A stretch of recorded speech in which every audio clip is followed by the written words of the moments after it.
Hello.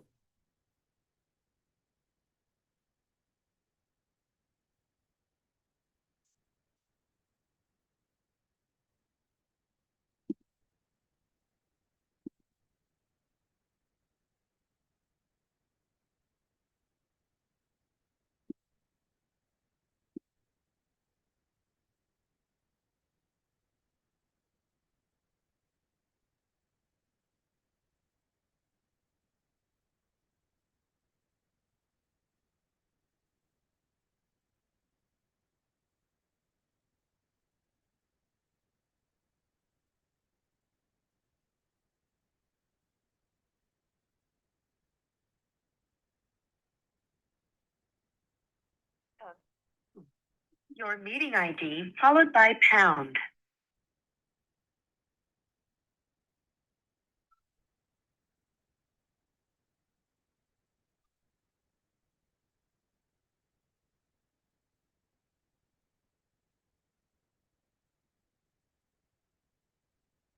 Enter your participant ID followed by pound. Otherwise, just press pound to continue. You have joined the meeting as an attendee and will be muted throughout the meeting.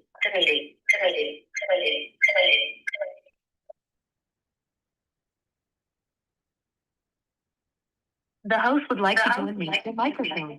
You can press *6 to unmute. *6 to unmute. *6 to unmute. *6 to unmute.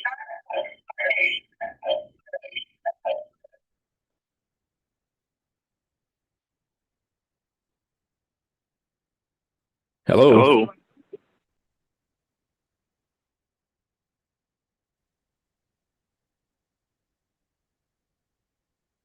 Anybody Anybody there? there?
Anybody there? Anybody there? Anybody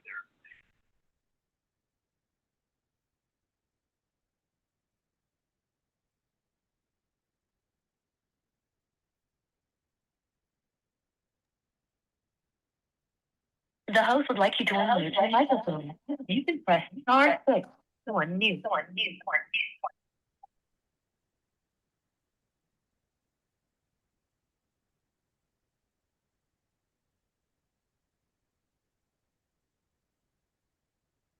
Is this working?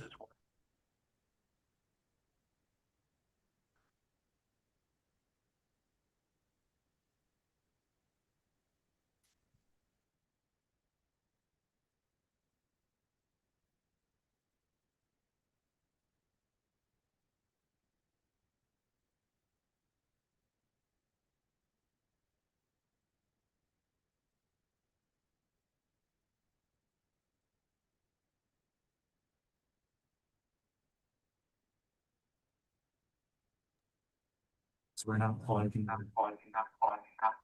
you just talking to the? Oh, Chair Kellenberg, can you hear me? Sorry. Can you hear me, Chair Kellenberg? Steve, you're muted. So I'm supposed to unmute the Zoom? You're,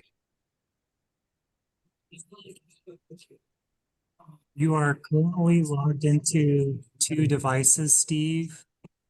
You may need to drop off one of the two devices. It looks like you've called in and are also logged into this. yes. Okay, I'm gonna,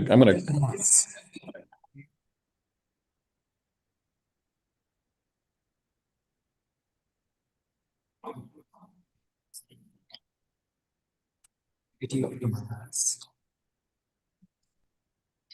I think it's the phone release. Right, but he dropped off the Zoom instead of the phone.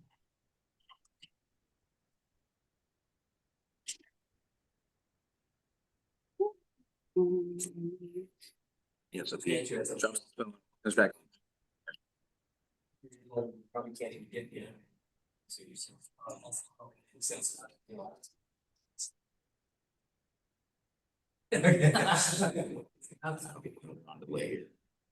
Can you hear me now?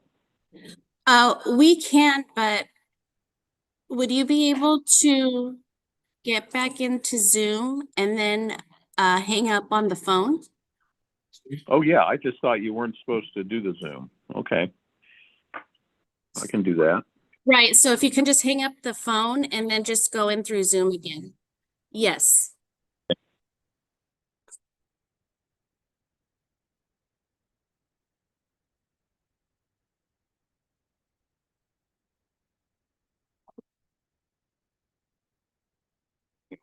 He can do the Zoom. okay, how's this? There we go. You guys hear him on your monitors? Okay. Which one did you unplug? Do you hear now? I hear you. Do you hear me? Yes, so I think we're set up now. Okay, perfect. All right.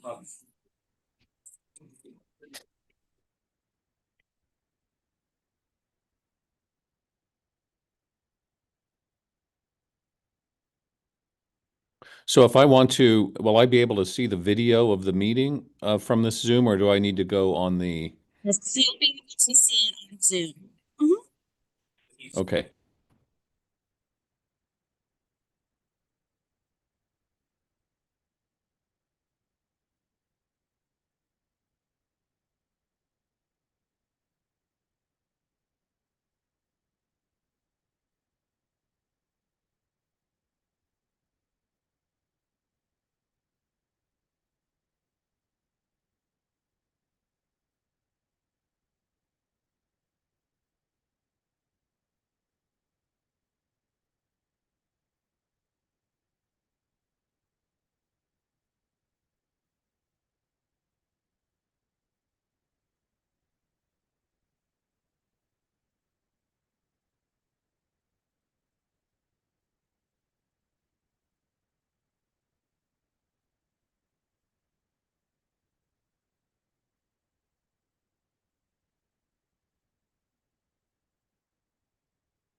Okay, should we call the meeting to order? Good evening and welcome to Laguna Beach Planning Commission meeting. Today is Wednesday, November 5th, and it's 6 p.m. I'll now call the meeting to order. Roll call, please, Nancy.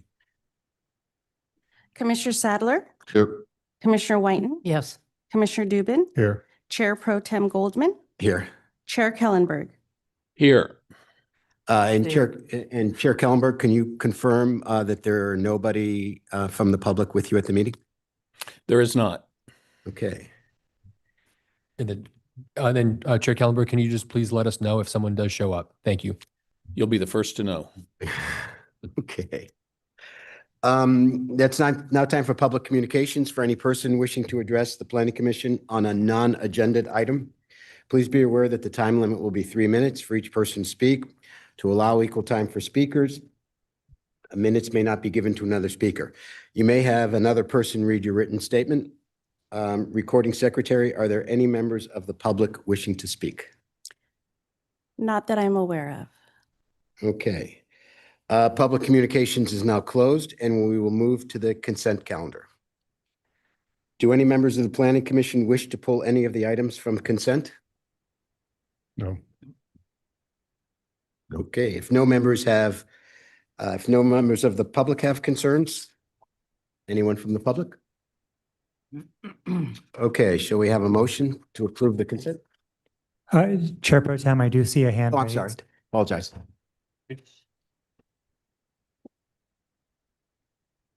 And please state your name.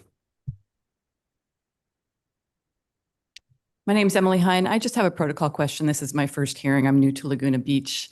Are we hearing about the proposal on Sleepy Hollow Lane today, and then we're commenting on that? Or do we need to comment before we're hearing No, that? that's an agenda item, so you'll be hearing on that and you'll have time to comment on that. Thank you for educating me. Welcome to Laguna.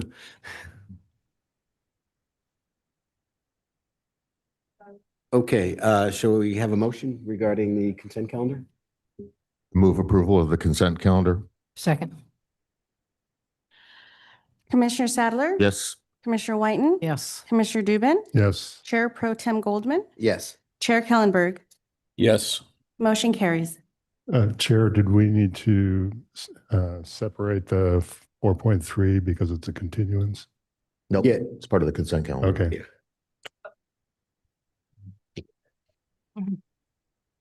You're just trying to throw me off. Okay. Okay. We'll now move to item 5.1. By the way, do we need to make the announcement of the change of the order? Yes, Chair Pro Tem, if you may, and staff is requesting that we push item number 5.2, which is the concept review hearing for 260 Cliff Drive, Jarvis Park, to the last item on tonight's hearing agenda, excuse me.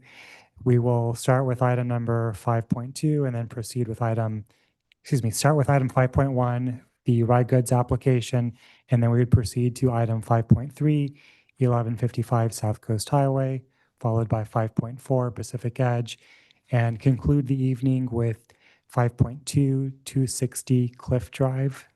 Thank you. Okay. So we'll move to item 5.1, conditional use permit 25-1869. Do we have a presentation from staff on this item?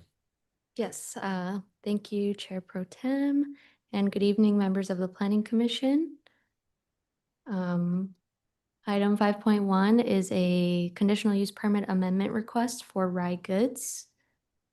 Sorry, just one second.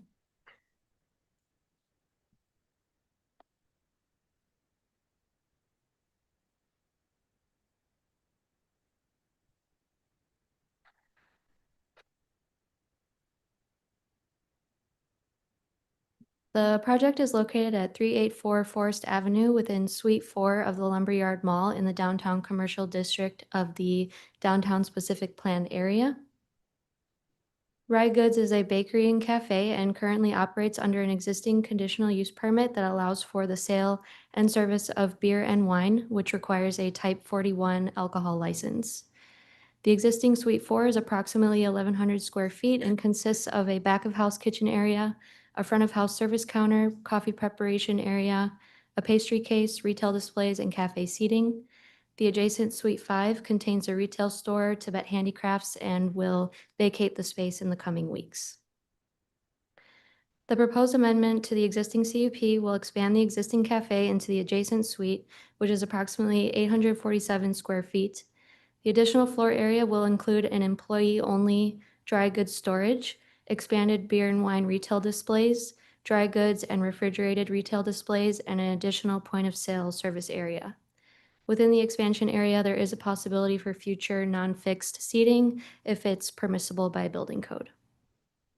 Overall, staff finds that the proposed amendment will continue to be consistent with the required conditional use permit findings and the goals and policies of the downtown specific plan and the city's general plan, and recommends that the commission conduct a public hearing and adopt the attached resolution approving the amendment and finding said action exempt from CEQA. And that concludes my presentation.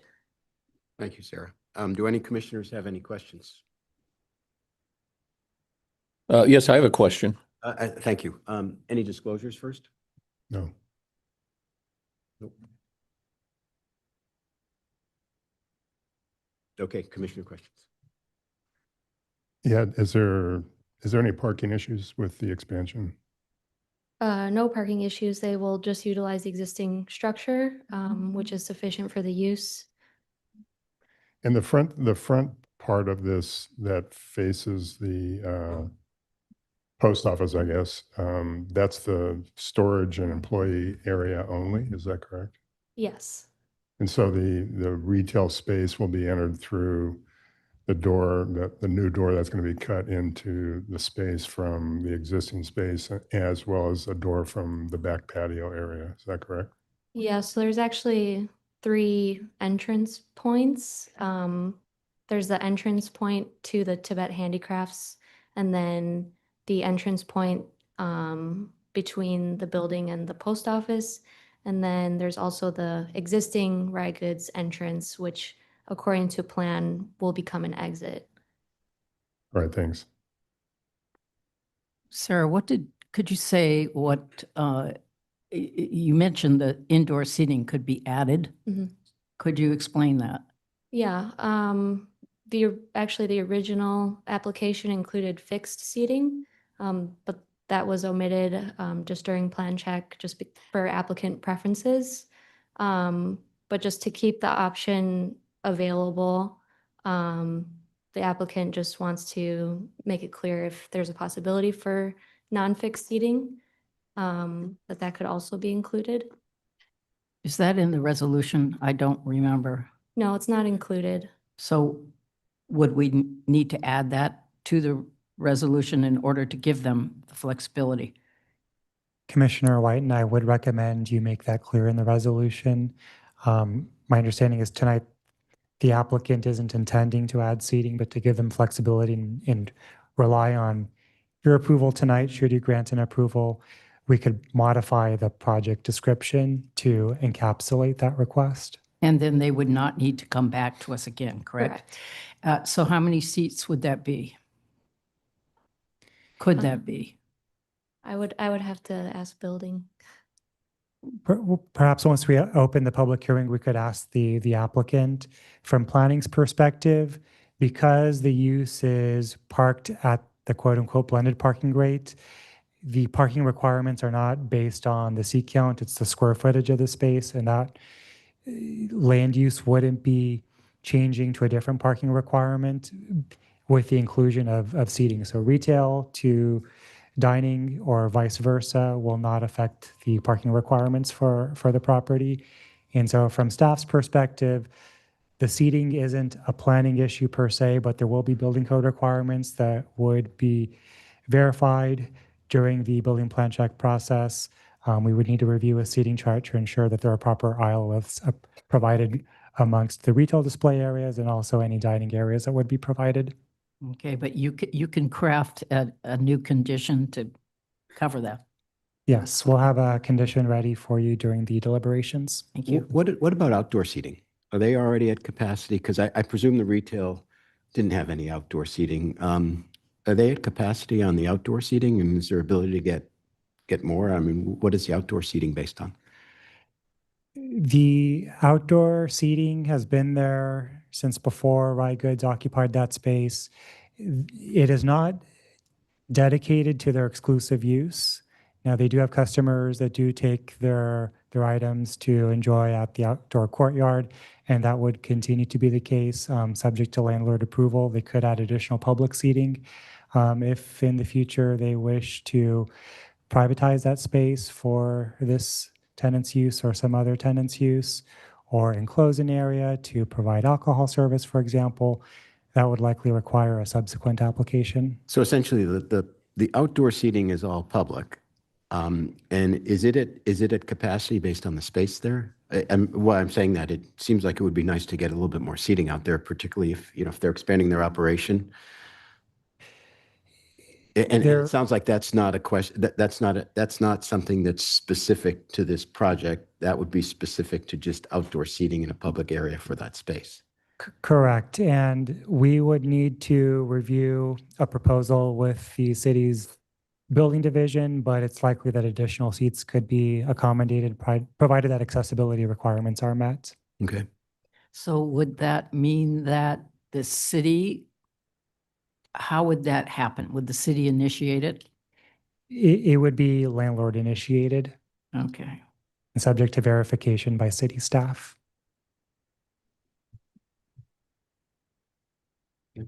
Commissioner Kellenberg, any questions? No. Okay, let's open the public hearing now. Maybe start with testimony from the applicant. If the applicant wishes to speak.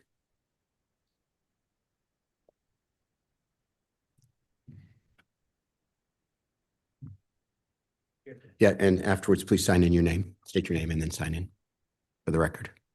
Hi, guys. Jason House here. Thank you for this opportunity. My wife, Sarah, is at home pretty pregnant, so she couldn't make it today, but she's the real mastermind behind Rye Goods. But I guess we're just grateful here to have the opportunity to do business in Laguna. I grew up in Laguna, so feel it's an awesome opportunity. But I think Sarah explained it all well. I'm here for any answers or answers to questions you may have. Yeah. How you doing? First of all, I think Laguna's been very appreciative of having Rye Goods here, so it seems to be a ongoing and well-received business. So, thank you. Just in terms of the use of the new space, number 5, the front half that's towards the post office, or the front of the original space, is for wine storage and other dry goods, and then the back half is the retail, which will be for wine sales. Do you plan on selling other items there? I didn't really see that on the plan. Yeah, it'll really, I don't know if you've been in the space, but it gets really tight at where the line lines up and there's shelving there with the retail stuff. So we plan on moving a lot of that to the additional space, and then also expand our offering with more grab and go stuff and pre-prep stuff like hot sauces and jams and things like that. Thank you. Question about that pinch point there. Yep. Mm. Yes. You've opened it up a little, but it looks like you could open it up more.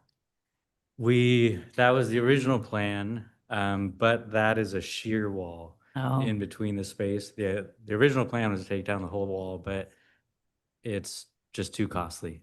So we're trying to address that pinch point as much as we can, but we have to limit the opening to a certain amount to avoid exorbitant costs. So it's at the max now. Exactly. Okay. Yeah. Okay. Commissioner Kellenberg, any questions?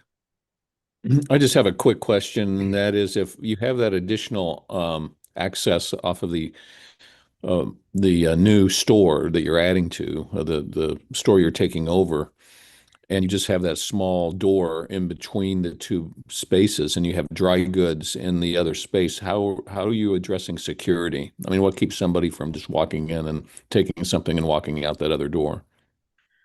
It's a good question, and we've been thinking about that. The plan is Especially on busy days, we'll have additional staff manning the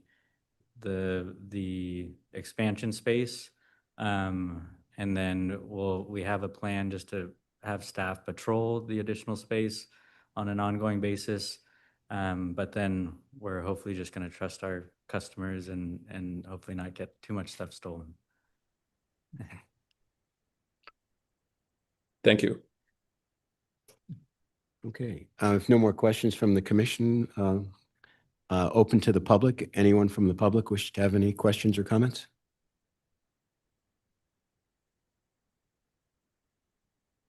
I see none. Okay, at this point, we'll close the public hearing and go to commissioner comment. Anybody want to start? Yeah, I'll start. Fully support the project. I think Rygood's been a great addition to the downtown. It's one of the few reliably lively places where you can get good coffee. And the outdoor seating is a part of it. And I hope the city can expand the outdoor seating there. But also, I would recommend that you add the condition to the resolution to allow you to add seating on the inside, so you don't have to come back in and go through the process again.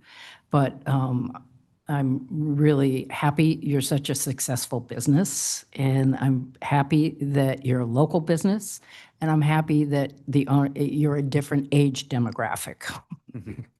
Thank you. Ken? I agree. I'm fully in support of this. I can make the findings for the conditional use permit and agree that with the staff's finding of the exemption for the California Environmental Quality Act, CEQA. And so, again, I'm supportive of it, and glad that you're expanding into the space, and glad that you're successful as the business has been to this point, and sorry that the business that you're replacing wasn't as successful. Yeah, I concur with my fellow commissioners. It's just great to see a business thrive and also thrive enough to expand. So I'm sure that will just add to your success. So, and I can make the CEQA Class 1 exemption because it's repair, maintenance, and minor alterations. So I'll be supportive. Commissioner Kellenberg? I can concur with all that's said and am supportive. I agree as well and can make the findings and support it. I was going to ask the same question about seating. I think it would be great if you get more seating. Indoor and outdoor would be really good. We can get that. Okay, somebody want? Chair Pro Tem, if I may share a few red line changes to the draft resolution that the commission could consider including in your motion. Starting with a revised project description to add the verbiage and allowing for additional indoor seating. And then condition number 1 would be revised to add the same language to that project description. And finally, we have a new condition number 25, project-specific conditions of approval for CUP by the Planning Commission, which reads, the applicant may submit a seating plan to the Community Development Department to add indoor seating at Suite 5. The seating plan shall be subject to review and approval by the city. Thank you. Okay, somebody want to make a motion and considering the revised resolutions? Yeah, I move approval of the amended revised resolution. Second. Roll call, please. Commissioner Sadler, Yes. Commissioner Whiten, Yes. Commissioner Dubin, Yes. Chair Pro Tem Goldman, Yes. Chair Kellenberg, Yes. motion carries. Okay. Thank you, Congratulations. guys. Thank you very much. Okay. Moving on to agenda item 5.3.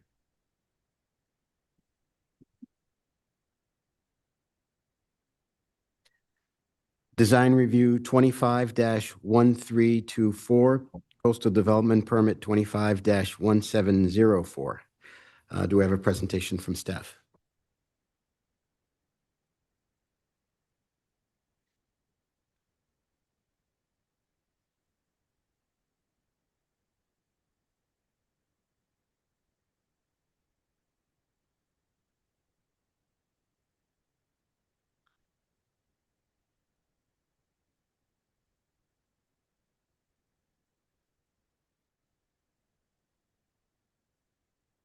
Good evening, Chair and members of the Planning Commission. My name is Sharyar Khan, Associate Planner with the Community Development Department, presenting item number 5.3, which is a request for design review and coastal development permit for a project located at 1155 South Coast Highway and 1154 Gaviota Drive.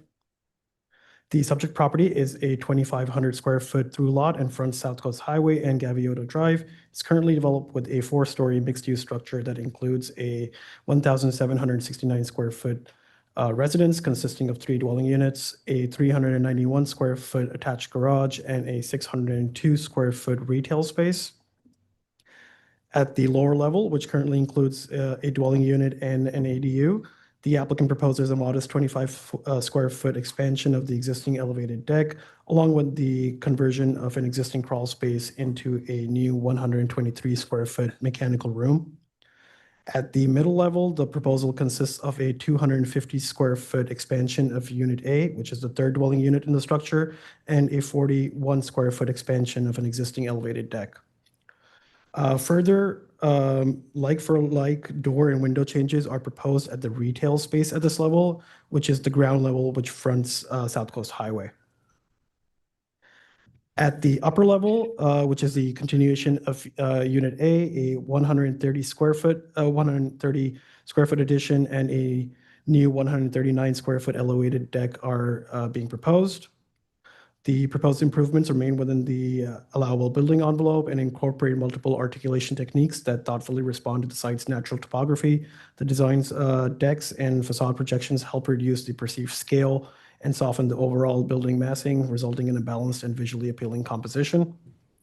The proposed project demonstrates strong design integrity through the use of cohesive and complementary material palette, reinforcing the established architectural style and maintaining visual continuity with the existing structure. Other proposed work includes a new handrail along the side yard setback, new planters with minimal landscaping, new down-directed path lights, and surface finish improvements. In conclusion, the proposed project represents a thoughtful and well-integrated remodel of an existing mixed-use building.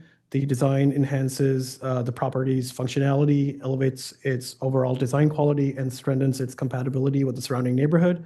The improvements fully comply with the zoning regulations, meet all applicable design review criteria and findings, and are consistent with both the general plan and coastal development permit requirements.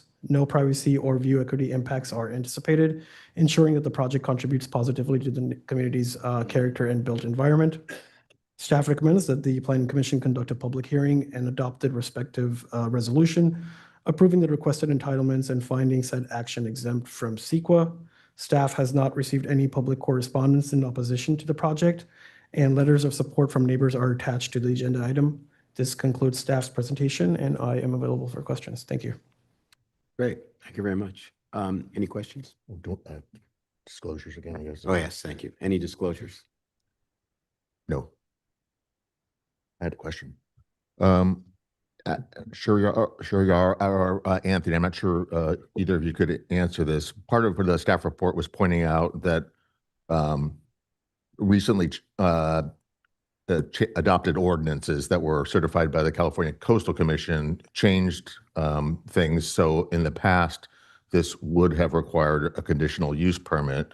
It no longer does. Can you explain that change and what was changed that makes the difference here? Sure. So previously, what the code required was a condition, like you mentioned, a conditional use permit for residential uses. With the amendment, residential uses are now a permitted use by right. And additionally, they were previously restricted to some area limits, which have been removed with the amendment. And likewise, the parking requirements have been modified, bringing the proposed project into compliance, and they're fully satisfying the parking requirements. And lastly, the landscape, the required open space is now not required for the residential component of a mixed-use structure beyond what's required for the retail component. And in this case, the retail component is deficient. However, that being said, the project is not a major remodel, so they're not required to bring that into conformance. Okay, now it leads into my next question about major remodel, and that there's this analysis that's done regarding the percentage of demolition that's proposed as part of this project. And if it's under 50%, then it's not considered a major remodel.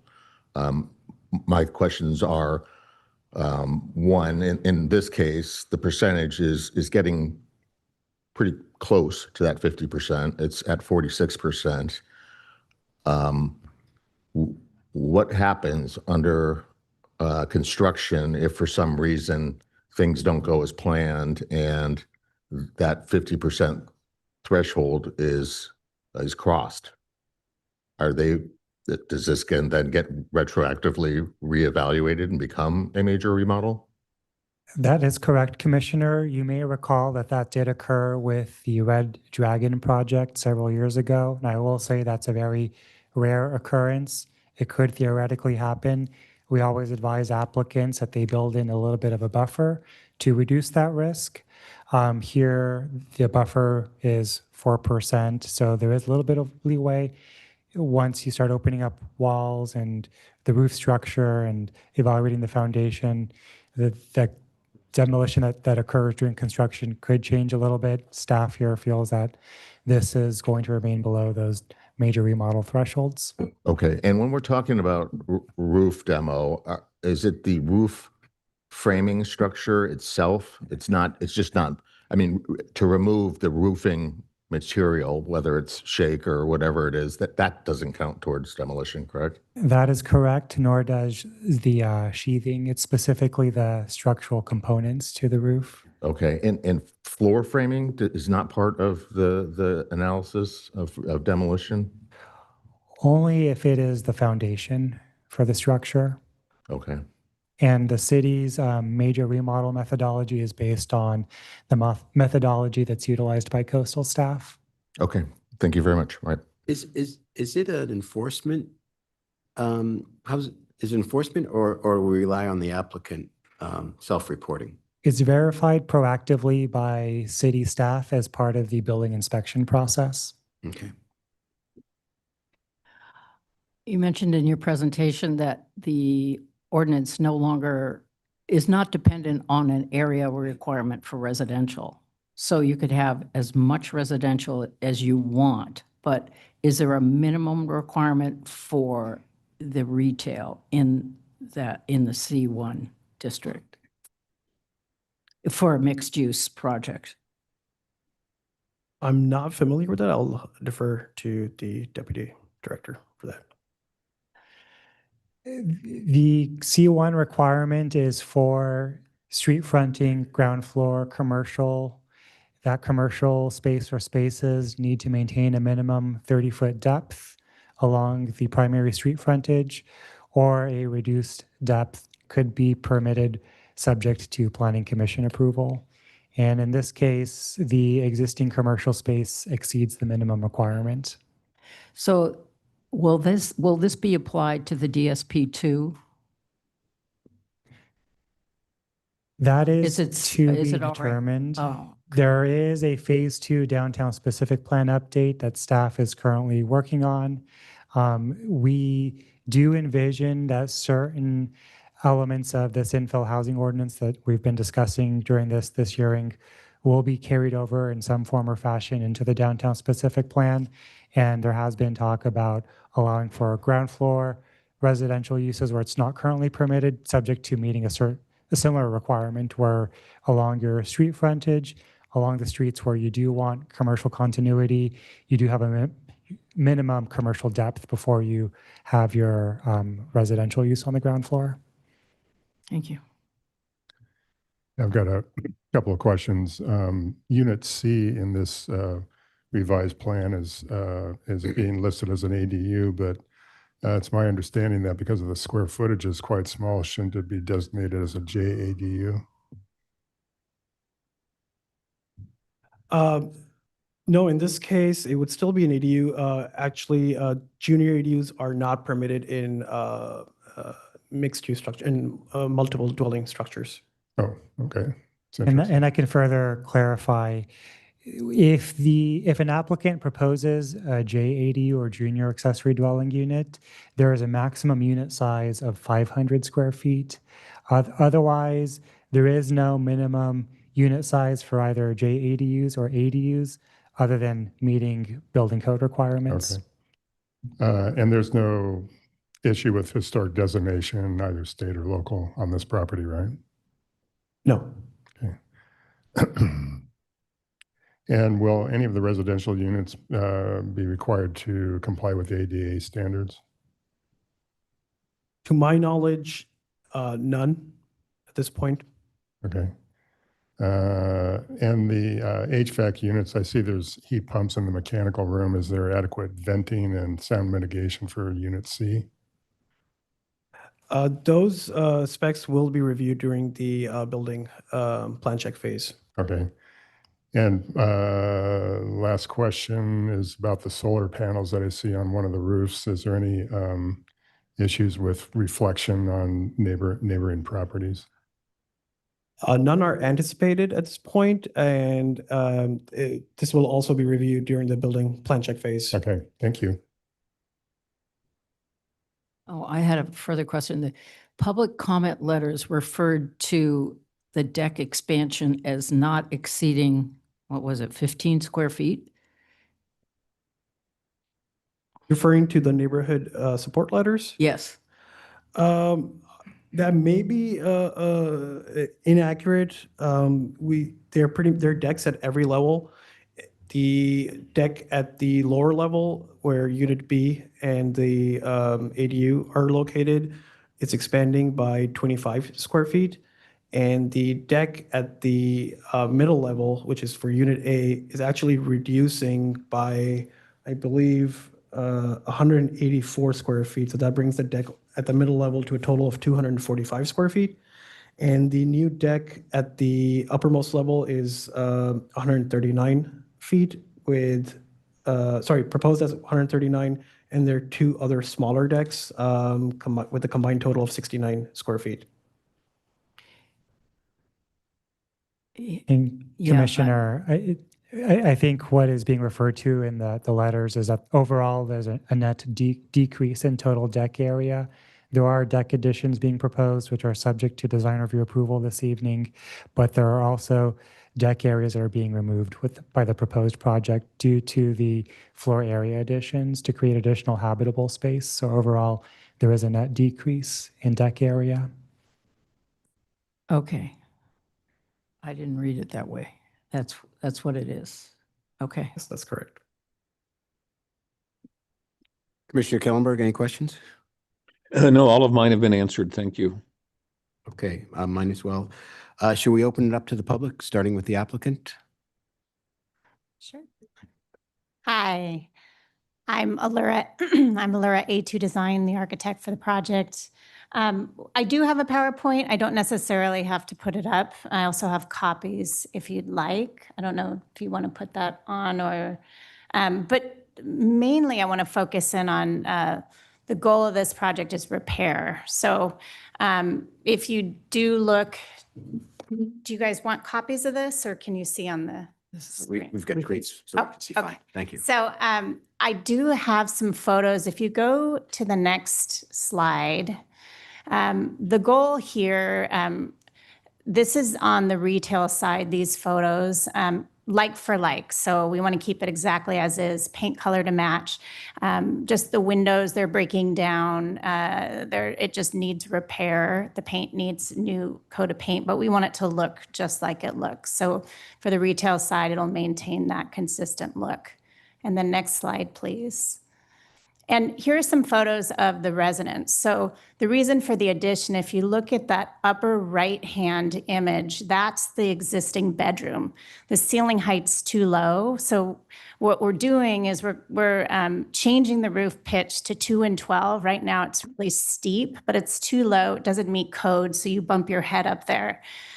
So we're trying to make everything code compliant. And then if you look at that center picture, that's the access. So the steps are dilapidated. They're in need of repair. So we want to improve access on both sides of the property. And then that far picture, you can see the railings are too low. They're, I believe, 24 or 30 inches high, so they're not 42 as code. So we want to make this whole thing code compliant. And next slide, please. And this is the overall look of the existing property and the adjacent properties. So you can see the one adjacent projects even further out. This is on the Gaviota side. And then that steep roof, what we're doing, we're going to take that roof down and replace some of that with deck. So it's actually going to be lower in that portion. And then there's a portion of addition, but it's that 2 and 12 pitch. So it's taking up that space where you see that steep pitch roof. So we'll actually lower it in some places. Next slide, please. And then overall, as far as not being a major remodel, it's not. So you can see the square footage. We're only adding 380 square feet to Unit A. That's the primary residence. That's that one that had that really steep pitch. And the total square footage for that unit is just 1,360. So it's really modest. Everything else is more remodel and repair. So repair, maintenance, remodel.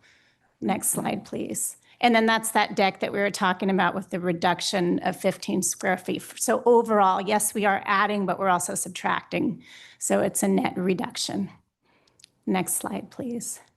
And then color materials, they look a little different on paper, so I can show you. It's not quite that shade of blue. It's really a softer blue, but just keeping that Laguna Cottage charm. So we want a beach cottage here. And the addition is not visible on the retail side at all, so it doesn't project above that.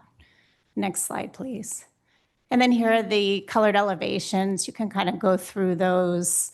I know that Sherry showed these in his presentation, but we're trying to be playful with materials, playing with brick. We've got horizontal siding, and it's a soft kind of light blue, and then some white stucco and metal accents as well.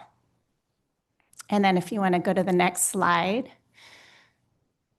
So overall, our goal is repair. This project was built in 1930 and not a lot has been done since then. So the goal is really make it safe.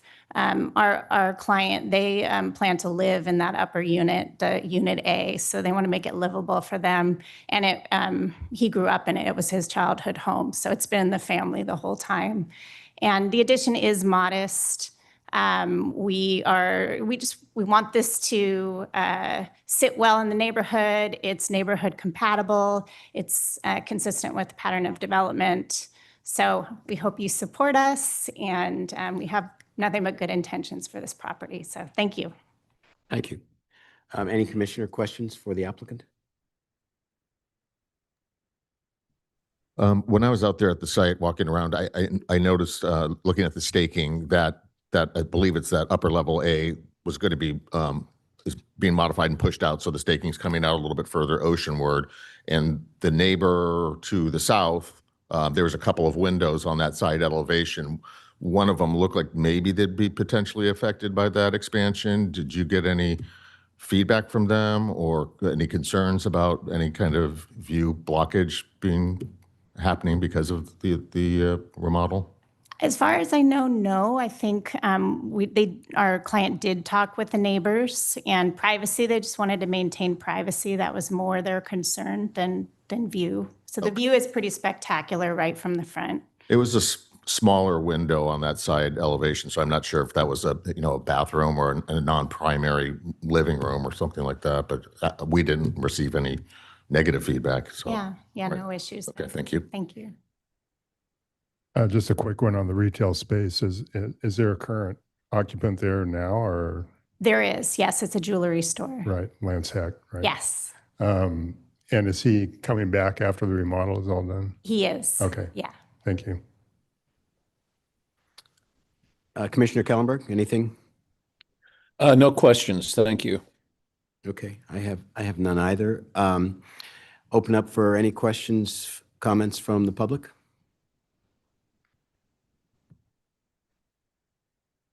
I see none. At this point, we'll close the public hearing and open up for commissioner comments. I'll go. I think it's a great remodel. It's the building, as you say, has been in kind of a state of disrepair for decades, and I think what you're considering in terms of the roof line, making the spaces better overall, inclusive of some nice deck area, outdoor space for the occupants. I think it's a well thought out plan, so I will be supportive of it. I agree with that. You know, I think it's nicely designed. Going through all the design review criterion, that it satisfies all those. It seems like the building itself is in need of some rehabilitation. So I'm supportive of it. I mean, the only concern, again, that I brought up regarding the threshold for the amount of demolition is, you know, a word of caution and to be careful about that, and because you don't want to have that happen and have it suddenly be considered a major remodel.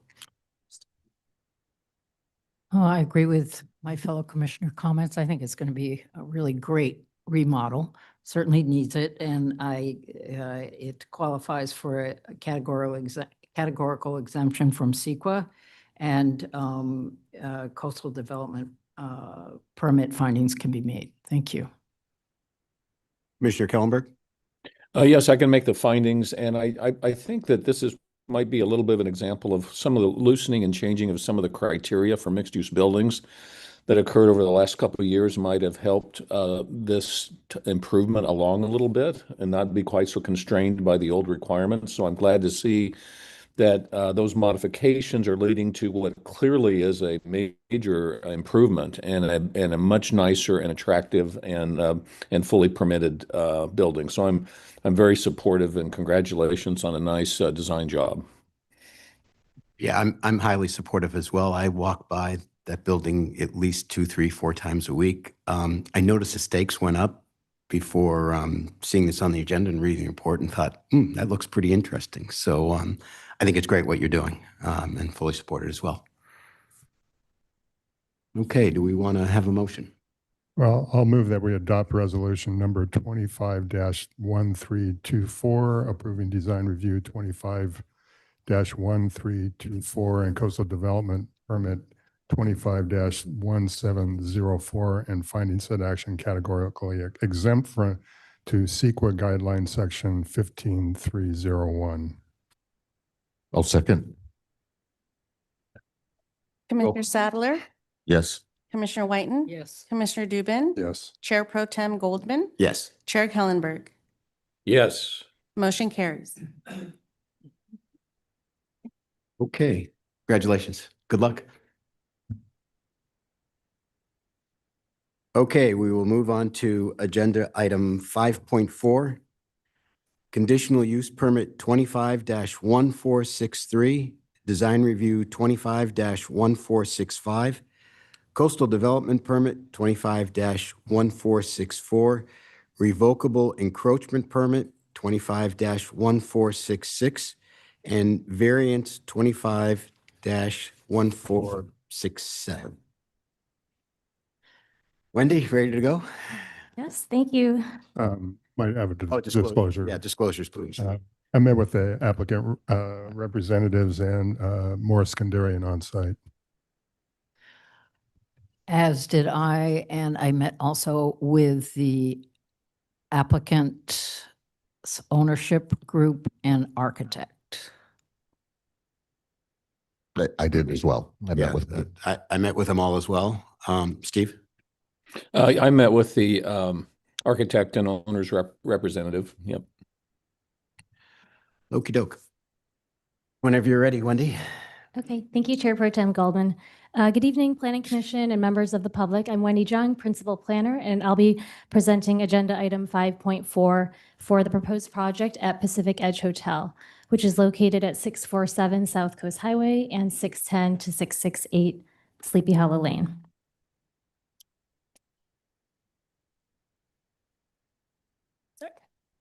The project involves a remodel and a partial expansion of the existing Pacific Edge Hotel resort complex, which includes multiple guest buildings as well as restaurants. The hotel is under new ownership, and the applicant is now requesting Planning Commission approval for several modifications to the previously approved entitlements that were granted in 2021. In total, 5 approvals are being sought to move forward with the modified project.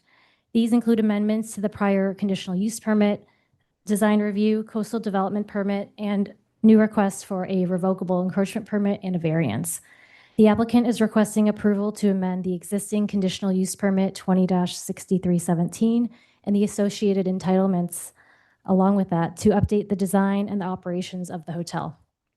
The proposed amendments include expansion of hotel facilities and redistribution of seating between 2 existing restaurants, the Driftwood Kitchen and the Deck, and 1 previously approved but not yet built cafe.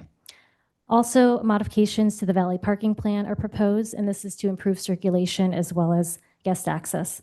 I would like to note that the modified project no longer includes conference facilities, as was previously noticed and identified within the report. These were part of the original proposed project or entitled project from 2021. Design review is required for a comprehensive remodel of the resort. This includes both interior as well as exterior upgrades to the 9 existing buildings and additions to the 3 buildings, which include the Bahia, the Surf, and the Reef Tower. The project also reconfigures the previously entitled pool and lounge areas. It introduces a new automated parking garage and a retail pavilion and elevated deck. Additional improvements include modifications to the unconstructed Reef Wing addition, which is located at 667 Sleepy Hollow Lane.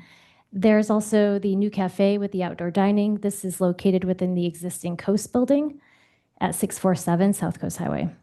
Additional site improvements that require design review include grading, new vehicular access and valet drop-off, the sidewalk and pedestrian enhancements along South Coast Highway, as well as new mechanical systems, egress stairs and elevators, and landscaping.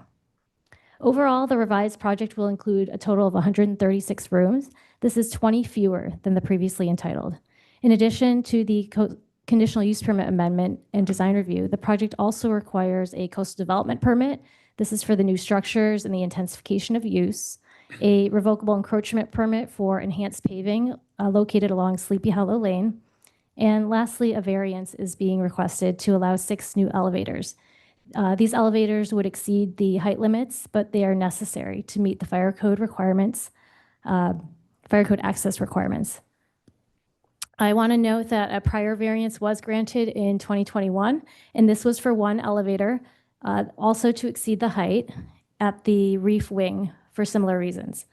Just for the record, I do want to note that notices that were mailed to both the Coastal Commission as well as the interested persons list inadvertently noted that there were 7 new elevators for the variance request.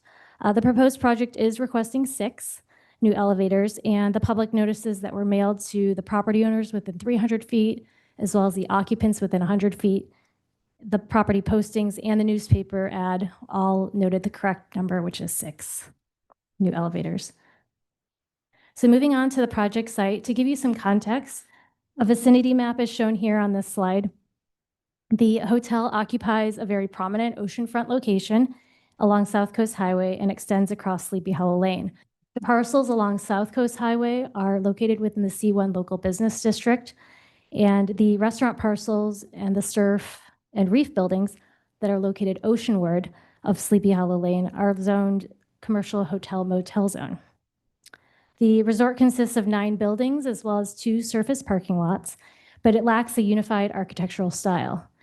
The several structures were built during the same period, yet differences in ownership as well as physical separation along Sleepy Hollow Lane contribute to the fragmented appearance.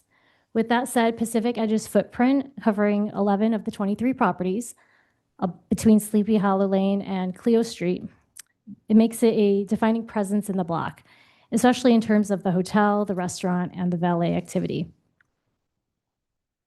To give you some context of the previous entitlements, I'll give you a brief review. In 2011, the Planning Commission approved a conversion of the existing assembly and wedding venue in the Villa building into a hotel and restaurant with a full-service bar, known as the Deck. The approval included deck modifications and authorized continuation of an off-site valet parking program that serves the larger Pacific Edge complex. Approximately a decade later, in 2021, the Planning Commission recommended and subsequently the City Council approved a comprehensive remodel to the hotel under the entitlements noted here on this slide. The city also adopted a mitigated negative declaration for the project, and this approval included specific conditions that required that all employee parking be accommodated on-site with no off-site parking being permitted. Subsequently, that City Council decision was appealed to the Coastal Commission, which after review was conditionally approved on March 9th of 2022. The 2021 project's intent, as stated by the applicant, was to elevate the hotel to modern resort standards, to expand the complex, unify the various properties through a consistent color, materials, and landscape palette, and overall strengthening its visual identity as an oceanfront destination. These prior entitlements remain active and therefore establish the baseline for evaluating the proposed project that's before you for your consideration tonight. So for key project modifications, there's a series of improvements that are aimed at modernizing and unifying the resort complex. First, the proposal includes a comprehensive remodel of the 9 buildings, both inside and out, to refresh the guest accommodations, upgrade finishes, as well as create a more cohesive design across the property. Additions are proposed to the 3 of the main buildings, the Bahia, Surf, and Reef Tower. This would provide enhanced guest amenities, update architectural forms that also would align with the overall design theme. The project also reconfigures the existing and previously approved pool, spa, and lounge areas. This would be to improve the functionality, the aesthetics, accessibility, and the overall guest experience.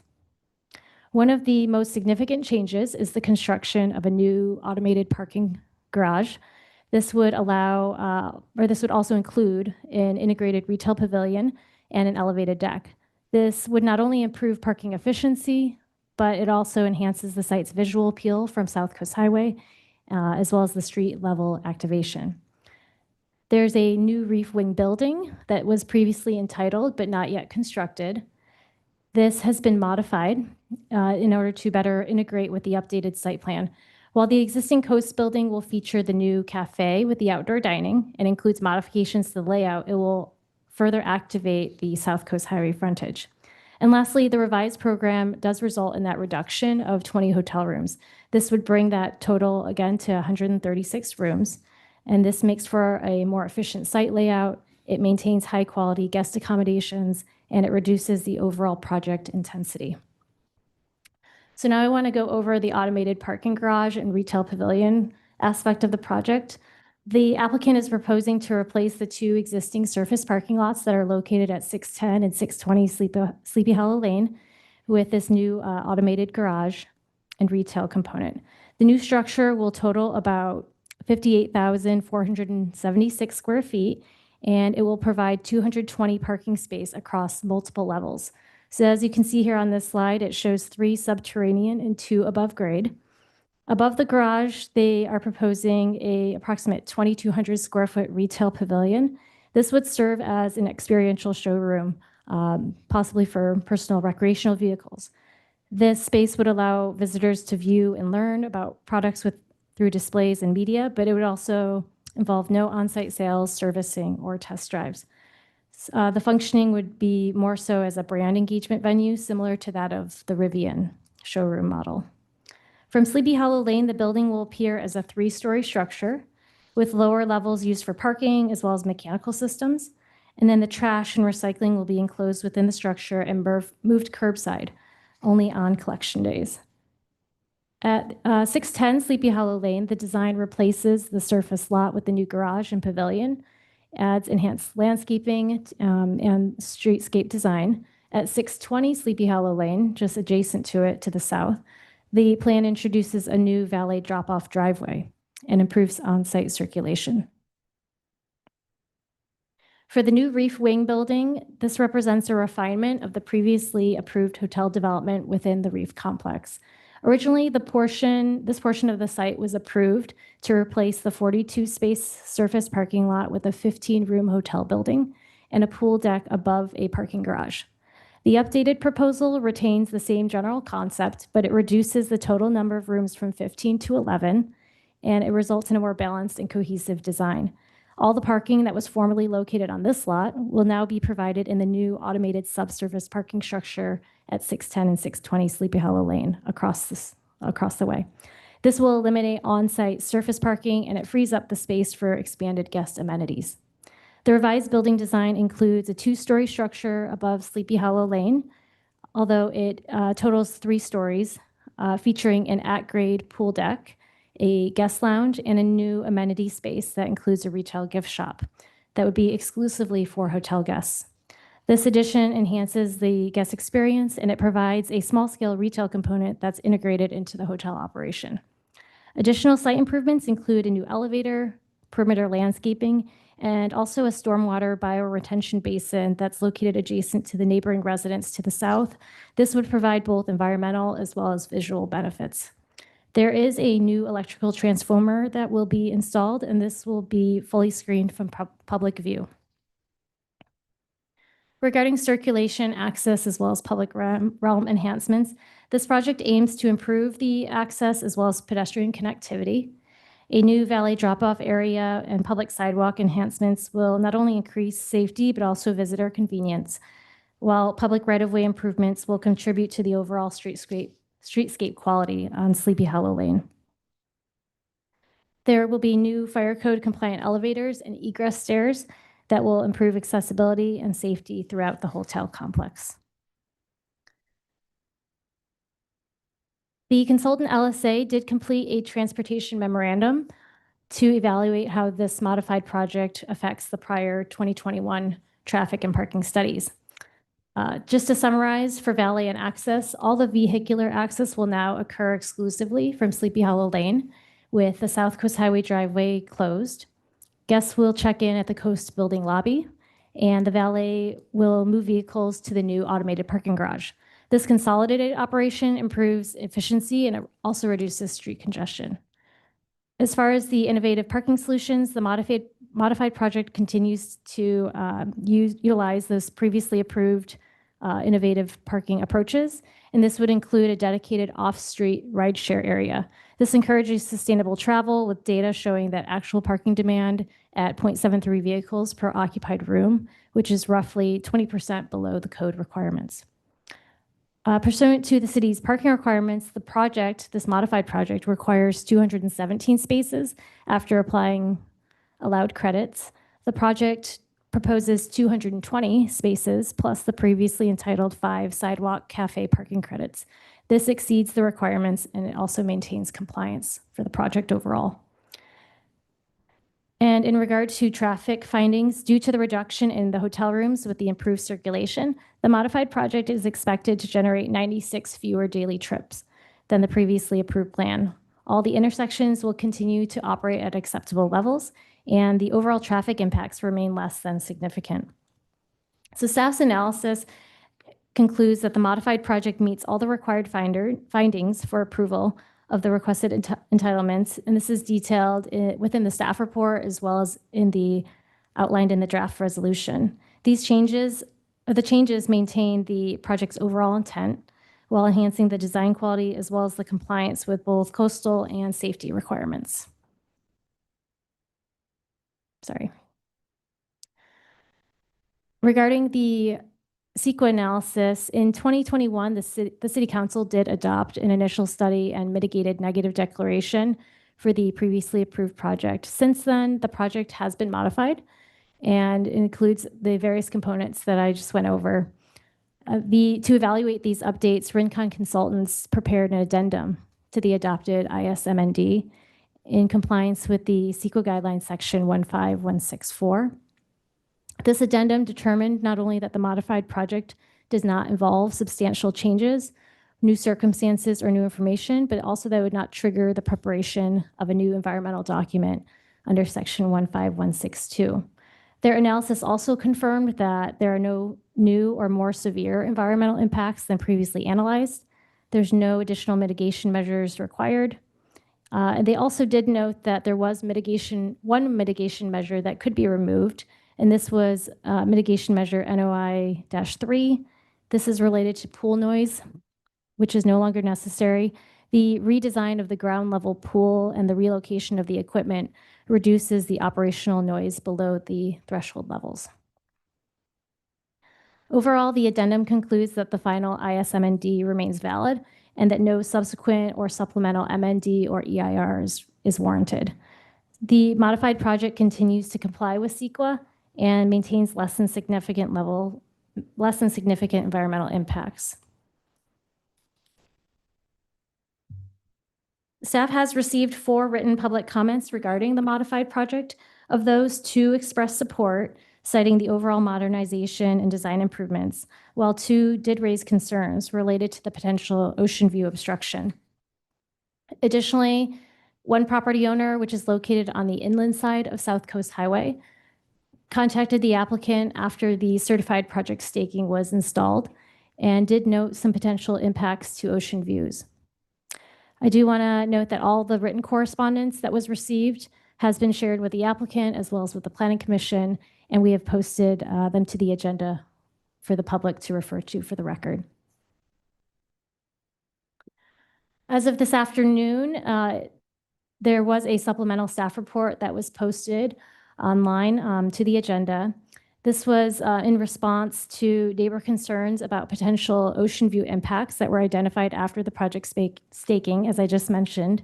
The applicant has revised the design at the corner of South Coast Highway and Sleepy Hollow Lane. A couple of renderings are shown here on this slide for reference. The supplemental staff report provides staff's analysis as well as recommendation based on the updated plan. The previously proposed public retail pavilion that's on the top floor of the parking garage has been eliminated and replaced with a private passive roof garden for hotel guests. This garden includes landscaping that's inspired by the native Laguna Canyon flora and winding pathways for informal use. A steel and glass guardrail that would be limited to 42 inches ensures transparency as well as safety. And also the vegetation that's proposed would also be maintained at a height no higher than 42 inches. These changes reduce not only the overall building height by about 14.75 feet, but it decreases the visual mass and it lessens the potential activity, traffic, as well as the view impacts.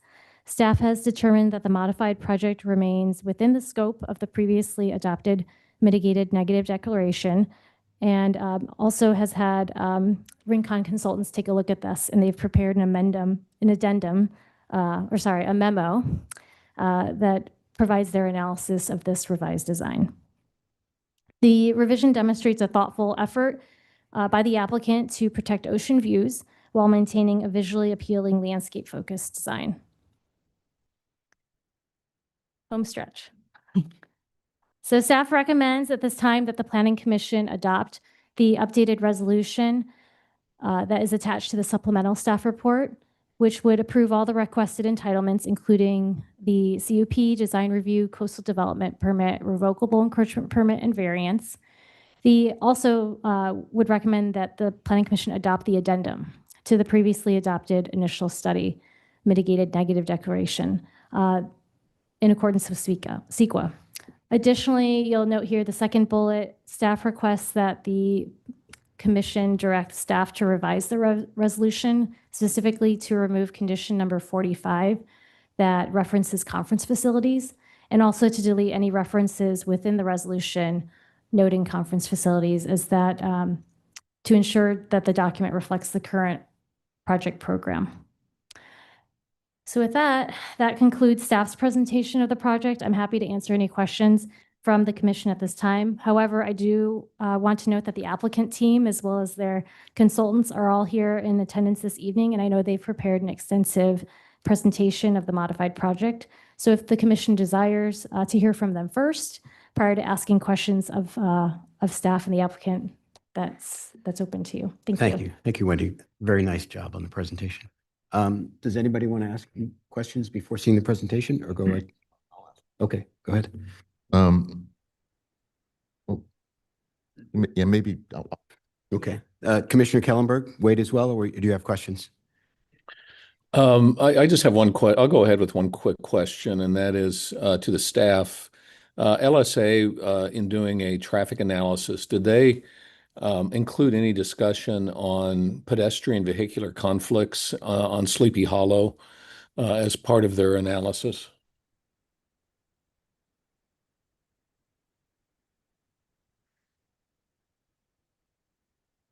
I may defer to the consultant because I know they're present, but I believe it was more, they were taking a look at the modified project and comparing it against like the different parking and traffic analyses with vehicle miles traveled, and other impacts. I may defer to them. And Chair, I may just add to Wendy's response to point out that because this is a modification to a previously entitled project and those entitlements remain active and valid and have not been abandoned, that is the baseline condition for purposes of which we evaluated the current proposal, the modified project. I know that thought is carried through in the LSA memo as well as other aspects of the project. One thing to make note of is that in terms of land use intensity and more generally land use mix, this project is quite comparable to that prior project. So please do keep that in mind, and we can certainly revisit that discussion during tonight's hearing. Just a clarification, Wendy. So the modified plan that you showed at the end of your presentation with the removal of the upper level retail pavilion that was originally proposed, is that being presented to us as an option, or is that being presented to us as the new plan? It is an option. I believe that is what the applicant would like to move forward with at this time, but they can clarify during their testimony. Okay, thank you. Okay, if no other commissioner questions, Sean? I'll let Wendy bring up the presentation, but to answer your question, yes, we are. State your name for the Okay, record, sorry. please. Sean Gilbert, part of the ownership group. Myself, along with my colleague Amanda Macheri, are the developers of the project in front of you today. I just wanted to speak briefly and then we'll get into the details. But, as owners and developers, we have a strong ties and experience in Laguna Beach and also Costa California. We hold a long-term and generational vision for this property and for your city. We also have the wherewithal, the team, and the resources to build and operate the project to a level the city of Laguna Beach deserves. As you'll see, we've been very thoughtful in our approach to modifying this previously approved project when it comes to design, the community, and our guests. Working with planning staff very closely for well over a year to get us to this point today. We have all the technical consultants here to answer any and all questions that could come up during this hearing.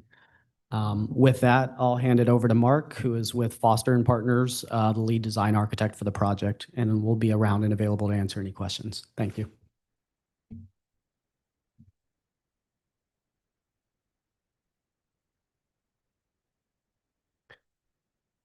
Good evening. Pleasure and honor to be here.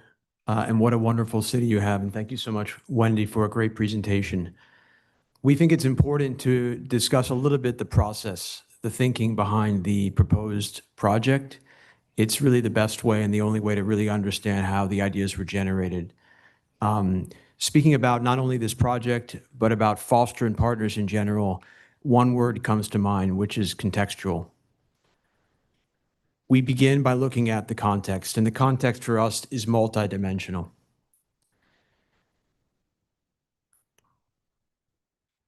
So if we look at this image, going back, a historic image of the coastline that you see here, hopefully.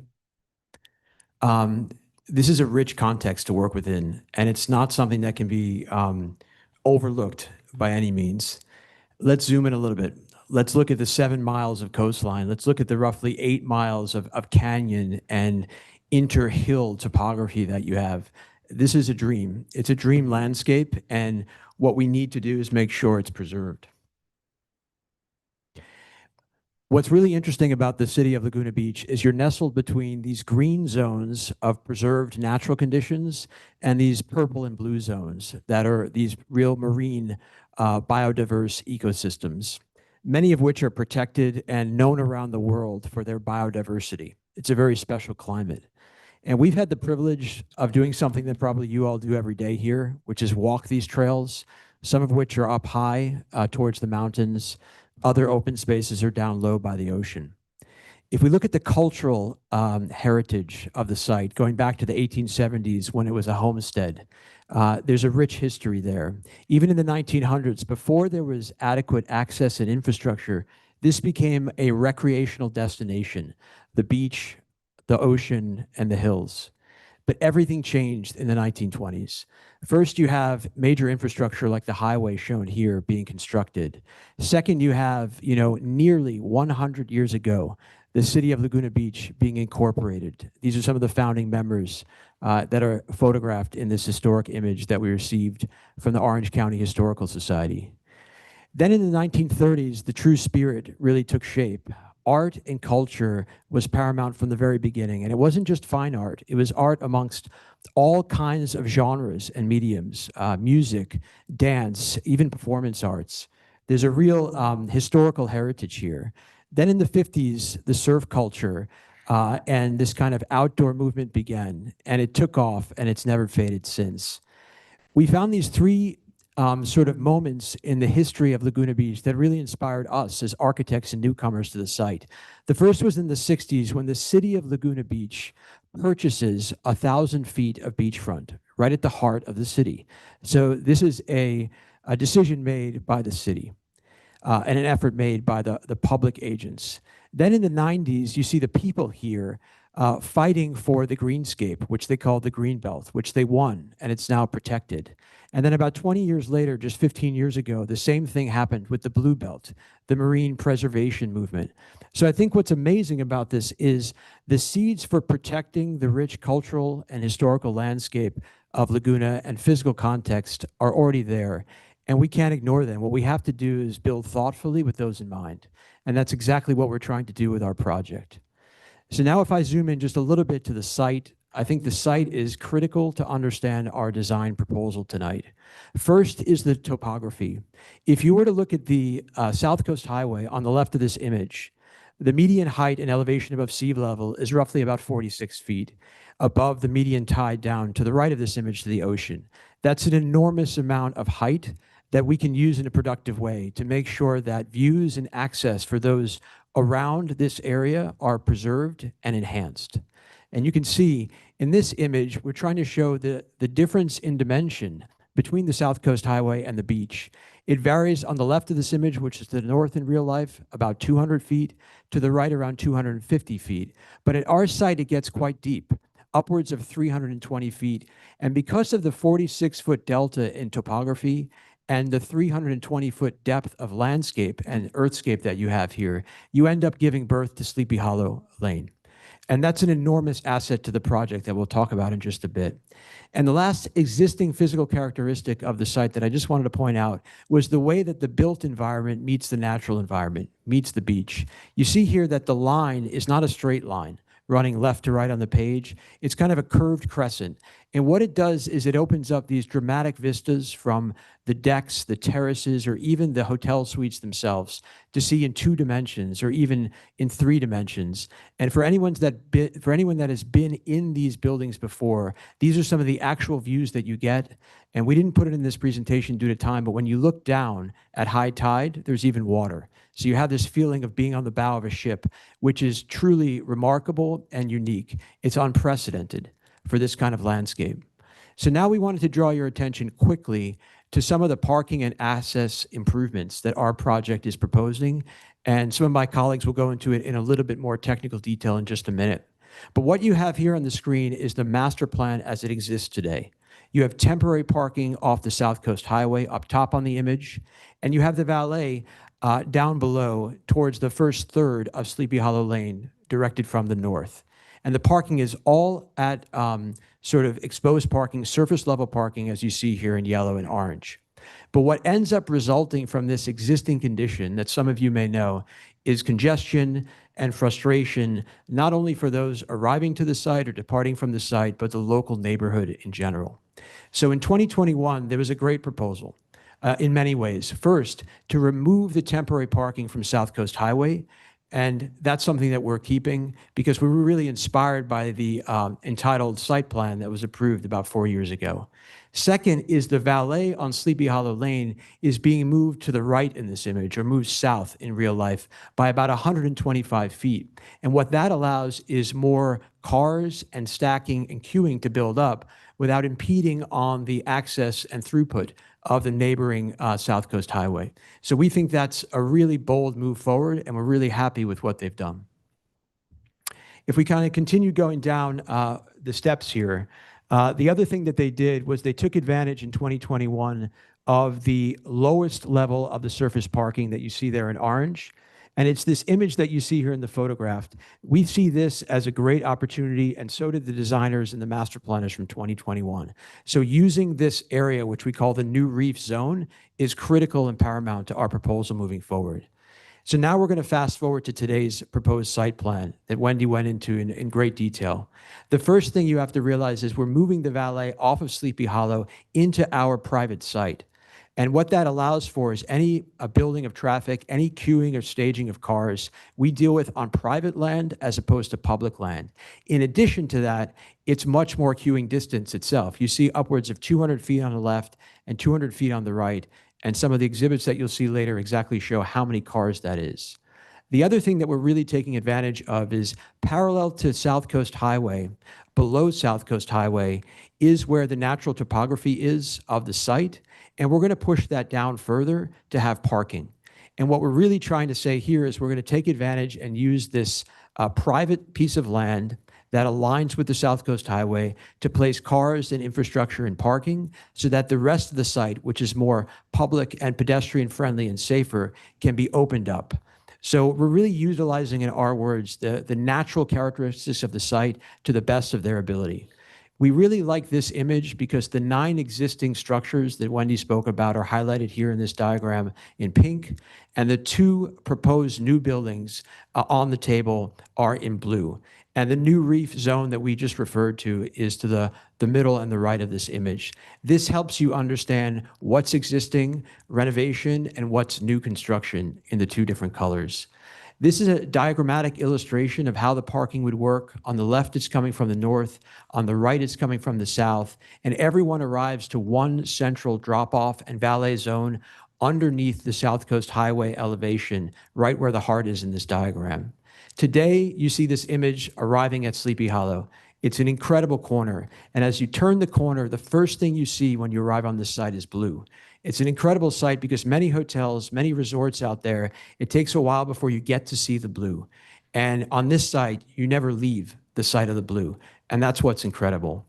But as you go down Sleepy Hollow today, you understand that Sleepy Hollow is not treated with the kind of respect or pedigree that we think it deserves. It's more treated like an alley. There's a lot of cars, there's trash, there's infrastructure like utility poles. And our future visioning for this site is quite the opposite. So here you start to see in a little bit more detail that corner site that draws your attention, that allows for the view. You start to turn down Sleepy Hollow, and this is the new Sleepy Hollow Lane that we imagine. One of the things I want to point out here is when we as architects at Foster draw these renderings, the materials, the details, the scale that we're proposing is real. We'd love to kind of keep track of this image and walk with you on this site on opening day if we're lucky enough to get this approved and show you that we mean it. This is not just an image and an illustration.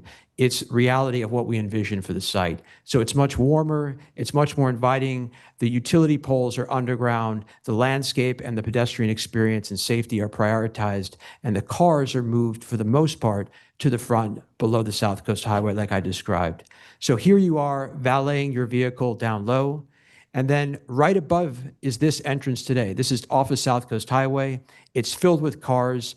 It's a very sort of unsafe and somewhat dangerous zone that you have to be careful to move through. And in the future, it's the opposite because with the valet down low and this kind of arrival experience up high, it's going to be very different in the future. And here you start to see that image. This is the new arrival area at grade at South Coast Highway Zone. It's for pedestrians only. And also, by the way, this is not only the upper lobby of the hotel, this is going to be a public-oriented cafe that was approved in the 2021 entitlement, but which was never actually built, obviously. And then the last thing I wanted to conclude with here was the ocean experience. So it's an incredible site. We have upwards of over almost 300 feet of beach frontage. But the beaches in California are special, and why? They belong to no one. They belong to everyone. They're public, they're accessible. And when these buildings were built, 60, 70 years ago, they were built with that in mind. That's why you see some of the massing here at 40-foot width or up to 80-foot width. And in between each of them are these passageways, these alleyways that connect you from Sleepy Hollow down to the beach, and they work both ways. At the moment, this diagram kind of highlights them in red and yellow. We refer to these as the fingers. We love these fingers because what they allow for is as you're on Sleepy Hollow and you walk across from the north to the south, you get glimpses of the ocean, you get sounds of the waves, you can smell it. And even when you're lucky enough, like what's on the right here, you see the sun directly aligned with the pathway. So our goal, as you can see here in these future images, is to maintain these fingers, maintain these pathways, to upgrade them, to make them safer and more comfortable, but to keep them exactly as they are. And the best part about these is they allow for the public and the people to go from up in the community down to the beach and vice versa. People can come from the beach and go up into the property development. It makes a more porous development, and it really helps to seal what we're coloring here as the future of the Pacific Edge Hotel. We'll bring up the traffic engineer as well to kind of give an overview. And Chair, if I may, just for the record, the applicant did request a 15-minute presentation just based on the scope of this particular project. I was aware of that. Thank you. Good evening, Chair, members of the Planning Commission. I am Arthur Black, Principal Transportation Planner with LSA. I was first involved with the Pacific Edge Hotel project in 2011, when the city hired us to perform a peer review of the traffic study when the site first went to an all-valet operation.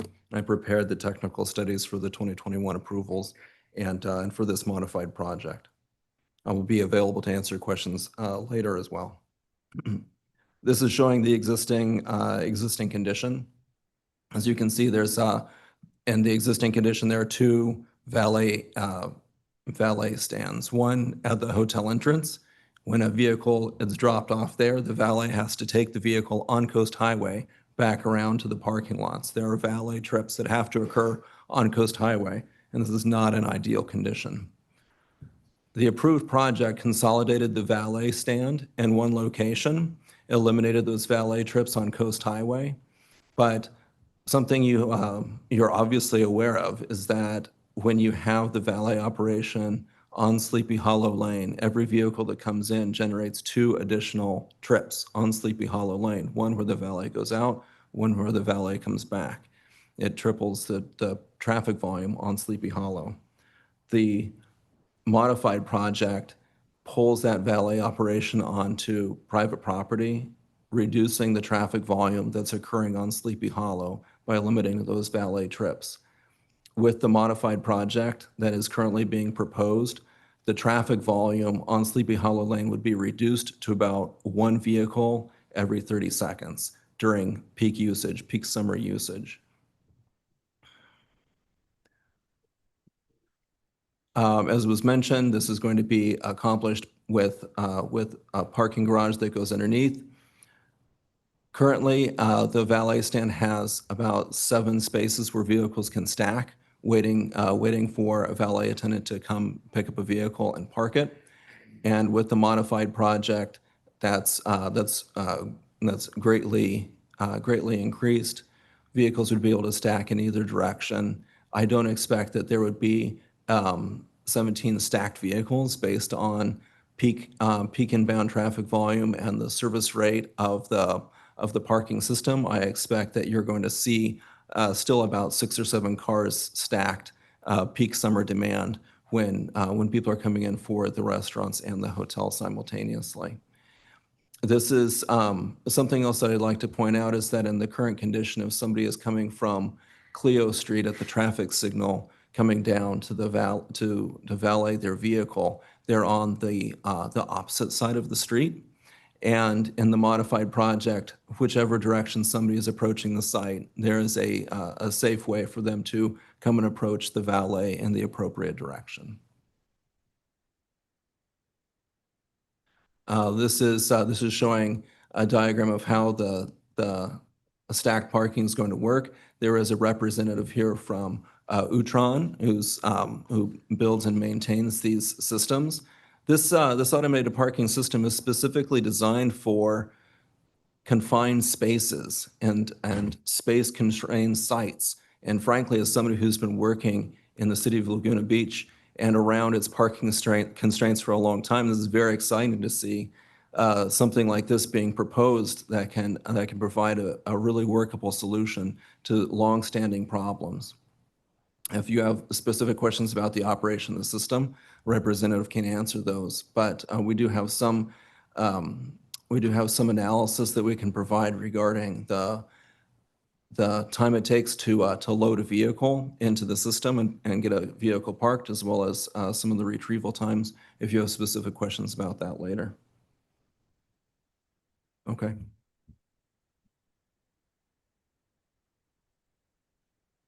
We're going to bring on the general contractor just to wrap up.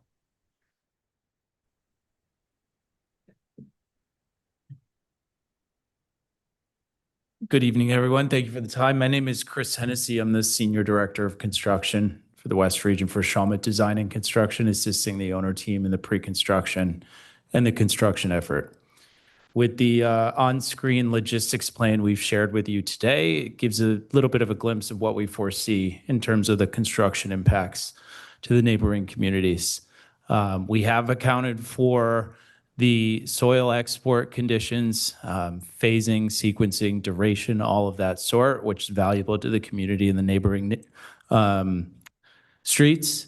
We are showing here on this, just a brief introduction to this slide. The blue arrows represent path of travel, particularly for the loading trucks and the hauling trucks that will be exporting approximately 33,000 cubic yards of soil. In removing soil from the parking garage, what would be the parking garage, the subterranean parking garage, and the new reef building. Those dump trucks, on any given time, there'll be 10-yard trucks, which mitigates the size of truck on PCH as well as Sleepy Hollow. At any given time, there will be 3 trucks within a queue that is sitting on Sleepy Hollow Lane, not on Pacific Coast Highway. These trucks would turn right down Sleepy Hollow, continue down Sleepy Hollow as they're loaded up, approximately 1 truck every 10 or 15 minutes during the sequence of load in and export. And then it would continue on. Seeing those blue arrows, they would continue down Sleepy Hollow, so there's no need for turnaround on Sleepy Hollow of those vehicles. They would then take a left on Clio, return back to Pacific Coast Highway, and they'll exit Pacific Coast Highway, going down Broadway, up Broadway, over to the 133 and to the final dumping facility. That currently is the logistics plan. We're welcome to, if you have any questions, we're happy to talk through any. Otherwise, we can move on to the next slide. I have a quick question. The duration of that excavation is 3 to 4 months. Is that what I understand? Yeah, we foresee that to be about 3.5 to 4 month period of time. Okay, and so all the trucks will be exiting via 133. They would be correct. Okay, thank you. Actually, while you're on the truck, so I think what I heard was smaller trucks than what was originally presented. So 30-odd thousand cubic yards of dirt divided by 10 yards per truck, so roughly 3,000 trucks. Yeah. If you do the math in the hours of the day, can you do all that in 3 months? Between 3.5 and 4 month period of time, based on the 9 to 3 hours load in hours. Yeah, there would be a queue of approximately 20 trucks located off site on any given day, and they would be constantly, consistently radioed in for that 3 truck queue at any given time. And what hours of the day do you operate? The hours for the construction hours are 8 to 4. The load-in hours, hauling hours are 9 to 3. And is there, I mean, I don't know if it's dangerous and all, is there opportunity to do this at night when there's less traffic? There would be potentially, if the city and jurisdictions would permit. Okay. I have another quick question. Do you anticipate as you go down with this excavation of running into any kind of groundwater issues or, and if you do, because of this is a natural canyon that this property sits on. So I'm anticipating that there's going to be some kind of groundwater or something that you're going to run into. How are you going to deal with that? Or am I jumping the gun here? No, certainly. So we've got geotechnical reports. Sorry, I'm Amanda Maucheri with the team. I'll just stand here if it's okay for a quick second. We haven't come across that just yet. In any of the geotechnical reports, we haven't hit water and we've gone quite deep.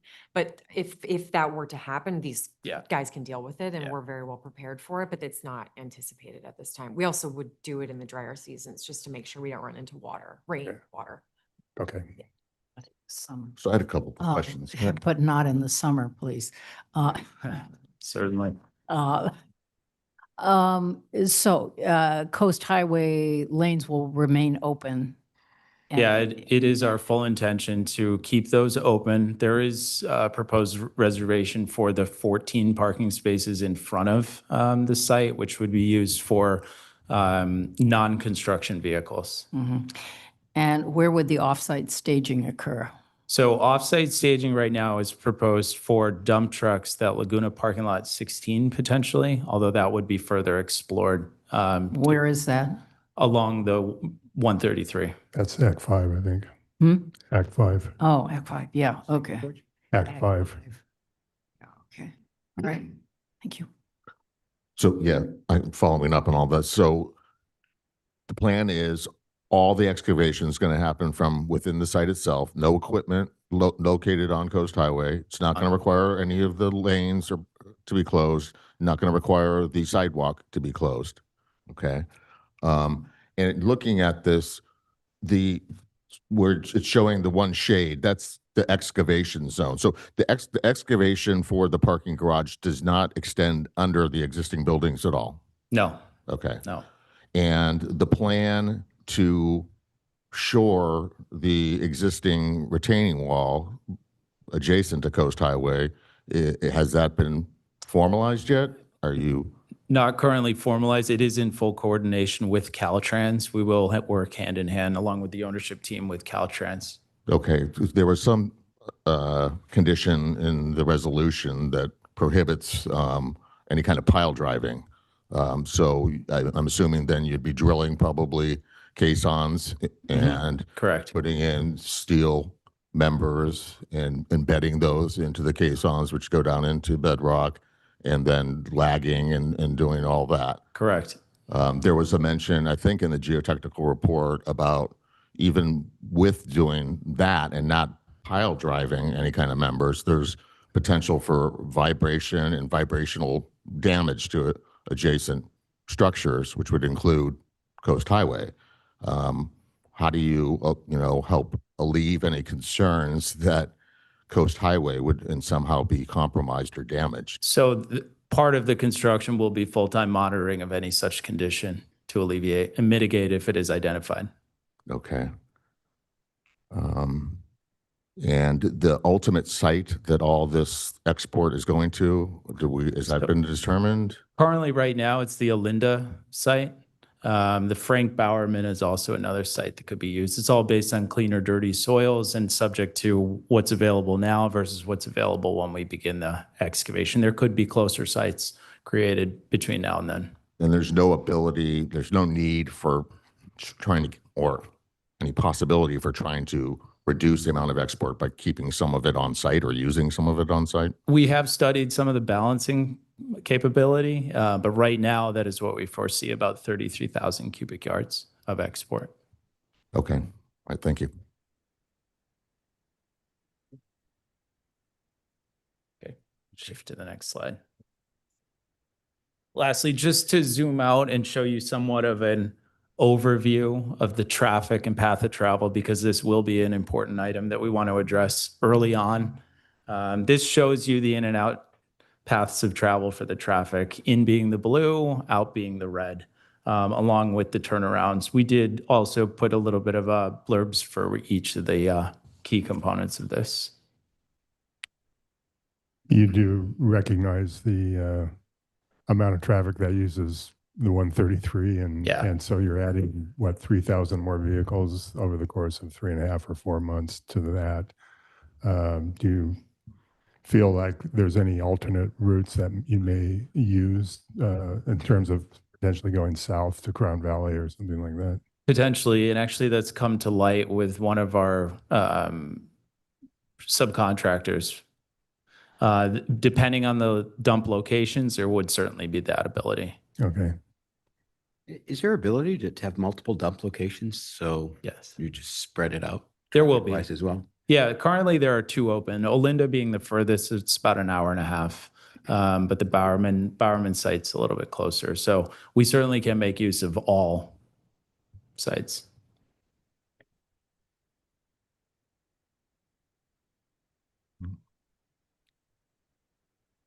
Carry on, I'd say. I think we're good unless there's any other questions.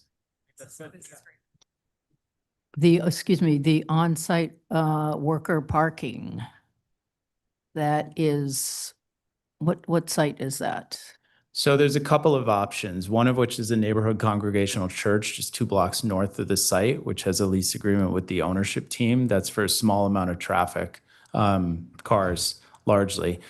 All construction crews will be off-site and they will be shuttled to the site on a daily basis. There will be parking on site. All Shawmut related, construction related staff and all of that sort will be contained within the site. Yeah, because we had a pretty substantial impact to the neighborhoods when the Surf and Sand did their remodel, and it was very noticeable when you drove around that area to see, especially when people were getting off work. The trucks were all over the neighborhoods, and it was pretty unpleasant for people who live there. So. Yeah, that's something that we do have a plan to completely mitigate with off-site parking and shuttling.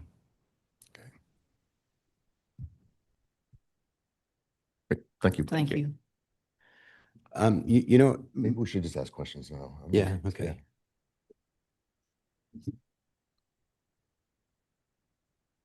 I had questions regarding the parking garage. I don't know if we can have the consultant regarding the parking garage come up and answer some questions. Yeah.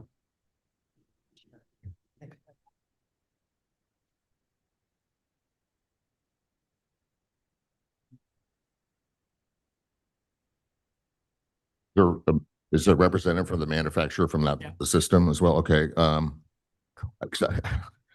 We so far, the way this has kind of been presented to us is, this is automated parking garage, and that's kind of been the extent of it, and it hasn't been, much beyond that. So I did my own little research about these automated parking garage systems. They're not new. They've been around for, a long time, actually. But not used all that much in the United States. And, from what I was reading was that, the largest one in the world is in Kuwait, and it holds over 2,300 cars. The largest one that I read about that was partially, at least, or completely subterranean is somewhere in China, I think Shanghai, and which parks about 230 cars. So this proposal with this garage would be, close to one of the largest ones in the United States, as far as I know. And and there's different systems I was reading about. There's what's called rack and rail systems. There's a puzzle system. There's something called AGV. Which system is this, or is it none of those? So this would be a rack and rail system. This would be a slide system. So each vehicle placed on its own pallet and then transversed on conveyors. So you can have multiple vehicles moving at multiple times. There's actually a very similar system up in Burlingame in San Francisco that has 238 spaces. There's also Opus One in Boston, 452 spaces. And we have a number of projects in San Diego under construction right now. We also have UCLA Medical Center in Los Angeles, which is 286 spaces, which would be a full pay system, fully automated system. So you can be confident that this is not our first rodeo. Parking is critical and key in this particular position in this project. So what I can say is with this system, there's a number of redundancies in place. And that's probably gonna be your next question, is what happens with that? Right. Right. So there's 3 entrance bays for one. So we can actually receive 3 vehicles every 60 seconds, maybe 60 to 90. That will expedite as valet gets faster with that. Once 2 vehicles go down, 3 vehicles down, another vehicle comes up. So as valet is parking a vehicle, the other vehicle is already up in the exit bay, ready to be taken out to the patron waiting. Along with that, also you have software involved, which is learning software. So you can pre-program that with restaurant patrons, short-term, long-term hotel stays, employees, trash bins. All this is pre-programmed and then it learns, right? So if it knows employees are leaving at a certain time, those vehicles are shuttled into position for faster retrieval times. Okay. And so you're saying basically there's redundancy within the system and there's backup. So the idea that there will be a complete failure of the system is what, unlikely, impossible? Not going to happen. Act of God. Because when you look at and I'm trying to imagine when you're looking at the parking layout and you're seeing all these spots right next to each other, it's like, how does that actually work? How do you get this car that's at the far end of the parking garage? Think about the game cover- Tetris, Tetris. Right. You slide, put a piece. So that's- the system works just like that. So things are shifting around. Exactly. Hey, this guy's got to come out. All right, all these other cars have to move around. Exactly. This guy's going to and finally get over to the hoistway and up and out. So you would need an army of valet people to do that in a traditional parking system. You take all that out of the system. Pretty much what you're building is kind of a secure parking vault. So you can leave your keys in the car, you can leave your purse in the car, because once it goes into the bay, it goes and it's away. So it's a very secured kind of storage center. That's pretty much what it becomes. What's the maximum size of a vehicle that can go into these spots? Right now, I think we're at 19.6. So you're looking at Suburbans. Okay, so is there any provision? What happens if somebody has a type of vehicle that doesn't fit? Doesn't go in the system. So what happens? I think one thing is this is designed the way a typical parking structure is, right? So if you had a large truck with a rack on top of it in a normal parking structure, it wouldn't go in there either, right? You got to find surface parking for it. Right. So is there any surface parking that's going to be provided for that possibility? What if somebody rolls in with some weird giant vehicle and they're like, Yeah, hey, I'm checking into the we do. hotel. And you're like, well, find We a street. we do have surface parking along the driveway. Okay. Garage related.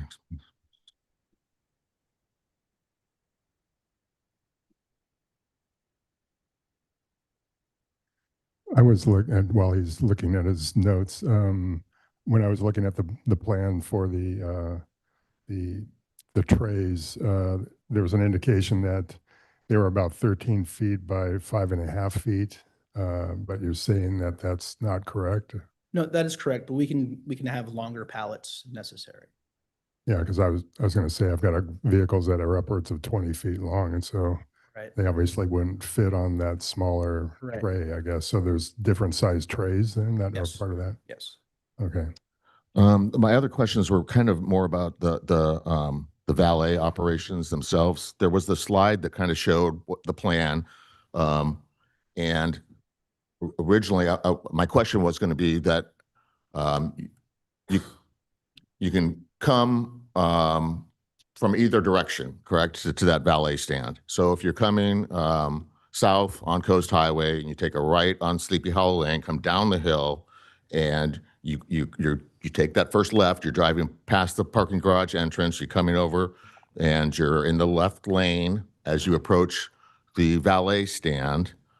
That car, and then there's enough room in this driveway lane for two-way traffic, but is there much room for anything beyond that? Is what's shown in front of the valet stand, is that supposed to be a little roundabout?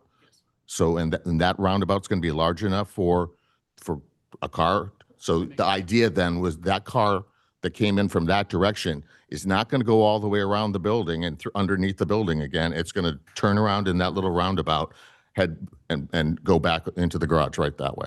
Correct. Okay, so no additional trip on Sleepy Hollow Lane there. All right.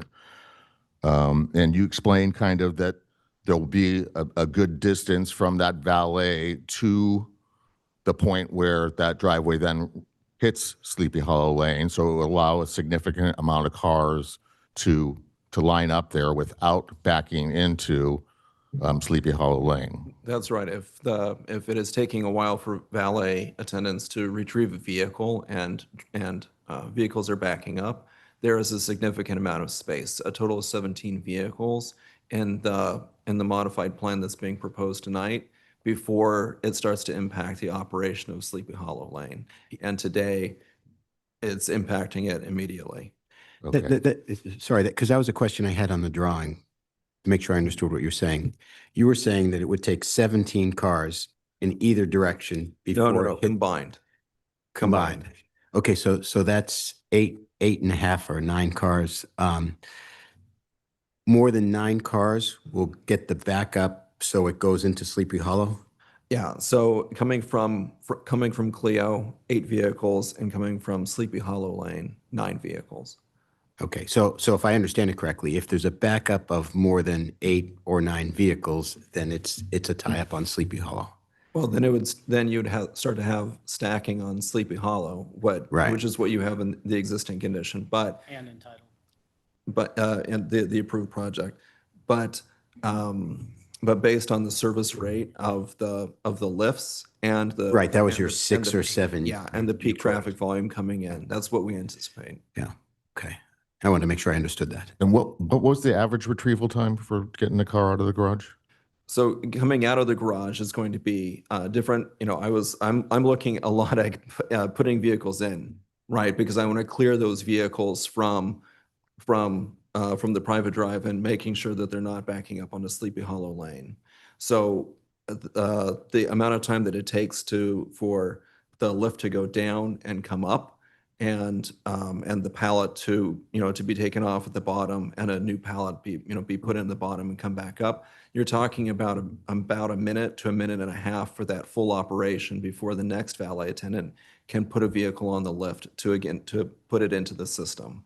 And today, where the valet stand is, they're about 150 feet from the largest of the parking fields and about 350 feet from the valet stand to the second largest of the parking fields.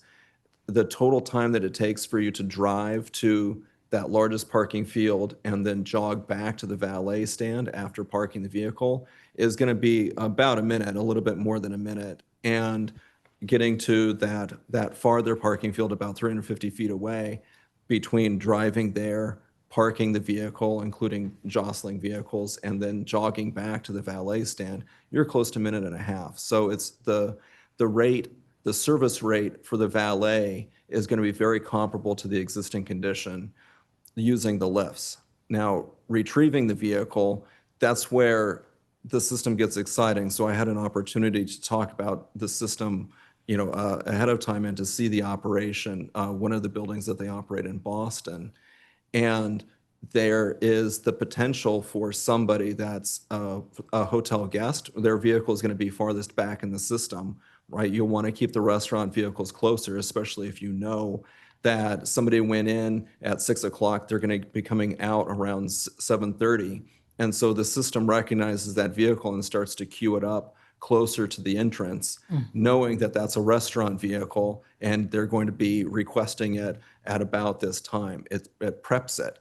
Somebody that's a hotel guest that has their vehicle in the back of the system could call or use an app if that's what they want to do, but they can request the vehicle, say they're going to be checking out, and the system can start to queue their vehicle up towards the entrance while they're finishing packing and getting their luggage back to the valet stand. The system that they're operating, right, the place that they showed me in Boston, is an office building. So you have people that leave their office at a certain time, and the system learns what time they're leaving their office and requesting the vehicle and starts to get it ready at the same time every day. Or on the app, they can say that they're coming down and it starts to push their vehicle forward. So that would be available within the system also, and that could reduce the retrieval times. But that's the intention, is to say certain vehicles are hotel vehicles and they're going to be here a longer period of time, and other vehicles are restaurant vehicles and we need to keep them close. Okay, and the garage itself is meant for the hotel guests, for the restaurant patrons, and for employees, Correct. period. It's not meant to be a public parking garage. This project has never had a public parking requirement placed on it. Okay, but logistically, how does that work? So somebody comes, they pull up to the valet stand and they say, I'm going down to Driftwood Restaurant. And they go, okay, great. And they take your car. And then the guy just leaves and he starts hoofing it down Coast Highway and just leaves his car there all day. What prevents that from happening?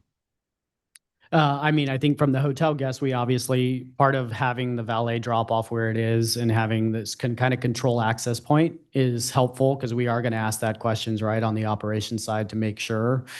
Similar to the restaurant, we're going to make sure, especially at peak times, that they have reservations. So I think we're going to have the systems talking to each other. Again, this is all one ownership group. And so the restaurants and the hotels will all be kind of talking to each other. So we'll be able to kind of validate that. If someone says they're coming at 7 but decided to stay till 8, I mean, we can't Well, really do anything about a that. simple solution to that is pricing. Yeah, If you- exactly. You charge hotel guests one thing, you get a validation from a restaurant, and if somebody is a freeloader, Yeah. you That's have right. a It's free per a hour. freeloader Yeah. rate. Yeah. Identify yourself as a freeloader. On that previous slide, showed a ride share drop off, or didn't show it, but it was talking about that. Can we take another quick look at that previous slide that was up? The one with the stacking? No, it was, yeah, that one. So the rideshare drop off and pickup areas in the exact location that it was with the 2021 approved project. And the idea here is it's closer to the restaurant. So encouraging people to not bring their own vehicle, but instead to use rideshare to get to the restaurant. And that would be accessible to everybody. There would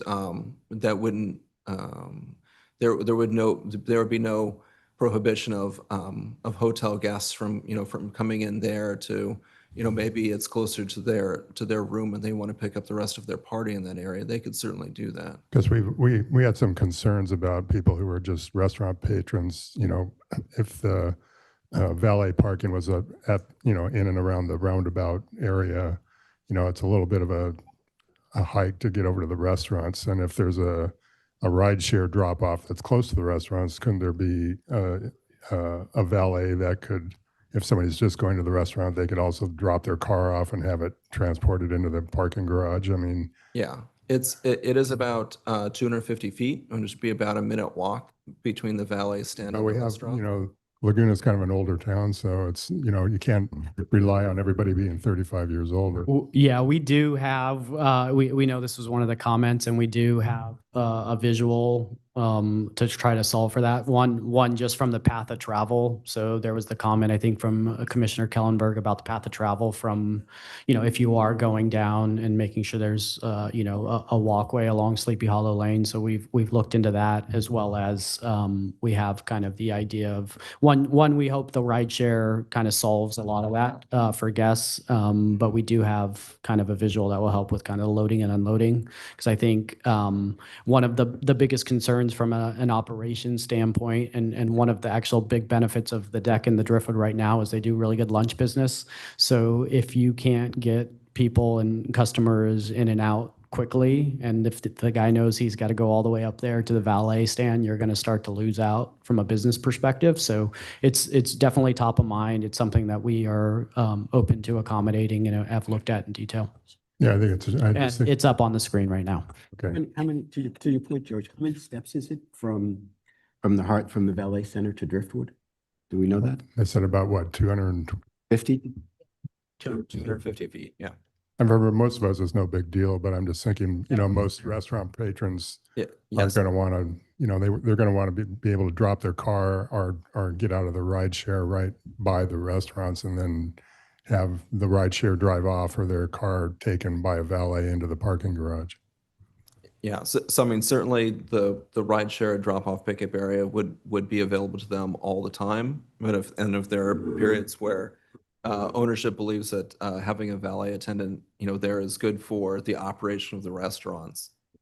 Yeah, and so the visual up on the screen right now shows the potential for a valet drop-off location that we would be willing to entertain. Yeah, okay. Since this is kind of one of my issues, can I speak? Sure, go ahead. I mean, I haven't been invited to yet by the chair. But You have an open invitation. okay.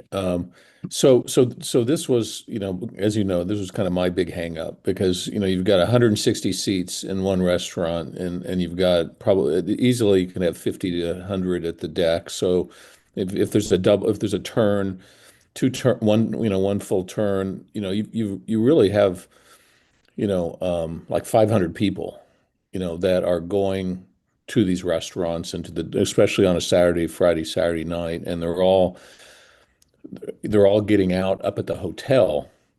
So you have 500 people walking from the hotel, almost the length of a football field, at least before I saw this graphic, down this, down the alley, which isn't going to be just a few people walking along a plaza. It's going to have the Uber, the drop-offs. Not everybody's, I don't think, is going to be turning immediately into the first exit or entrance. There's going to be traffic on this road, on this alley, and with 400 or 500 people walking back and forth, I think I was concerned that there was a sort of a flaw in the concept. You've addressed that. I appreciate that here. Let me ask you, because having the secondary valet drop-off solves it, for one thing. The walkway you're showing, would that actually be demarcated in a way that it's very clear that that's a pedestrian walkway versus just being a space along the side of the alley? Yes, I think we would look to do that thoughtfully with design and different materials. Same thing with kind of identifying the kind of crosswalk that would go across from the lobby area over to the ocean side of Sleepy Hollow. Okay, well, this is what I was asking for, so this is good. Now the only other thing, and this is more your problem and not mine, and that is, I know you have the developer there and you have the architect there. I don't know if you have an operations person there who's actually operating the hotel, but having all of those, that 300 to 400 to 500 people getting in and out at the lobby of the hotel while guests are trying to, pleasantly, arrive and depart from the hotel. Are you not concerned about sort of the chaos that would occur there versus having two separate operations?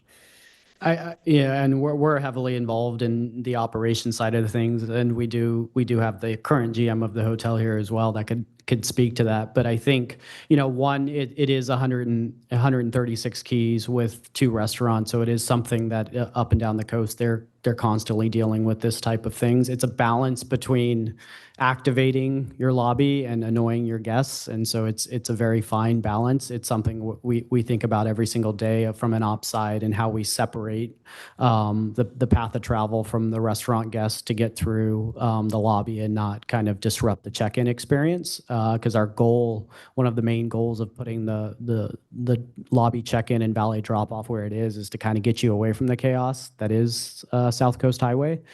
So the last thing we want to do is kind of be self-inflicting it. So I think it's something we're concerned about. I think in the hotel business, it's something that's constantly top of mind. And Yeah, a lot of hotels have great restaurants that generate. Yeah, so in fact, I'm in one right now. So, and if your operator is not concerned, how could I, be? Could you go back to the drawing of the stacked cars for a second? You mentioned that there is room for on-street parking, and I'm trying to find it on this diagram. You know, for the big vehicle, I'm going back to the vehicle that doesn't fit in the, you know, in the parking garage. Can you show us where they would go, where they would park? The one big dip on the furthest south. Right under the word stacking spaces and the arrow. Underneath the red arrow. Yeah, right. See the right below there. Yeah, so there's a pull out there. Yeah. Right. Well, okay, so that's like one car, I guess. Yeah, I mean, I think it's a balance for us because you've got to design a system that meets the kind of typical parking structure requirements. The previously approved project had the parking obviously underneath the new reef bin and in manual stackers on top. So I think that would have been a tough thing to accomplish there as well. So I think you can't, sorry? Yeah, you can use the stacking spaces, right? So I think also as you think through, obviously we need valet and operations to kind of keep up with the system, but all of those areas where we show stacking cars now, that's not going to be happening at midnight if the Sprinter van needs to park there overnight. Did you consider just making the whole loop a one way only? We've talked about it. Flexibility for stacking and storage.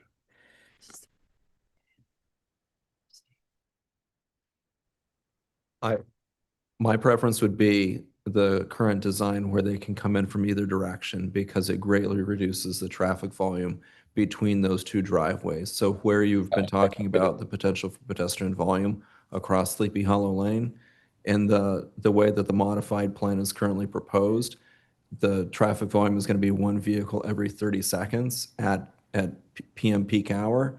And I think that that's preferable to having a system where you're going to be drawing the vehicles through there to come around a one-way loop.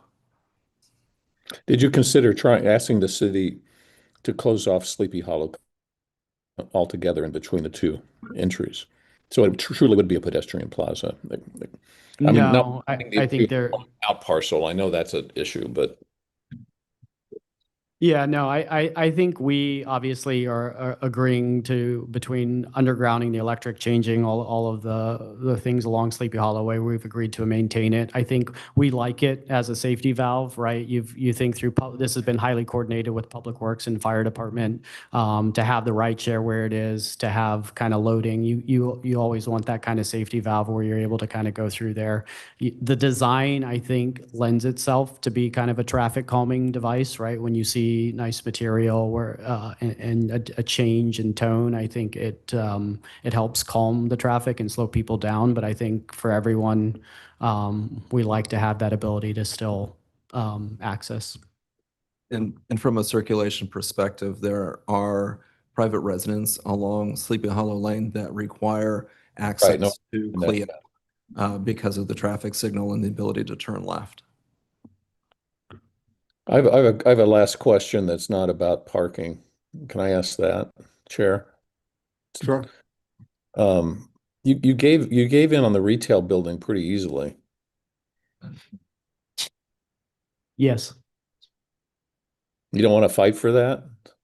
I mean, look, we It would be the only pure Norman Foster building probably in Southern California, right? Yeah, I think, look, for us, this is going to be a special project. I think there's 95% of it is kind of what we initially proposed. The idea of, coordinating, collaborating with the neighbors was important to us. I think, one of our kind of thesis when we were going into design that was to make sure that South Coast Highway was activated. As someone who spends a lot of time in Laguna Beach and has a house here, the way we walk from Main Beach, you end up kind of stopping at the traffic light and then turning back because there's no activation. So, our assumption along there was the activation, and then also having that pedestrian entrance off of South Coast Highway into the public cafe. That being said, there's your theory, and then there's real life and rational. And I think we're at a position now where we'd love to get approval of the project to move it forward. And we felt like that was a key piece to show that, one, we want to be good neighbors, and two, our ability to be flexible. I'll quickly chime in on Commissioner Kellenberg's, and I have a pretty lengthy comment about that specific thing, but I'm going to save it for the end of the meeting. Okay. Okay, Go ahead. this is a question that relates to the program and parking. There are amenity rooms in the reef, the existing reef. There is also in the new reef an amenity space along Sleepy Hollow. You mean cabanas? It's just labeled amenity. No, the cabanas are separate. Yep.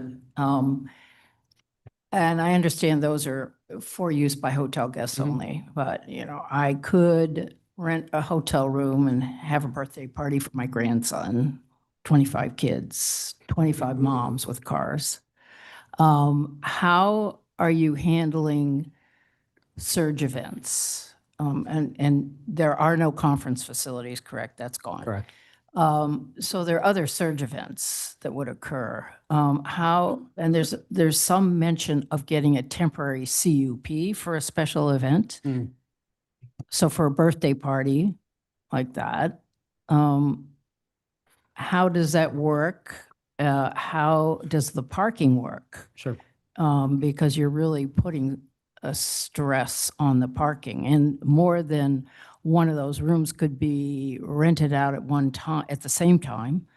So just tell us about that. Yeah, I think from a hotel perspective, we wouldn't allow guests to have a party for 25 in the room. I mean, I think, again, part of the valet and the checkout where it is actually acting as a control point. Part of the automated system actually also tells us, okay, there's already 3 cars tied to room 305. Like, what are we, what are you here for? I think we, as the hotel operators, would, if there was a birthday party, we'd ask them to go host it at the restaurant. I mean, the restaurant there has the ability to, within their occupancy level, have, a birthday party, and we'd want to support them. We wouldn't want that in our hotel room. So I think there's a lot of control points. I think in general, taking parking out of the question, those aren't things we want at this hotel, and we would be pretty strictly enforcing that. So I think that from the hotel guest side, I think as it relates to events and things at the restaurant, they have, if they do have a buyout, it doesn't overlay with then having public restaurant patrons walk in and our hotels. Like, they've got to dedicate the space to accommodate that. So how would these amenity rooms be used then?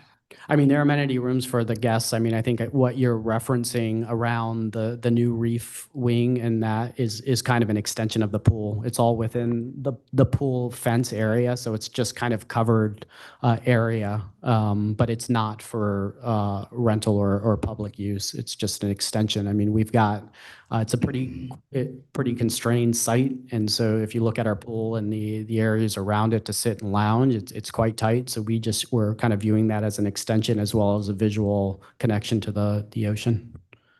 Okay, so it's a guest space that I can't rent it as a guest. No. Yeah, it's just that particular part. There are the cabanas on the Those other side. are. Yeah, but the actual amenity space that you're referencing is just kind of open space for guests to sit and lounge. All right, my next question has to do with what is the amenity space at Sleepy Hollow? And why is there no spa on the property? That's a great question about the spa. I don't know if I have a good one for that. I mean, I think you're talking about the retail space that's kind of off of the side. I mean, that's a hotel guest, and even the previous entitlements had it where it's kind of almost like a grab and go for hotel guests only, right? If they need sunscreen, if they need beach towels, if they need things like that. So we still anticipate that acting in that same form and function. And so it is, as it relates to parking and anything additional, it's all hotel guest related is how we're programming it. Spa business is an interesting business. I think it requires a lot of space, and part of the problem here is we don't have a lot of space, and it also requires a lot of serenity and quietness. And so it's, you need a little bit more space to be able to do that. I think it's an amenity we would have loved to have program, but it's a balance between kind of restaurant, and hotel guests. I think we just don't have the space at the Well, moment. you could take that whole building, both floors where you have the plunge pool, the plunge Yeah. tanks, turn that into a two-story spa, but never mind, another day, another project. The other question I had to do with the idea of the fingers going to the beach. Those are you increasing the number of stair access points to the beach, or you're just upgrading the existing ones? Just upgrading. the Okay, existing. and there will be no gates on them, so they're public access, no card key? That's correct. Okay. Yep. All right. Okay, I have, I don't know when the best time I was going to ask that question too. No, I had a couple more questions. I just want to, the landscape. Yes. The landscape, it's eyewash on that driveway. The driveway, to the Port Cochere. I don't see anything that reassures me that you can actually plant anything directly over the structure. So I'm hoping we're gonna Yes, this has see been that. a highly coordinated item. So we've got Kaylee, who's the landscape architect on the project, who can go into detail. Hi, I'm Kaylee Grubb, the landscape architect on the project. So this has been a much discussed, much studied and coordinated issue. And this set you're looking at was submitted in August. And so even since then, there's been quite a bit more coordination. And so it comes with a few factors with the Caltrans wall and the upper deck of the parking garage. And the solution that it sounds like it's going to get the most soil depth for us is, so there's one like kind of iconic center planter as you come under the bridge where the valley drop off is. That is going to have a sunken, basically hole or depressed section of the parking garage there, so that we can get we're planning for 5 feet of soil depth in that section, so we can get a specimen box tree in there. And then along That would be flush with the paving? flush or slightly mounded, but or like a slight curb condition. It's going to depend on the final drainage pattern, but right now we're hoping for basically aesthetically a flush condition, and then up to 5 feet of soil depth, so we can get a full-size box. Right now, looking at a Budia capitata for in there. And then along the drive aisles, we've looked at every iteration we can possibly think of, and it's looking like when we compress the decks between the parking garage levels and deal with all of the various utilities that need to come through there, the fire lines, all of that. We're able to get up to between 2 and 2.5 feet of soil depth above the parking garage, which will really allows us to deal with stormwater drainage, all of the utilities that need to go through there, and have some soil depth for plant health. There's also the condition that is shown in this exhibit of the footing of the Caltrans wall that's existing. Sam, maybe behind me. I don't believe this exhibit is showing the most current concept. Basically, the most current idea is to extend the leftmost dark gray wall from the parking garage up another, I think, about 3 feet into, so cut me off if I'm explaining it incorrectly, to retain the existing footing, the existing Caltrans wall, so it doesn't slip out, both for the shoring during construction and for the permanent installation. So it bisects that planter a bit, but it allows us to have an at-grade planter, which is the original concept, that it feels like this kind of smooth condition of planting, paving to planting along that, rather than feeling even more walled in than the space already is. In addition, those planters, the concept began as more of this woodland transition from the Laguna Hills, and as you transitioned into the more ocean-related portions of the site. And that space is sunken and somewhat shaded, so it doesn't need a lot of extra canopy trees. And so as the concept evolved, it's going to be more of the palms reflecting the existing Washingtonias that are kind of dappled through the site, and then kind of large shrub, small tree selections that can handle the soil conditions, still native and Mediterranean palette in there, but less reliant on the canopy trees. What is the maximum depth that you'll be able to achieve? Maximum soil depth, I think, is going to be 30 to 36 inches. We'll have more once we can remove the footing once we extend the wall from the parking garage, correct? Yeah, the wall from the, sorry. My name is Sam Mengelko. I'm the structural engineer on the project. The idea is to take the east wall of the parking garage and bring it up and be the retaining wall of PCH to simplify shoring and to simplify the structure. And then from there, sort of drop the lid of the parking structure down as much as we can to get that soil depth. And I don't know that we've totally finalized the depth, but it seems like it's going to be order of 3 feet. Yeah. Sorry, how many? 30 inches to 3 feet. Okay, it's pretty stingy for any kind of healthy, any big sized tree. But is this planter continuous? It's continuous, and that's the reason, part of the reason for we're really not going to have any canopy trees anymore. It's going to be box palms that get planted. If we, for some reason, have an individual location where we really need a box tree and don't have the soil depth, we can also raise planters in there. But right now, we're trying to create a sinuous condition that allows us to have enough depth for decent sized specimens like 24 and 36 inch boxes without having to have raised planters. Yeah. You can always shave the corners of the structure. That's true. I was going to say we have a depressed portion at the top where the central tree is under the bridge. That volume on either side of that is not being used. So that's potentially a way to bring a corner down.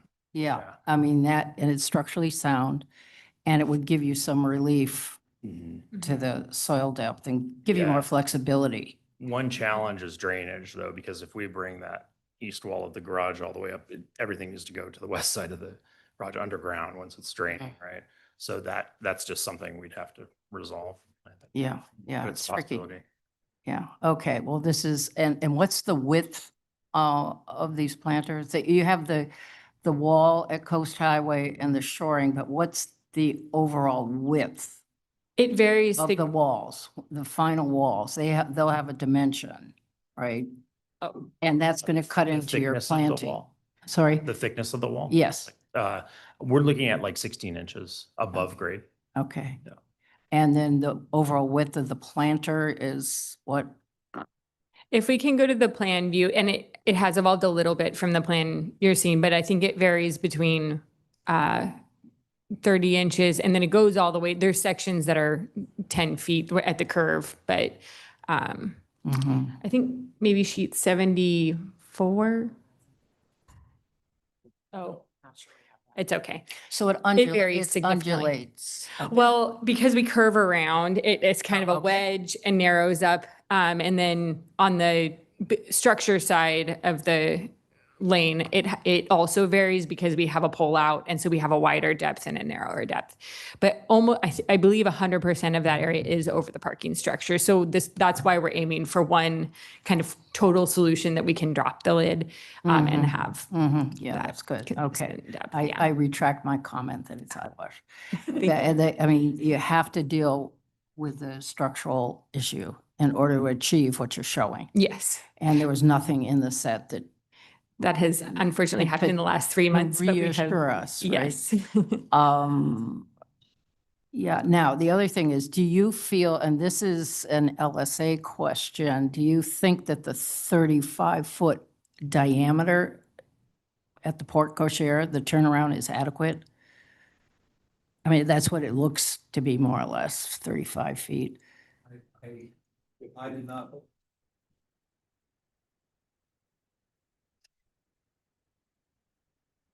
I did not put turn templates on this to confirm that, but I think that a normal passenger vehicle would be able to make that turn. I don't know what's the largest vehicle that could. Okay. Yeah, and then also this is obviously valet at this point, so being able to kind of expertly make that turn is on the valet operator. Okay. All right, thank you. Chair, before we continue on, are we at a point where we're asking small and large questions, or how do you want to move forward with this? See, maybe we go to public comment, knock that out. Get the public's comment, and then we can get answers to those I've questions. I've got quite a few, but they're small questions. But I mean, however you want to do it, I'm just, before we Well, get, go ahead then. Ken, but you were. I had some questions too, Yeah, but. go ahead. Go ahead. A couple things. One, going back to you had that earlier alternate proposal showing the alternate valet drop-off again. And were you proposing to have a separate valet drop-off just for the restaurants? Correct. Kind of duplicating the situation that's currently there. Well, today it's a hotel and restaurant, so you are bifurcating it and sending the hotel guests and the bulk of people that want to take their car up there, but we're giving them that option. And again, that was kind of a last minute comment. And so we do think there's a way to solve it, but it's not exactly what's the same condition that's out there today or was approved. Okay, because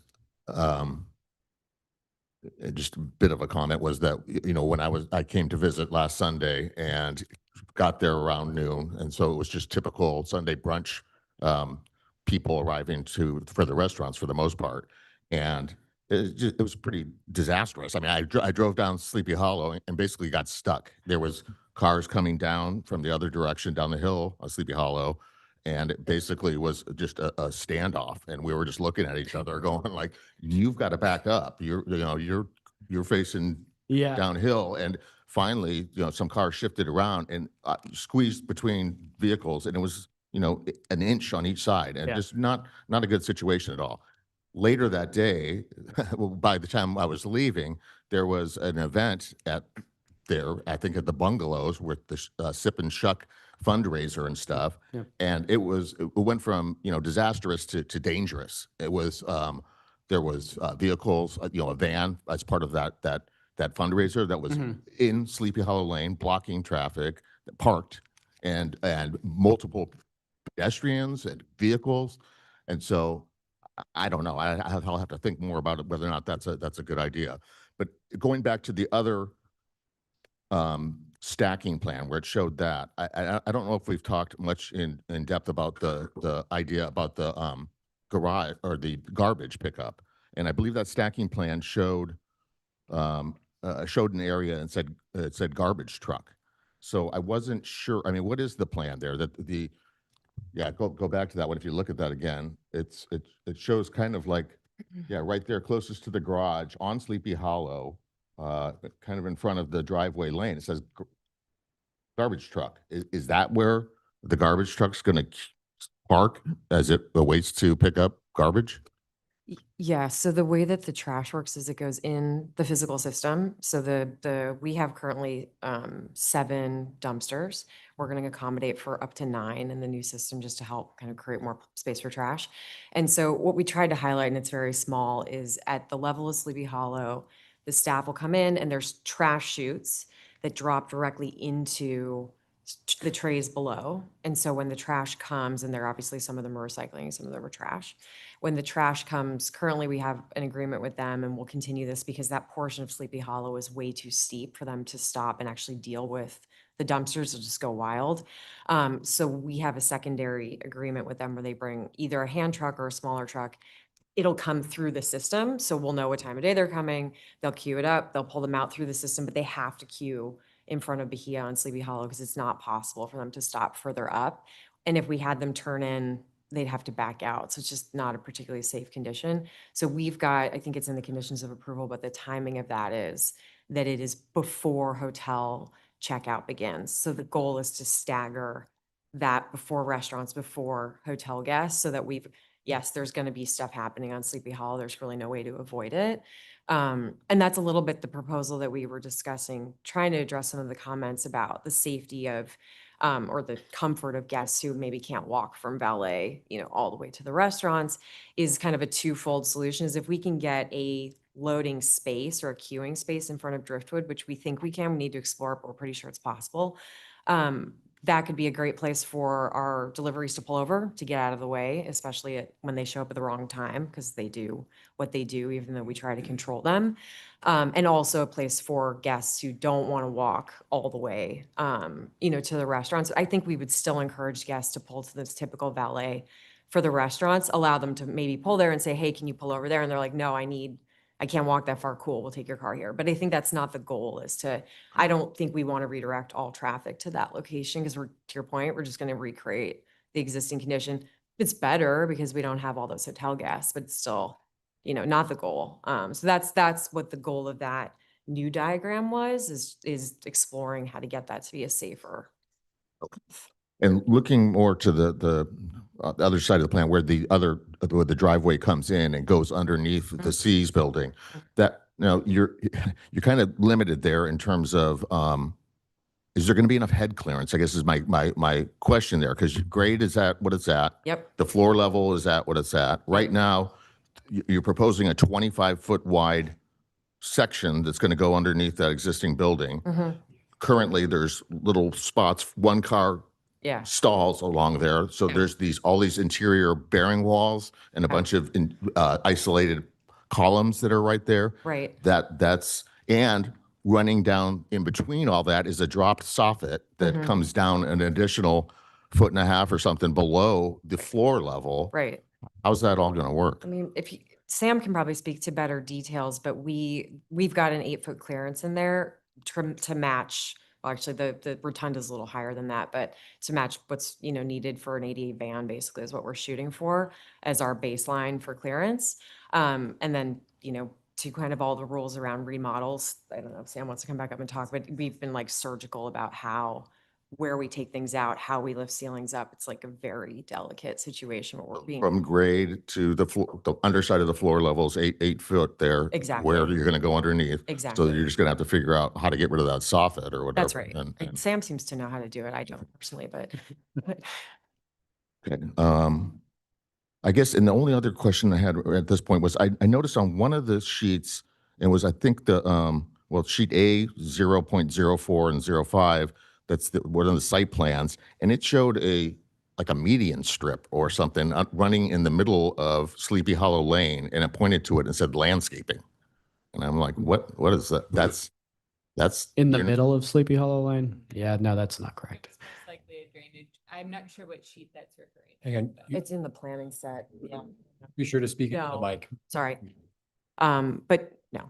Sleepy Hollow. That's not okay. Fire Department. I saw it on the couple drawings, and then it was nowhere else. It wasn't on the landscape plan or anything, so I didn't. No, maybe drainage. There's drainage Feet clear. right down the middle. It- Yeah. But says landscape. Montagami said 20 feet clear, so it's 20 feet clear. Okay, thank you. Yeah. Okay, so these are, some of these questions are smaller than some of the bigger things, but I just want to get them out of the way.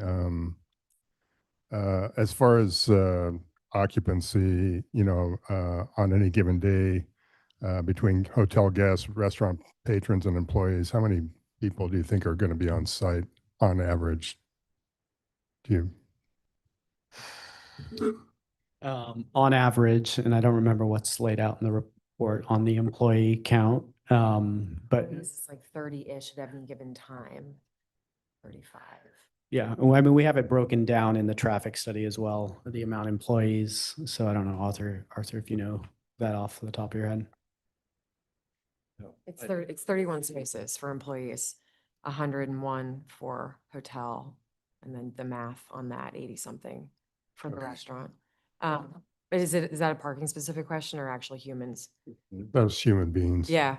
So I don't know, we'd say we're running what, like maybe 75% occupancy on average, times 136 rooms, double occupancy, So you don't foresee any, I 200 guess there vehicles. is kind of a parking element to that since, Yeah. You've got, what, 50 to 70 employees on any given day is, Right, but not at any given time. So like we have 31 dedicated employee spaces if we kind of do the math. Arthur did the Okay. math earlier this week. But then we also have rideshare for the employees. We've got a shower so they can shuttle bike. All that was part of our parking incentives. the 40C Cafe, I know that was part of the original entitlement, and it was out in front. which would be accessible from people walking by on Coast Highway. And I was, as I looked through the plans, I didn't really see where it's relocated. And Still there. in front there, Yeah, so if you come off South Coast Highway and the kind of round pedestrian walkway, there can be, some of the seating would be exterior and then right in that space. So today, if you walk through that, it's our lobby. Now our lobby's the lower level and that entire space is the public cafe. and that'll be open to The public. non-hotel guests. 100%. Okay. Yeah, 100%.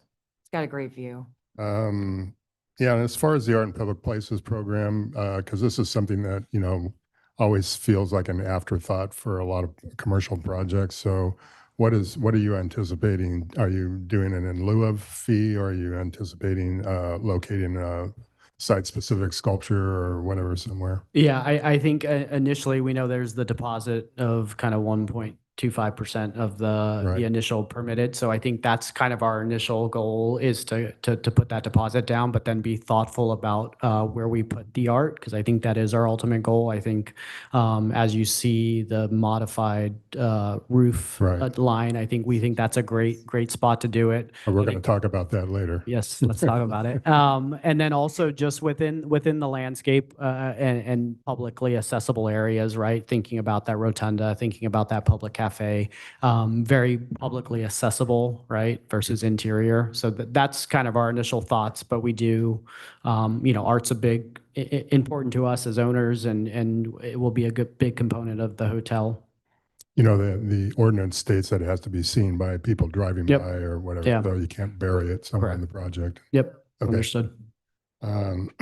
Sorry for these small questions, but I had a question on the paving materials. You mentioned these, what are you calling them? Wood-like concrete pavers that span, they look like they must be 20 feet wide. And in some of the renderings, it shows maybe some gravel or something in between them. But do you have any concerns with heavy trucks, trash trucks, or the advent of a fire truck driving across those and potentially cracking them or breaking them? Yeah, so we talked to the fire marshal about that. They would be fire trucks. So we'd have to have them custom made. And it would either be a stamped concrete that has the pattern, or there is the kind of idea to put like a decomposed granite between them to allow that kind of breaking up of the solid concrete, which I think would be great, but it's going to be thick. I mean, really, really thick. But, we're redoing the whole street anyway.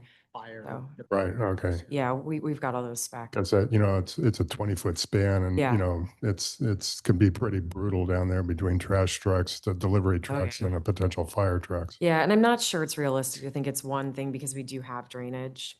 So there'll be some grooves. And this is a very small question, but the proposed pool fencing is, I think it's 4-inch metal tubing. Is that Corten, or is it mild steel, or what, or is it painted to look like rusted metal? What is that? So I think at this point in the planning stage, we'd like to leave it as it'll be steel one way or the other. It would either be real Corten, or it can be left to rest and then sealed so that it's not staining the adjacent surfaces. But either way, it would be sealed and Yeah, I think- rested in color. Yeah, I know. A mild steel probably isn't going to be a good choice for that environment, Yeah, so I think it's going to have to be budget, I Corten. mean, we will end up with Corten. Yeah. Okay.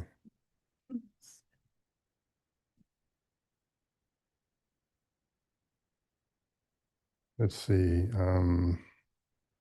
Sorry, I've got a lot of notes here because we had 3,000 pages to go through. I have a few, Chair, I have a few questions for staff. I don't know if should I save that for another time? Yeah, maybe, and Steve, if you have any other questions, although I think you started, maybe we open it up for public. Okay. Get and then public come comment, back. and then we can go to staff. We Okay. did it in Pulp Fiction order. Thank you for your indulgence. So was that an invitation? Yeah, if you have any other questions for the applicant. Well, when we met, I asked him this question, but I'd like to get it on the record, and that is, there's a lot of wood showing on the elevations.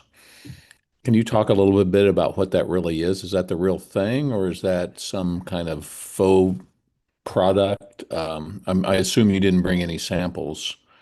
Can you just describe what your intentions are? For those physically here, we do have samples. I don't know where they are in the room. But the technology and material science is developing every minute. So what we want is a warm wood look, a timber look. We think it's appropriate. We think with the increased landscape that we're going to have, it's going to make for sort of a timeless elegance, a new kind of elegance, which is soft and not in your face. So whether it's veneer that's wrapping aluminum, whether it's a mix of stamping colored concrete for horizontal surfaces that have heavy loads, there's a lot of ways that we can deal with it. Some of the places that you do touch with your physical hands, we want it to be actual wood. Some of the elements that you see from a distance, we have more flexibility with. So I think it's going to be a combination. And what we showed in those renderings, we're going to achieve. And obviously, once we get to the interiors, we have more flexibility. But let's put it this way: the coastal environmental challenges and conditions are well documented and known. We have a very savvy client who develops as a living along the coast of California. And we're having rich discussions about what's the best balance between the fit and finish and the feel and the experience, but also the maintenance and the cost and the operations long term. So I think the last thing I'll say is this is a very experienced group, and you should look forward to joining us there should you approve it, because it's going to be a magnificent experience. So in summary, you're asking us to have faith. Yes. No, that was the only last question I had at this point. Okay. Why don't we open it up for public comment and question? Come up to the podium, state your name, limit to 3 minutes, and after you speak, please register your name on the desk there. Thank you.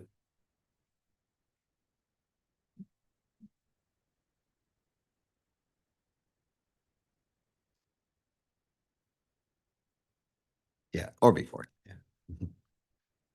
Hey, I'm Sam Day, and I'm concerned about the parking garage. Why can't it be 100% subterranean?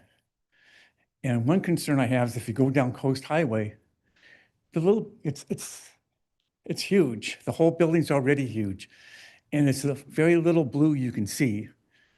You can't see any blue when you go through, if they build that parking garage for the whole complex, for the whole Pacific Edge. And another thing is people who live across from it are going to be impacted by view. And I think it's just a negative. Anyway, my question is really make it all subterranean. Thank you.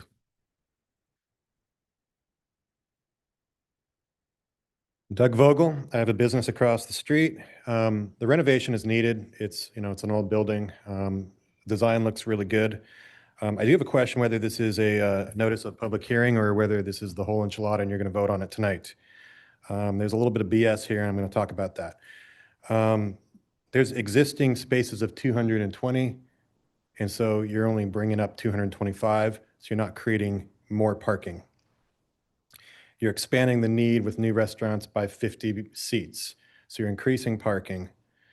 The employees do not park there right now, as far as I know. So if you guys want to speak about that, I'd like to know, because every day I see the same blue Bronco with a bartender parking there and getting tickets when they are getting enforced, to the point that there's an anchor in back when they're going to get towed. So the employees are not parking there. And then during this, if you take away the parking on your side, then everybody's just going to park on the business side. Okay. Q Terrace also is saying their valet, which is supposed to be the Congregational Church, they're saying their valet is over the cross with you guys. They have a picture with a sign that shows, go down to Clio West and make a left. So they're saying they have a contract with you guys for parking. So how many times are we going to be fooled by this valet parking discussion being at the Congregational Church, just like Red Dragon, and that's never been resolved? Okay, so that's a little bit of BS. Here's a very important matter. You cannot make a left-hand turn on PCH into Sleepy Hollow Lane. The lane narrows too much. You can't add lane there. And you can see that the road, probably right here, it starts to become a V. It's very narrow. There's a lot of accidents. So you'd probably be better off entering through Clio and then exiting through Sleepy Hollow. But the cars back up so much there. If somebody's going to make a left into it, it's going to be worse than it is right now. That is a huge problem. You have not thought that through.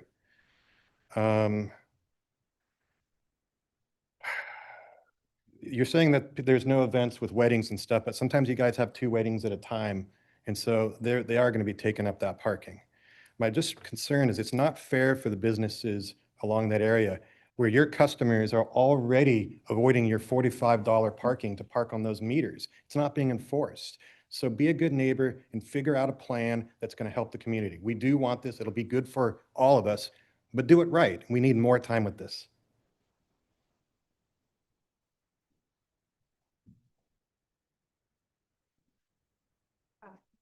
Okay. Hi, I'm Emily Hine. I'm at 609 Sleepy Hollow. And I didn't bring my whole posse with me, but imagine there are 30 other residents of that building here. My goal in coming tonight is just to find a way we're going to keep the peace with all the construction that's about to happen. Please address the commission. I'm interested in keeping the peace with the residents that live along Sleepy Hollow Lane. I think Chris may have said, or somebody said that they have 11 of the 23 buildings on Sleepy Hollow. That leaves 12 of us, 12 buildings that are residential. It's individual homes, but also apartment complexes and such. And so we are already, as Commissioner Sadler said, playing chicken in that road, Sleepy Hollow, for parking and getting in and out. And so we'd really like to make sure that we can keep the peace in addition to the valet that you've already got handled in the drawings. Please do not add another valet right on Sleepy Hollow again. We're going to be in that same chicken conversation that we've been in for years. I am a newer resident to that building, and so I'm still learning the comings and goings, but I'm interested in how do we, as residents, live a peaceful and quiet existence with all of the construction going on, albeit it is needed, and I'm grateful for the improvements that we've seen. So just finding a way to keep the peace. Please, no construction at night, no dump trucks at night. We just need some peace in our neighborhood and a way to live together harmoniously through the construction and the renovations that need to have happen. So I'd love to have a liaison to work with in the community so that we can keep our building informed. Thank you.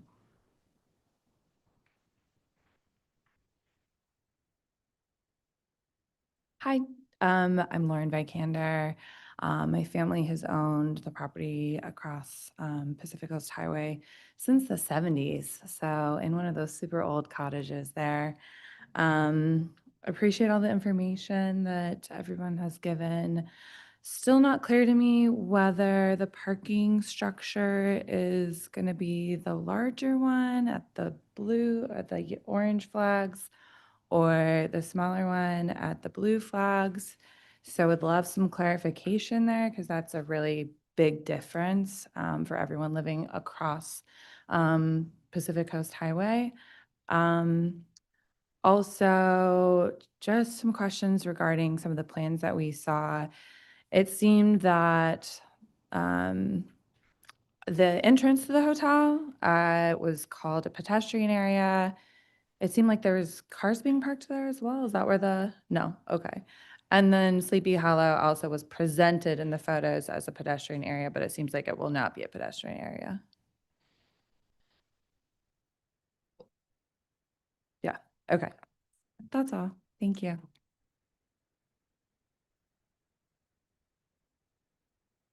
Hello, Don Zambrelli, fortunate enough to live here for 56 years. And I have a building that I live in now at 640 South Pacific Coast Highway, right across from the project. a 5-story building. And so like, without the retail there, I'm fine with it. Otherwise, it was blocking my first, second, and half of my third story of seeing the water anymore. So they say they're not going to put that structure in there now. That's what, at least that's what I've been told. And I think for the neighborhood, the parking structure is fantastic. I did one of the biggest in the world, Center City, the Twin Towers. That's my type of business. I'm in the drilling business. Did a lot of work for the city over the years. So the parking structure is a big help, I think, for what they're going to do there. And there's no pile driving, and that type of work is just drilling.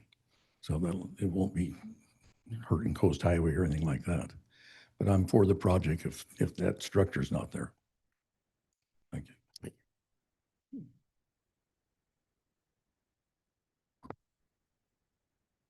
Ruben Flores. I'm excited for the project. Sounds like an unbelievable undertaking.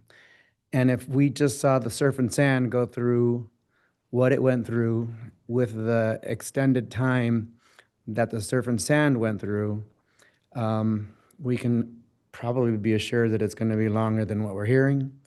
And if we thought that the surf and sand caused some frustration, this is going to cause frustration as well. But we just have to think about what the outcome is, and that's going to really make that whole section look beautiful afterwards. And even when you jog on the beach, it doesn't look good right now anyway. So my question is there going to be one large tree that is saved during all this construction, or are they all coming down? There's 2 historic trees on that Sleepy Hollow area. And so I'm wondering if one of those, 2 of those are going to be saved, because it looks like everything that's at Coast Highway is going to go. So that would be probably my number 1 consideration. We just lost a big eucalyptus over at Te Amo, huge eucalyptus that just came down today. So one by one, all the big trees are leaving our town. So if they could leave one as a historic reference to the location and the area would be great. Thanks.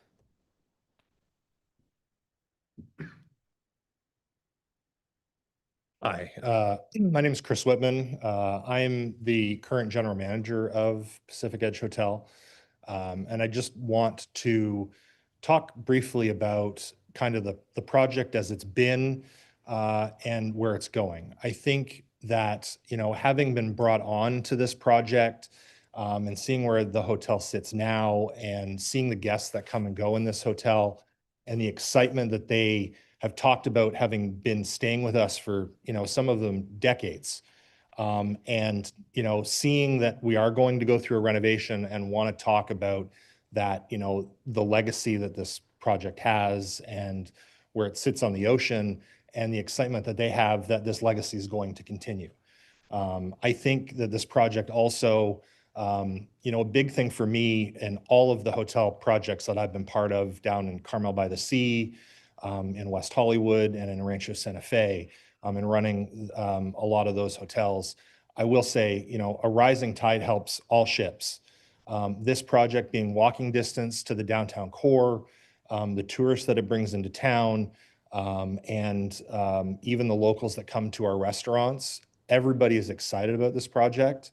And I think that it will be a continuing legacy of what we currently have, and a major improvement for what we are sitting on right now.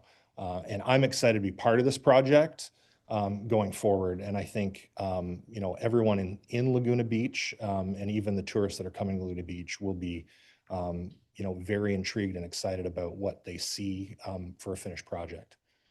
Thank you.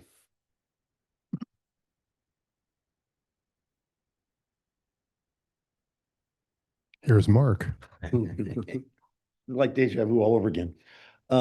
Mark Hoffman, I've lived here in Fernot. I was responsible working with Morris and getting all of the city approvals and ultimately all the Coastal Commission approvals for the last owner. So I was employed by the last owner for almost 3 years.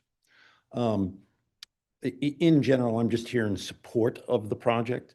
And to the woman who talked about making sure that there was peace, I think most of the issues around parking today can really be worked out through some kind of written operational agreement that I asked the current owners to think about and commit to some type of written operational facts. And if you do that, I suspect everything that are your concerns can all be worked out. But I think it's so important for the town to get this project done. It's been sitting there for decades, and not getting it to go, not getting it moving will be a shame. And we've seen what happens to places that don't get moving. We're living with a dead project sitting on the beach now for 7 years that, to be frank, doesn't have any future either. And so I would strongly urge the planning committee to approve it.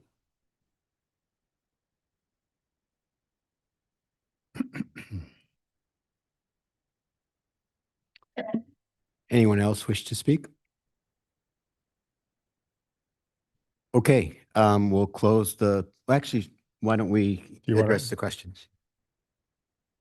Yeah. Why don't, to the applicant to address some of the questions if you like, and I think probably the main one as it relates to the retail pavilion and the original versus the supplement, obviously our recommendation and our willingness to go with the supplement package is key. So I think that's probably the first question that came up. so just to be clear, what we will be asked to approve is the project with the supplemental. Correct. In response to one of the questions, the blue flags. Correct.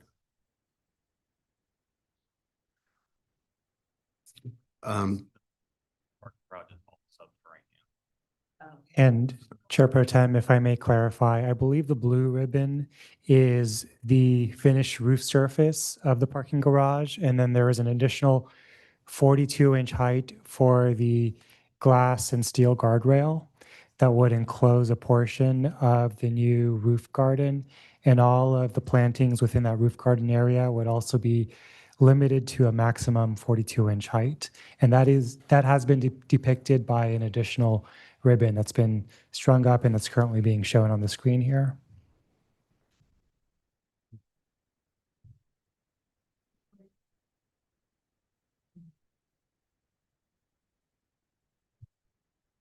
So was that multicolored ribbon? What color was that ribbon?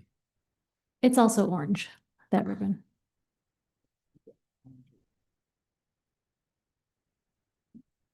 Okay, other points from my notes and any other commissioners? Construction impact was one of the concerns raised. I just want to make sure, was the applicant done with their rebuttal and answering? I just want to be sure that we. Well, we give them this is, Oh, you're I'm asking just, him the question? Okay, the gotcha. applicant, yeah, these are other issues that were raised for the applicant if they want to respond to. Construction impact, how you minimize the disruption to the neighbors. I mean, we touched on it a little bit with the contractor. I'm happy to bring him back up here to discuss that. Chris?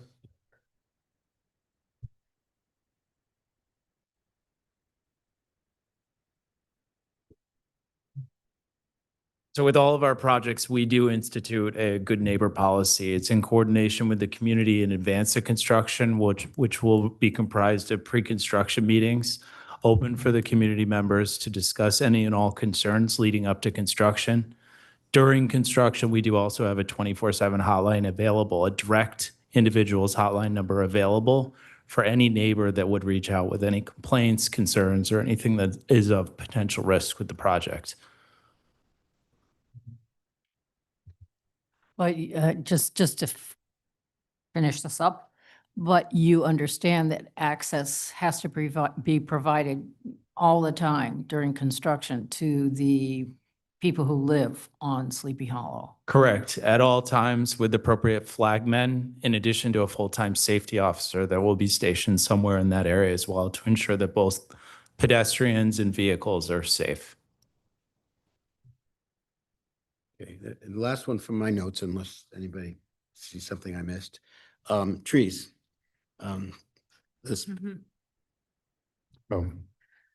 So for the approval purposes, we do need to propose that all trees are going to be removed because of potential grading impacts. We are going to individually assess as we get to each one that whether we can keep some of the larger specimens, but because there's so much structural work that, retrofit that needs to be done, we just have to assume, and a lot of storm water drainage and those kind of underground things, we have to assume we'll cut through some root systems, even if we're not directly changing the grades of where the existing trees are. So we're assuming that we're revegetating the site, reforesting it with many, many trees, and then we will endeavor to save any that we can as we get But into it. is it possible at all, in the case of, say, a nice big specimen tree, to actually remove it from the site if necessary and then bring it back? Yes, and we do that often on sites. This site specifically is really tight. So getting a large enough root ball for the tree to survive, that will be one of the analyses we'll make on a case-by-case basis for every tree. There are, for example, a lot of the palms are not easily transplanted because they're so tall, they'll be so top-heavy that guying them would be inherently dangerous for pedestrians. And so it will be better to buy very healthy specimens from nurseries of similar species or the species that fit into the palette. Others, if they have a decent enough root ball, we will endeavor to save them and replant them on the site. Yeah. Chair, can I ask a question on this topic? Sure. Did you evaluate at all? There is a planting strip on the uphill side of the wall, the retaining wall. Did you evaluate at all the opportunity for any kind of shade trees or street trees along the frontage? Is there- Yes. So above the Caltrans wall between the sidewalk and the site. Right. Yeah. So balancing view corridor requirements and there are also a request for street trees. We've come up with a cadence of the Washingtonia palms in a 5-foot squared tree grate, and then a 3-foot strip of low ground cover planting in between, along with a new guardrail that meets current standards. And rather than canopy trees, because of the view corridor concerns along there. And that's what's depicted in your plans? Yes. Okay. May I ask a couple of questions? I meant to ask if, and Sean, we talked about this. Are you willing to accept a condition in the resolution that you will not put any equipment on the roof, no HVAC equipment? The architects already made me sign my life away for that one, so I will do that. But yes, we are avoiding all. Okay, and then secondly, the public bus stop is right there. Are you willing to, it has to be coordinated with OCTA, but it could and should be upgraded. Are you looking at that with OCTA? In coordination with Caltrans, obviously with the whole wall situation, we're also planning to redo the entire sidewalk, the entire guardrail, the vegetation, because it's quite tight. If you walk down there, if there's two people passing each other, it's really uncomfortable. And then we're getting rid of the curb cuts in front of the current driveway, but there's also another curb cut further down past the bus stop, which is Yeah. kind of squeezing the bus stop. That's going away too, because that's like a weird ramp that goes down into our site currently. And we are going to just fix all of that. So yeah, we can absolutely replace the bus stop. Yeah, better plan ahead. It takes forever with them. Yeah, there's a couple agencies here are slow, but we're on Couple, there's a lot more than a couple. it. Okay, I think that addressed the public comments. Close it to the. No, the Congregational Church, I the skipped- bottomless pit of overflow parking. I skipped that. I mean, as it relates to that comment, obviously in the future, there's no need. We don't have to. Currently, we do have an agreement for the employees, but again, we are parking all the employees on site, and that is not necessary in the future. But It's related to construction parking. Yeah, I think we can find another solution if we think that's a problem. But I think, yeah, as the GC referenced, between shuttling them in, but also finding other paths.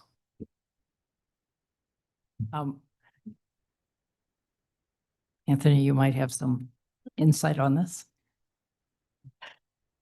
I will say that construction staging plans are subject to city building official review and approval. Planning can and will certainly get involved on a project of this scope and nature. So we can specifically evaluate the applicant's plan to park construction employee vehicles, larger heavy equipment associated with the project construction. I will remind the Planning Commission and the public here tonight that with your prior 2021 project approval, the Planning Commission did impose a condition of approval that required that the entire hotel resort, including the restaurants, remain shut down for the full duration of the construction. And that is to ensure that there is as much opportunity to park vehicles on site and stage construction equipment on site as well. And that will, I think, make it more feasible for the applicant to find strategic locations within a certain proximity to this site, expand the different opportunities that staff can explore with the applicant to ensure that construction impacts are being effectively managed. Thank you. Speaking of construction duration, I don't know if we actually covered that, but what is your anticipated time frame, start to finish?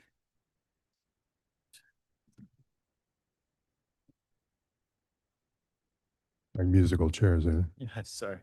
So we are actively in pre-construction. Once we do commence construction, we foresee somewhere in the ballpark about 24 to 26 months. Okay, that's what I thought, but How long is pre-construction? Currently, right now, we're actively in pre-construction. We do foresee some minor demo abatement and all of that sort, which would commence mobilization on site sometime shortly after the first of the year. Limited mobilization. Construction would then start sometime on or about June. Not trucking. Mobilization to site. Sorry, I stand corrected.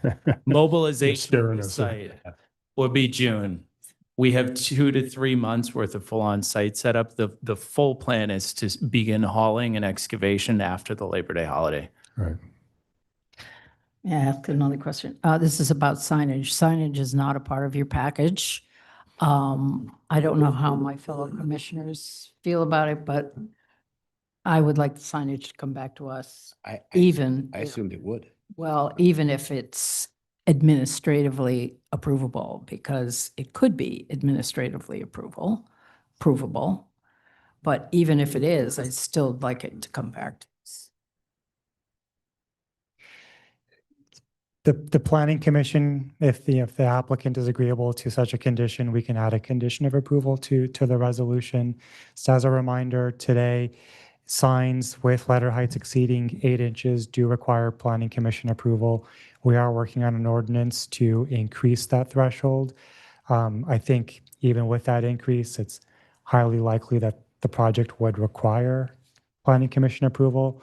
At this time, it's likely that signs with max letter height of only 14 inches would be exempt from Planning Commission review, but we can make it an automatic Planning Commission requirement for this particular project. Thank you.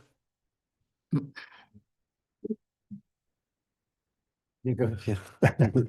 Well, the staff report also mentioned, the challenge of this project because of the fragmented ownership of some of the parcels, particularly 645 Sleepy Hollow Lane. Is the applicant team in active negotiations to possibly purchase that property and make it part of the project? We've met with them a bunch of times, both as good neighbors and as owners of a lot of that land around them. They really want to stay in their homes. And so we've offered to help improve the look of the exterior. So we're going to have an army on site, fix things for them, whatever we can do to make the property look better. But for now, that's where we're at. Because if that was part of the project, it'd be a lot easier to make it even more cohesive, but It would. and it's going to be, pretty disruptive for them if they're planning on living in that building while construction's going on. That's right. It's no one's full-time residents in my understanding from meetings with them. So hopefully we can work with them. Okay, thank you. Sure. Question for staff. So City before staff. that, maybe we close, if no more questions to the applicant, why don't we close the public hearing? And now. Okay. for the staff. I just, most of my questions have been answered except for, hold on a second.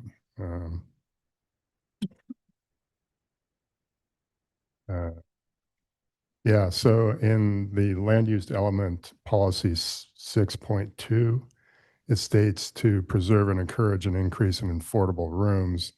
The current plan for this current modified plan is for 6 rooms only. Does staff feel that the 6.2 has been fulfilled? Anthony? Yes, Commissioner. That requirement was satisfied with the 2021 approval. Okay. And specifically, that was addressed during the appeal of the project to the Coastal Commission. There was a local condition of approval that required the payment of an in lieu fee to satisfy that policy in the city's land use element and in the certified LCP. And upon appeal to the Coastal Commission found substantial issues specifically with how that policy was resolved. And Coastal Commission did require that a certain number of rooms be maintained in perpetuity at a lower cost. And those room rates are generally set by Coastal Commission. And the city will ensure that the conditions of approval that were imposed by Coastal Commission through the Coastal Commission issued CDP is being adhered to with this project. And that is memorialized with a condition of approval in the resolution before you. So how do they come up with the number? I mean, was that Coastal Commission that required that? Like you said, Correct. It's 6. pretty standard Coastal Commission policy. It's typically 25% of the new high-cost rooms that are being created with the project. So 6 doesn't seem like 25%. 25% of the new additional high-cost rooms that were being created, I think at the time, 25 rooms were being added, I want to say. Right. The number has been reduced with this project, but nonetheless, the applicant is I got it. committing to provide the number of rooms that they agreed to previously. Okay, thank you. That's my last question. For staff, we're being requested to grant these variances for the elevators. On the previously entitled project for the new reef building, there was an elevator proposed, and we granted a variance for that new elevator. There was no proposal to add elevators to any of the other existing buildings. Did anything change? I mean, are elevators required now for these existing buildings, or is it just a matter of a request and it's the, preference of the applicant for convenience and safety that elevators be provided?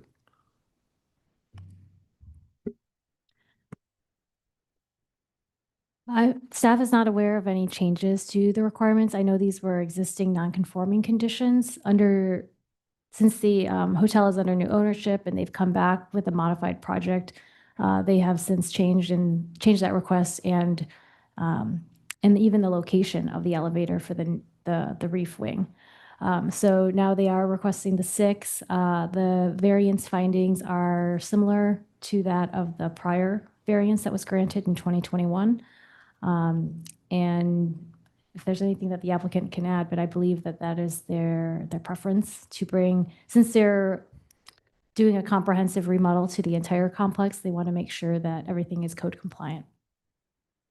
I would also add that regardless of what's required for a project in general, building codes require that you move towards compliance, in particular with accessibility upgrades to conform to current code requirements.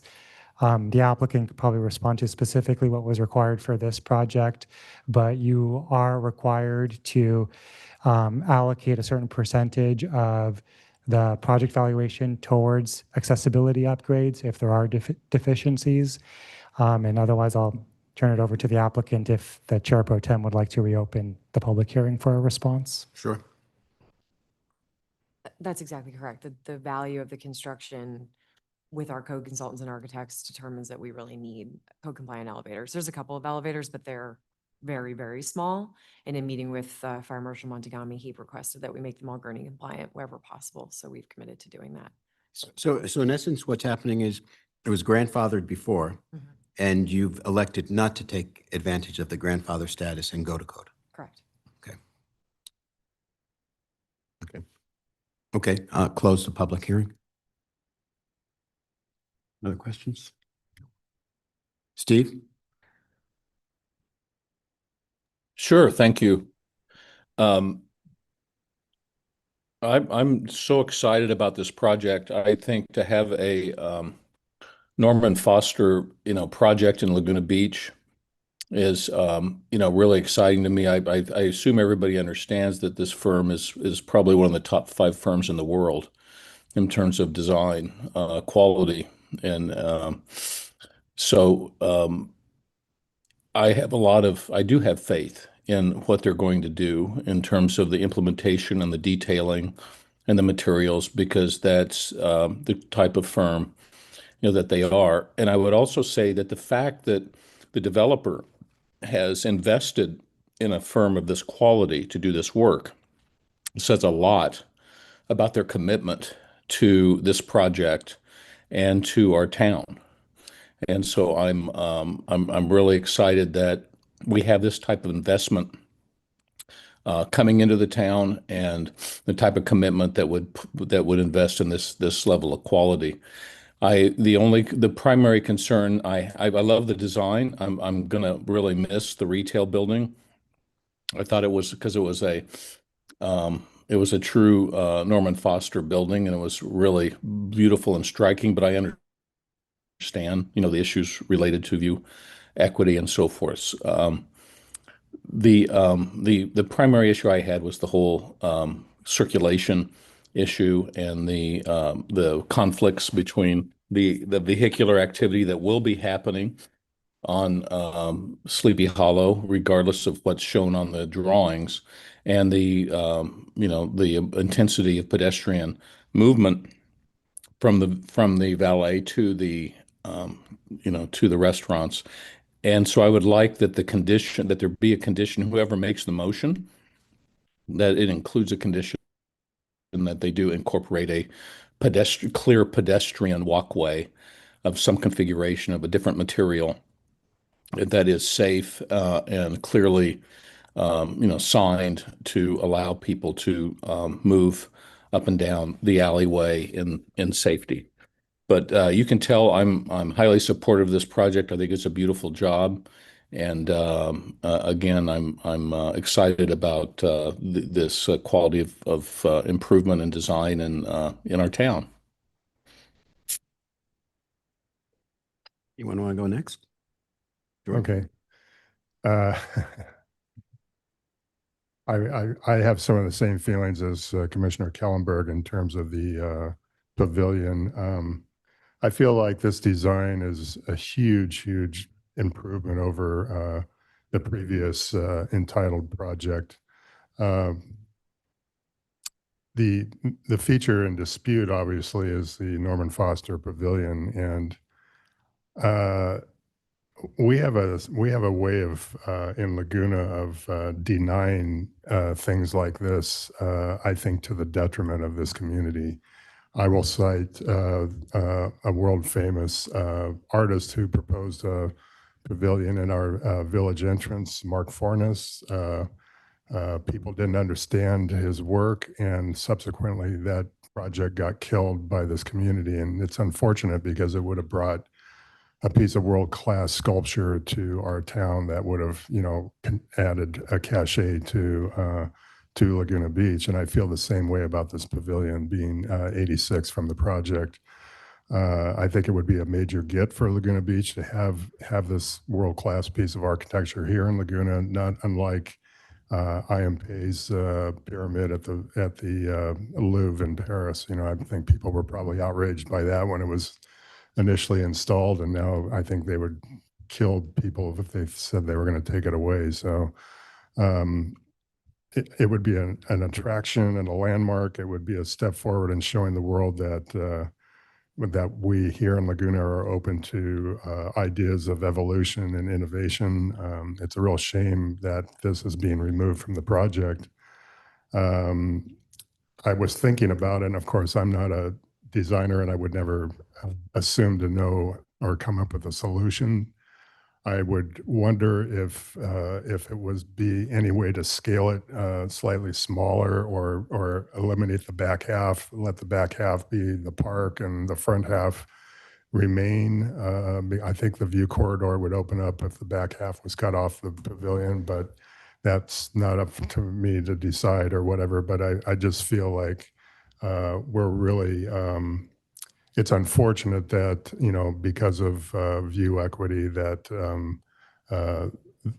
for, you know, a handful of people, that this amazing pavilion building is going to be eliminated from the project. I think it's a real shame, and it's a real, it shows a certain lack of worldview by this community to have somebody on the level of Norman Foster come and design a building like this. I've known of him for a long time because a good friend of mine used to work for Buckminster Fuller, who I met several times, and those two were very connected to each other.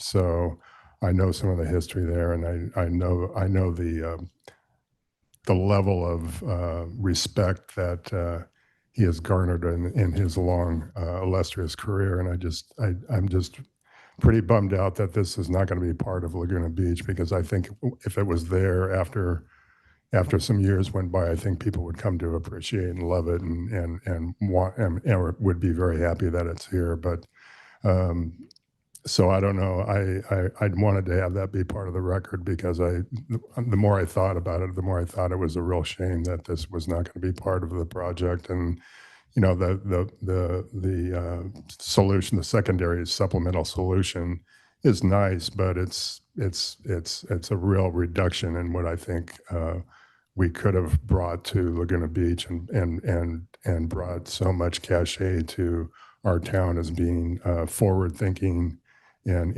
innovative people here. And it's again another case where, you know, we have to constrain ourselves due to, you know, a few people's view corridors. Other than that, I think the project is amazing, and I will look forward to having a cocktail there at some point.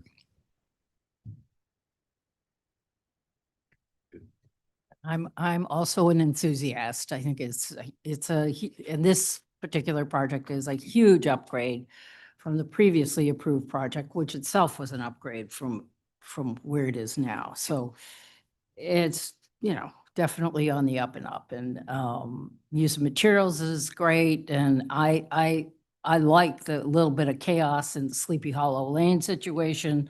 I mean, I understand the safety aspect, but I think that transforming what is really an alley, truly an alley, into a space that makes this place a campus, makes this place cohesive. It turns it into really an integrated component of the place. So you have the ocean, and then you have this space, which is essentially an internal plaza where cars and people are mixing, and delivery trucks, and there's a bit of chaos. And then you've got the driveway over there on the other side. So we're working with a baseline that's already been approved. And this actually is a de-intensification of the previously approved project. There are about 100 fewer trips per day. There are, what else here? Fewer rooms, 20 fewer rooms. And so, and yet we've maintained the affordable rooms, which I think is really important. So there's every reason to really love this project, and to get going on it.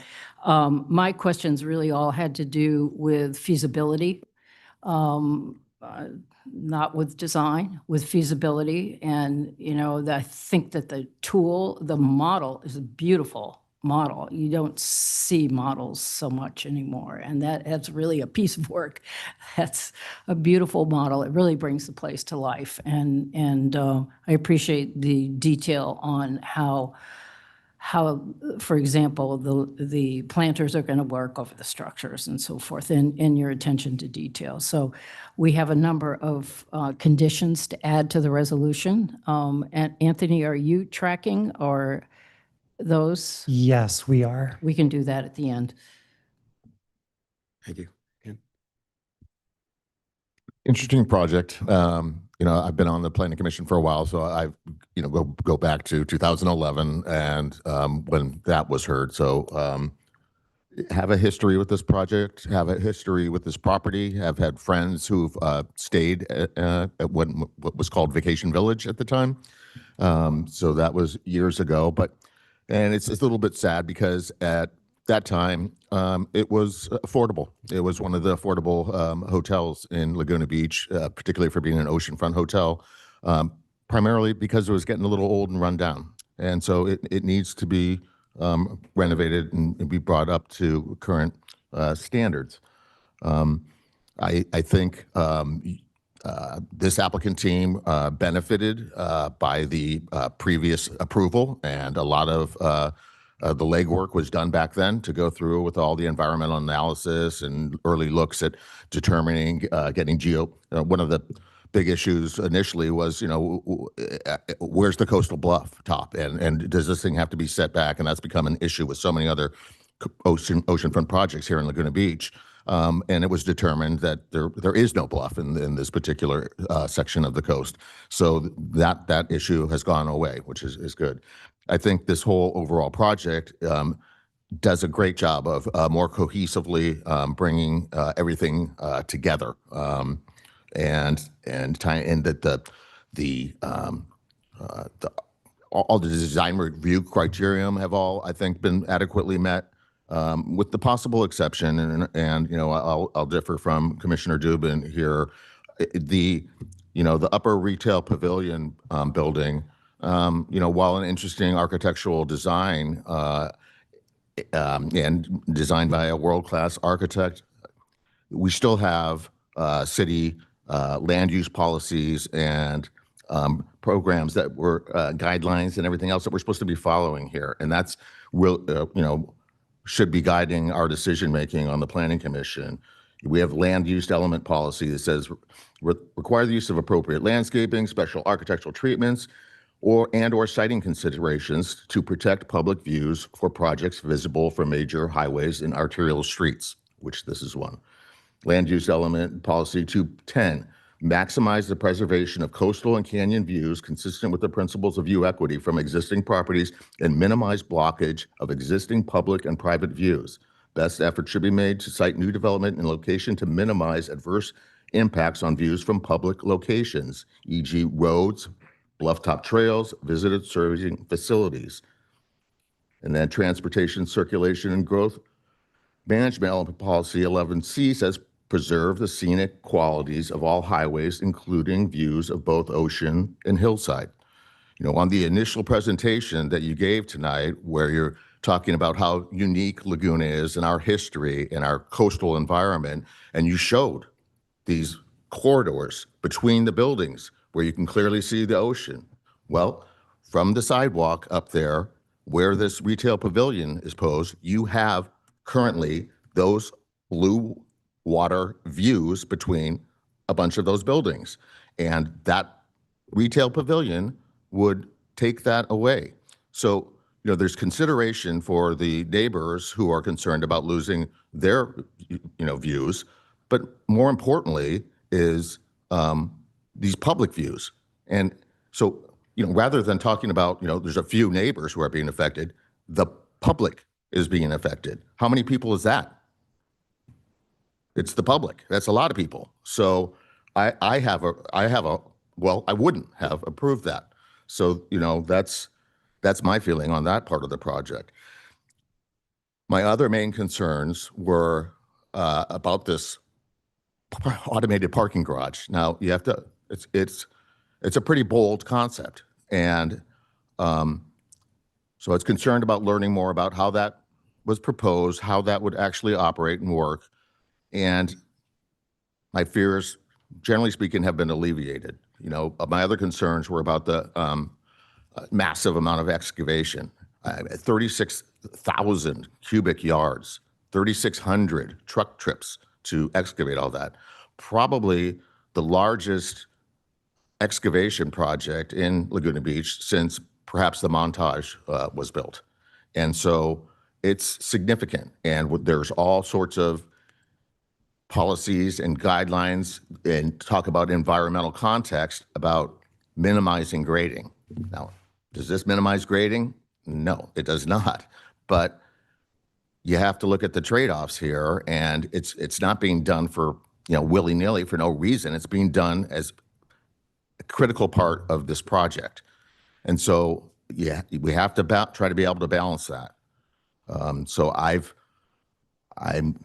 understand it, and I think it can be dealt with if it's you know, done carefully and done appropriately, and trying to minimize the impact to the neighbors. And you know, and the same goes with the excavation that's going to occur immediately adjacent to Coast Highway and the existing retaining wall that's basically holding up, you know, the major arterial roadway that goes through all of Laguna Beach. And so was glad to hear about the plan for the excavation, that it was not going to impact Coast Highway in terms of closures of either the street or and maybe it sounds like maybe parking spaces, there'll be a request or something, but the sidewalk and the roadway will stay open. So lastly, it comes down to the situation on Sleepy Hollow Lane, which, you know, gets treated, like was said, as an alleyway by a lot of people, but it's a public roadway here in Laguna Beach, and it is a street, and it's a two-way street, and the current situation there with the valet and, you know, like it's just not good as it is. And then when anything goes to exacerbate the situation, whether that be a special event happening like I saw occur last weekend, or a garbage truck coming to pick up the garbage and having to block one of the lanes for however long it takes to pick up all that garbage, and you know, how many times a week. So there's going to be some impact there. So I think the situation as proposed is improving by trying to make the rideshare spaces and pick up and drop off on the property itself instead of on the Sleepy Hollow Lane, getting rid of the valet off of Sleepy Hollow Lane, creating this new entrance and this new circulation pattern. I think that's all helpful. I just wish that more could be done. So, you know, when I was looking at the plans earlier, and you know, part of the project was, I believe it's on the surf building, where the pool is going to be, the current pool is going to be demolished and relocated. If there was any way to, you know, as it's being proposed now, that new pool is being pushed closer to Sleepy Hollow Lane than the current pool, which is further back, towards the coast, and also further down below. You know, if something else was done there, if some consideration could be given to give some sort of extra room there, some ability for a car to be able to pull off in those situations where you get that congestion and people getting stuck in that position, some sort of escape route or some place to pull over, you know. So I was going to consider asking, you know, you guys to relook at that option. Could that pool be relocated somewhat? Is that pool really necessary there now that we have the new pool for the reef building structure, which is relatively close? But no other commissioners seem to be raising that same issue. So I might be on my own there. Other than that, we really not completely on your own. Okay. The other issue that we haven't touched upon is the variance issue. And We, as was stated, we already have approved, we've already entitled to we already approved a variance for the new reef building on the previously approved project. I was, trying to flesh out, what the thinking was by adding additional elevators and additional variances. But I believe in this case that there's the precedent of us already previously granting a variance for one of the buildings. And secondly, there's a life safety issue there, and it's being requested by the fire department. So I can make the findings for all 6 of those requested variances. The only other thing I would say really about the project was it seemed to me a little vague in terms of materials and things like that. And I thank you for bringing some of the materials here, but when it said wood-like material, it was like, well, that's that could be a lot of different things, and again, it sounds as though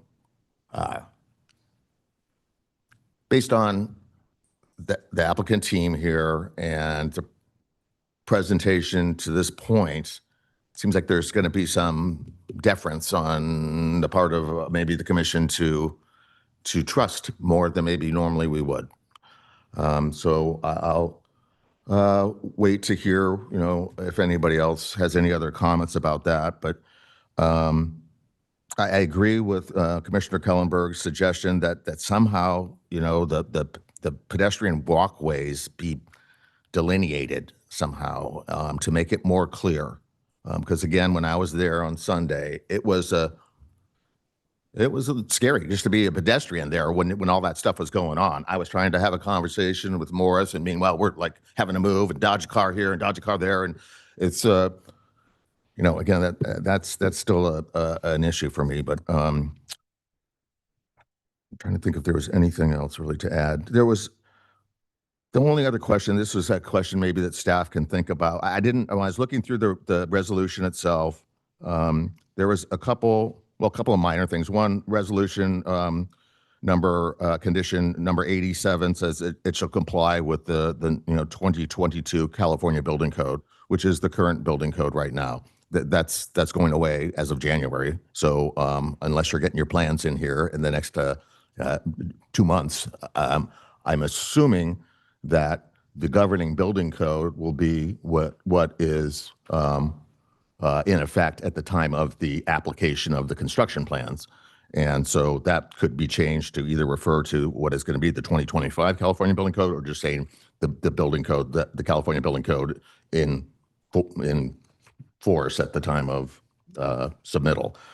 And the other one was, I had a question about the condition of approval number 92, which says the parking garage, the automated parking garage, the actual operating system was going to be allowed as a deferred submittal, which I don't know. It seemed a little odd to me when it's such an integral part of the project and is critical for the project really to be successful or move forward. Why would that be allowed to be a deferred submittal? It seems to me it should be an integrated part of the plans as they come in for building department approval. A deferred submittal just means that it can come in at a later date. So I don't understand why that was suggested. And then there was, you had mentioned that there was going to be a removal of a condition of approval that referred to conference facilities, which, that should be done if there's no conference facilities. So I don't know where that leaves me. I guess, Steve, go ahead and I'll figure out whatever. Can I add one thing, Steve? Yeah, sure. To pick up on what Ken was saying about the revision that we're being asked to approve to remove the retail component of the project and approve the green roof project. I support that. I agree with the reasoning of our policies, our local policies, and I agree that it was integral to the presentation, that the view, you can see a Norman Foster building all over the world, and we have a Norman Foster building here, renovation-wise. And you can't find this kind of beach relationship anywhere in the world. So regardless of the policies, which I think are self-explanatory, I would still support the elimination of the retail. Chair, if you wouldn't mind, I just want to comment about Commissioner Sadler's comment about the original pool and how it's being reconfigured there, because right now I think there's 6 or 7 perpendicular parking spots that you can actually pull off Sleepy Hollow. And when I was reviewing the project with Commissioner Kellenberg and Morris Skandarian, we talked about that same thing. And I don't disagree with the concept that there should be an accommodation somewhere on Sleepy Hollow for 1 or 2 or 3 cars to be able to pull off the roadway in case of congestion or whatever. And we talked about that the pool deck that they're trying to enlarge when they rebuild that original pool, could potentially be either narrowed or eliminated to allow for some off-street parking on Sleepy Hollow. So I don't, I agree with that, Commissioner Sadler. So by the way, I agree with that also. I'm fully supportive of the project. What I'd like to talk about is emotion versus practicality. And your citing of all the regulations, you're 100% on. Your comment was similar to what I was going to make, but I was moved by what you said, George. And I think those things need to be said, and I thank you for saying that, your comments on that. The other area of practicality, so as a business person, I looked at this project professionally twice. And under no circumstances could I make this project work economically.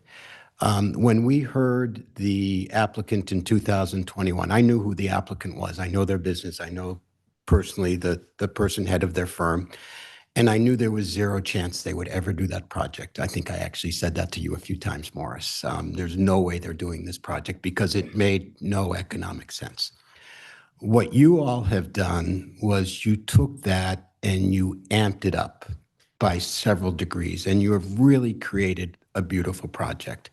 And to the point I think Susan made, starting with the selection of Norman Foster architecture, the money on the model, the presentation, the way you've approached this, you've kind of given, as a team, the impression that money doesn't matter.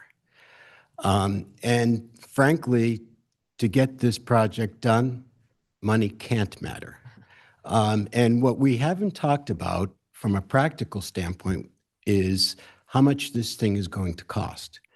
And this is going to cost, I can't think of a better way of saying it, this is going to cost an absurd amount of money to do this and to get this done right and the way that you want to do it without making compromises. Because we all know, every one of us, I think, who have lived in Laguna Beach for a while have done some kind of renovation or building or been involved in it. It is always significantly more than you anticipate. And you're on the ocean in a building that's basically rotted. And so this is going to take a ton of money. So emotionally, I love this project. From a practical standpoint, I'm petrified that it doesn't get done.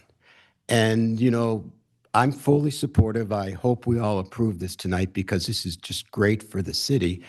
But I sincerely hope that, the investor, and I know you represent the investor, you represent him and there's the wallet. I sincerely hope that the wallet is in here for the long term, because without this, under any institutional metric, this project makes no sense. The way this project makes sense is it's a labor of love, it's making a statement, and it's doing something for a long term, perhaps generational. And I sincerely hope that that's what comes through. The last comment I want to make, Mark, your presentation, and when I saw your presentation, you know, in the office or wherever we were, I don't remember.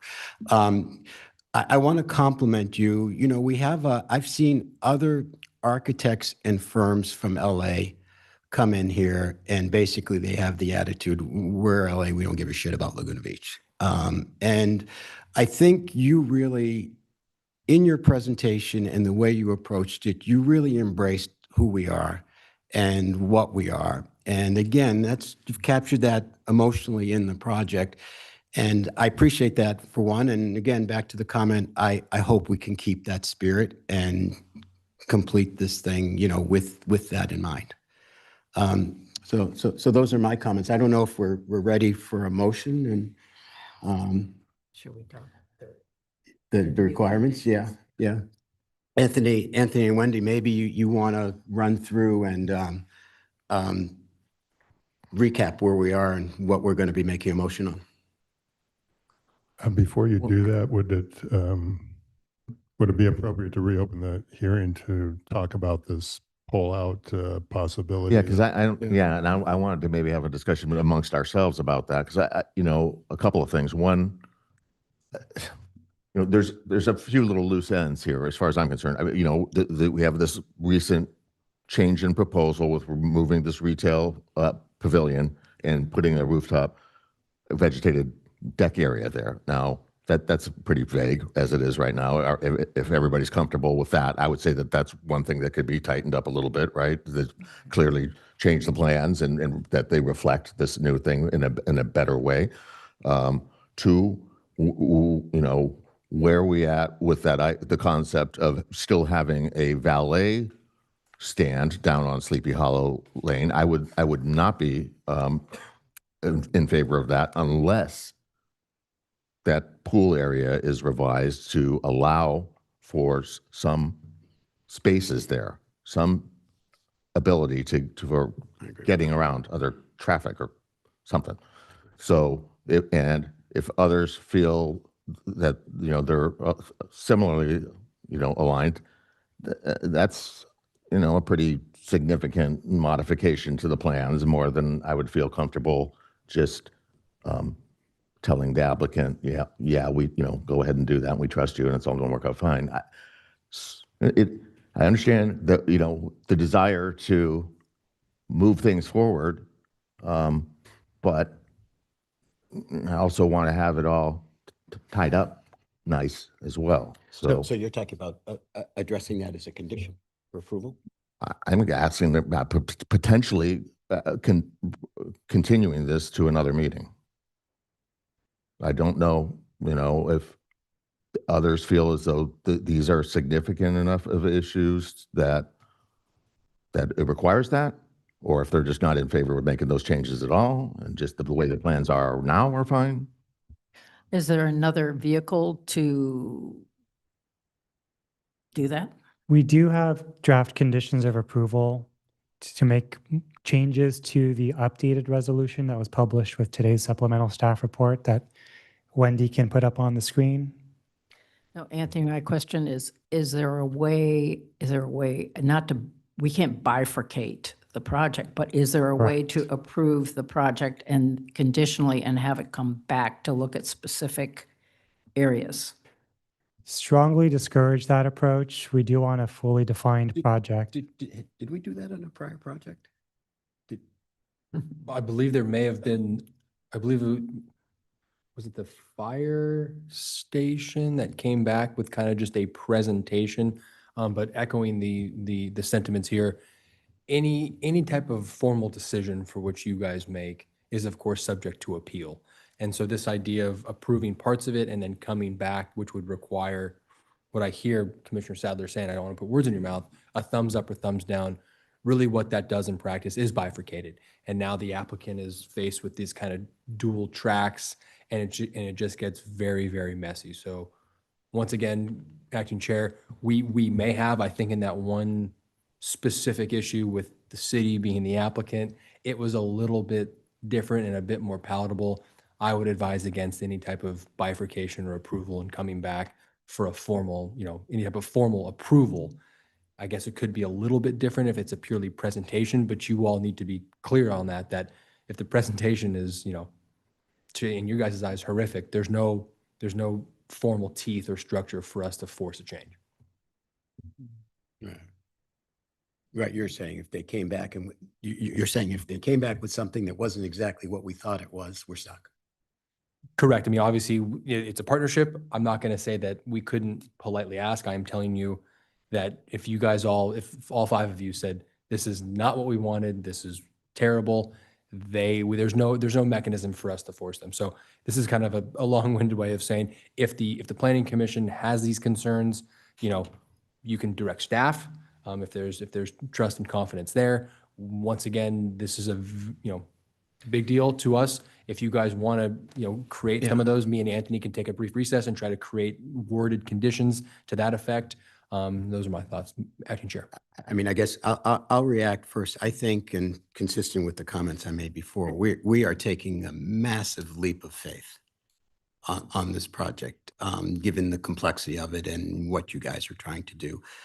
I, for one, would be prepared to take a little bit of a leap of faith to allow them to get going. And, we clearly articulate, and you're very good at this, Ken, you clearly articulate what it is that we want to see and find a way that we can get them to come back and show us that. But I for one, would take, because we're taking we're jumping into the ocean, literally on this project anyway. Yeah, I agree. I think we can articulate it really clearly. We'll see if we can find something we feel comfortable with. But what happens if we continue it? It means how many months until we're back here? Really hard to say.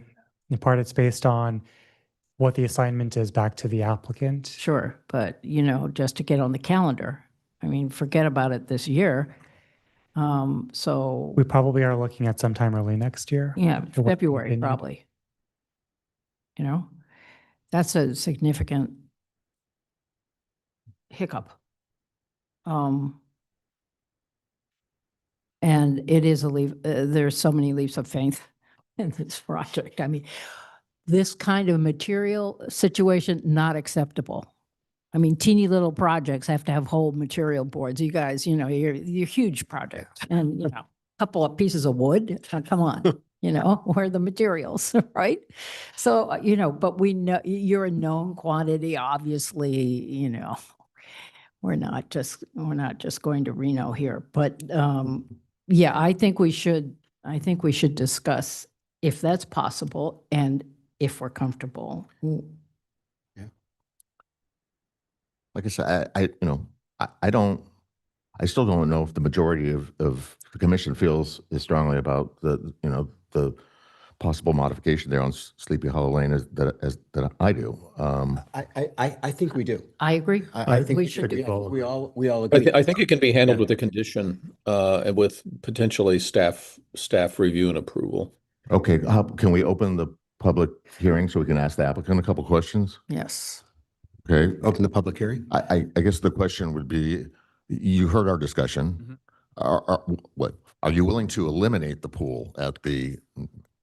No, and I don't think we need to. I think we can condition the project to provide drop-off space on the ocean side of Sleepy Hollow Lane. So you'd be willing to Yes. to modify the pool location to allow for an additional expansion of an area Yeah. parking or? Yeah, I think our Yeah. preference would be if we can word it that we will modify an area along between the restaurants, because quite honestly, the pool forces trips down Sleepy Hollow and recreates the Sleepy Hollow traffic. It would be better to put it in front of the restaurants from the traffic perspective. So I would prefer that we get the opportunity to find the best location that keeps our traffic study intact, because this would actually change. That would change it, right? If we push it down there. So we we're pretty sure I'm not sure, we're absolutely going to find a loading space on Sleepy Hollow and get cars out of the way. If we can condition that, I would prefer it not require us to move the pool. And are you talking 2 cars, 3 cars? What do we think would be an appropriate? Yeah, 2 or 3 cars. I'd say. And by the way, is it a question of pool or no pool, or is it a question of maybe just modify the pool?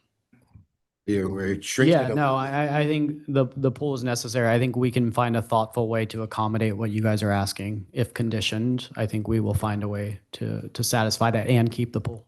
What I'm hearing though is possibly putting it at the restaurants, which is a problem.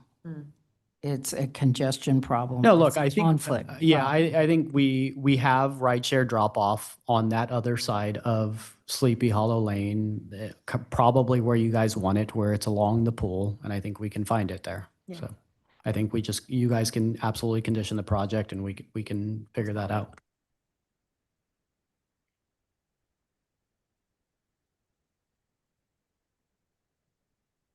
Does Steve K have anything to add? Steve, any comments? Yeah. No, I think if there's a condition that says that we want sort of an overflow valet area or overflow area for cars that need to be parked or oversized parked that are, that in the range of at least 3 vehicles that, and allow them to figure out where they go. I'm kind of comfortable with that. George? Yeah, I mean, like I say, we talked about this on site, wondering, if the reconstructed original pool, if potentially the pool deck was narrowed to allow for 2 or 3 vehicles to pull off of Sleepy Hollow, when and if needed, would be something that I think. I mean, that was the obvious solution because it's like 10 feet. It's like taking 10 feet out of the pool deck, and then you have 3 or 4 cars that could line up, along that edge. I mean, that just seemed like, an obvious way of addressing this. Yeah. Add that to the list, Anthony. That crafty. As far as the park, I'm going to call it now without the pavilion, it's, I could visualize that without, needing to have, I mean, they've showed us at least a conceptual drawing of what that looks like without the pavilion being basically a green roof with a couple of pathways through it. I mean, how much more do you need? I mean, I could live with that. I could too. I mean, there's some technical challenges there of actually having soil depth and drainage and so forth. It's going to be very expensive. But I would agree that the basic plan they showed was not bad. There's not going to be a lot of trees there because that would block the views. So it's really a shrub and ground cover solution.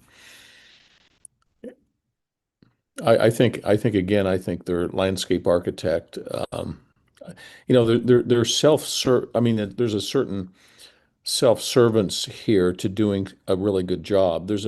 Nobody's really articulated it, but the investment in this project is they want to create a very high quality property. That's why they're putting elevators in all the buildings, is because the rates that they need to charge to make this work demand that all the buildings have elevators, that they have 2 pools, that the garden is beautiful. And I think that they, would not serve their own best interest if they didn't solve some of these issues with a fairly high quality solution set. Yeah.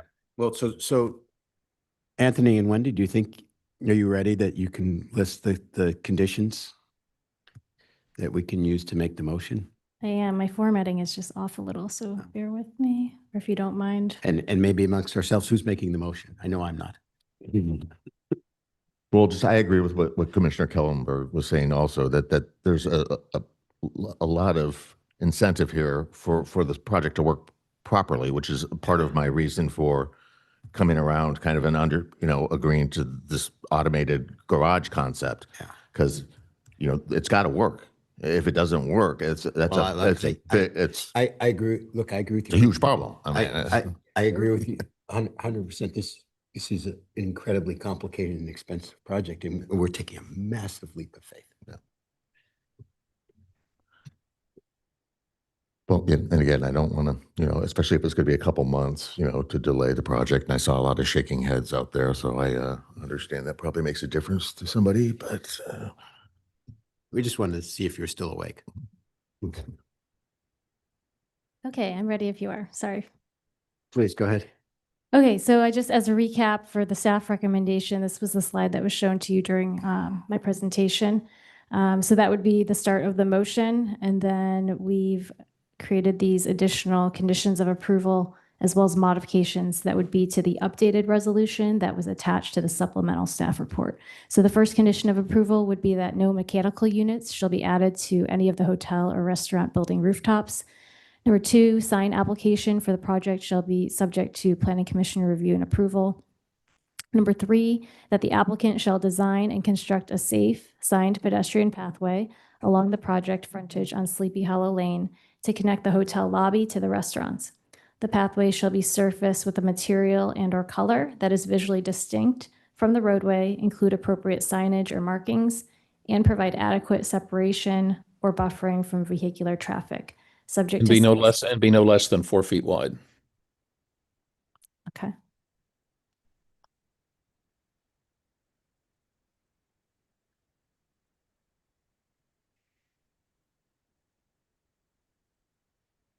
Subject to city staff approval. And the 4th condition would be that the applicant shall provide a minimum of 2 valet drop-off pickup spaces that are immediately adjacent to Sleepy Hollow Lane, subject to city staff review and approval. These spaces shall be fully contained within the property. And then the second slide. I would 3 rather than 2, but that's just my opinion. Is that the will of the commission? Yeah, that's I fine. think so. And do we want to specify where they should be? I think we're going to leave that to them. Well, you were out there in the heat of it. Well, it And it's it was hard to tell where it would have been appropriate or where would have helped the most, but I don't know.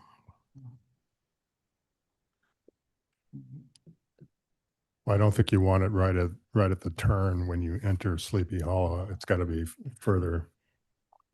little further down. I mean, that pool area that already has the parking seemed like the sort of logical space. What's the reluctance to saying the pool area? The edge. I'm fine with saying that. I think that's probably the most appropriate space. I mean, we're not saying delete the pool. We're just saying, find a way. Find a way. Yeah. Do you mind if our architect speaks real quick about that? Just the comment? Sure, we'll open up. Yeah, so first of all, I love the idea of designing something important as this on the spot, but I don't think it necessarily results in the best solution. We may, in fact, at the end of whatever the week or month is, come back to this place. But I think design is this iterative process, and we're already sketching out here some bold new ideas inspired by the concerns tonight. And I think by specifying the solution as opposed to the goal handicaps the best solution. So I would be very specific about what you want, but allow us to find that best approach and path forward and then show it to you.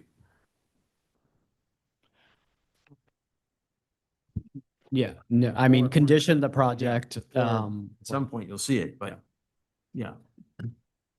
Correct. Yeah, so we can't, I won't reiterate what I just said in terms of, hey, bringing it back.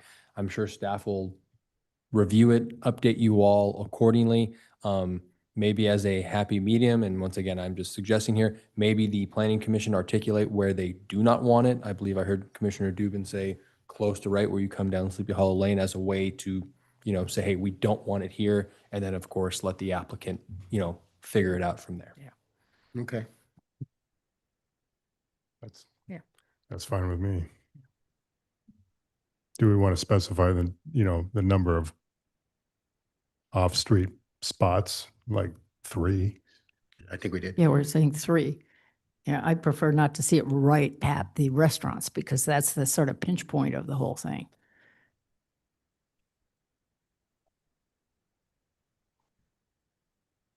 Away from the corner, away from the restaurants, Yeah. Otherwise, which is basically where- by the pool. Yeah.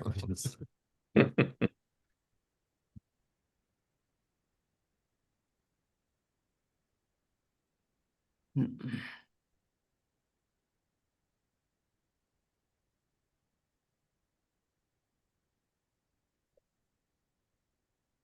Number 4 seemed to read. are you revising that? Yeah. Yeah.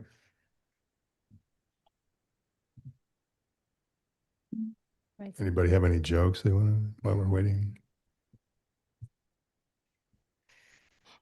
I removed. By the way, I'll make a comment on the parking while they're doing that, and that is that I'm so excited about this parking. I think that for Laguna Beach to have the first robotic autonomous parking, and I think it's in South Orange County or Orange County. I don't know that there's any. I just think that's very cool, and I think it is a huge risk because this is a single purpose design. You have to be really careful when you design buildings for single purpose.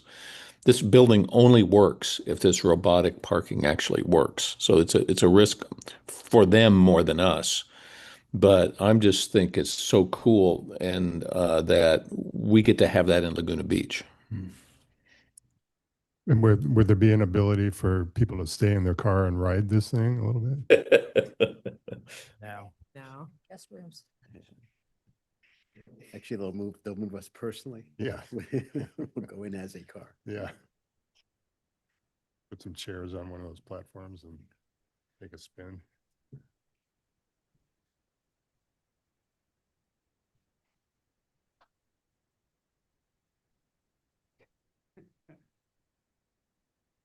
And the winner is, the Oscar goes to.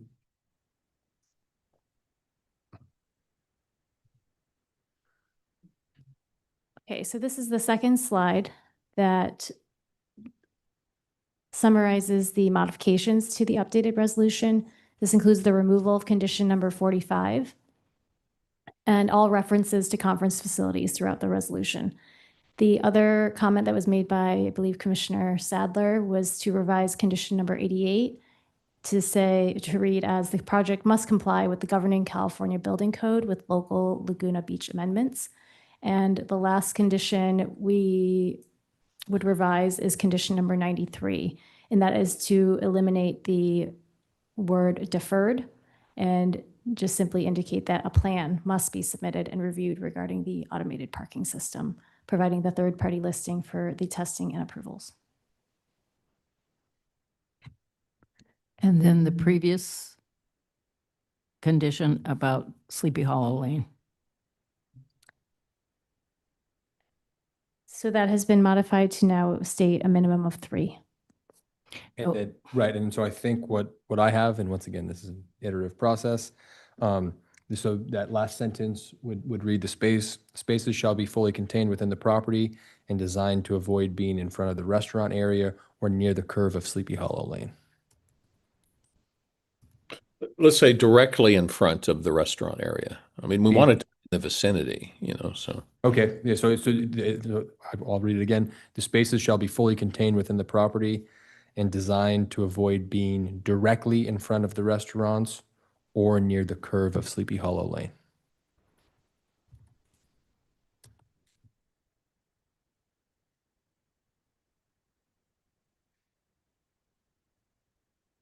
Oh, sorry.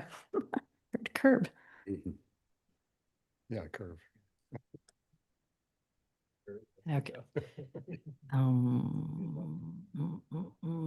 Do the conditions cover, we changed the conference, no weddings is part of the original? Is that right?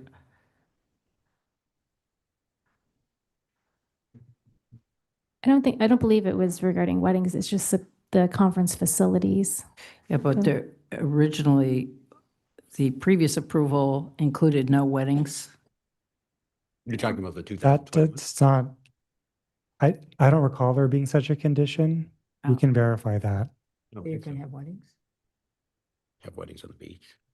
Right, and once again, I would, if the concern is the large gathering, that is potentially something for the planning commission.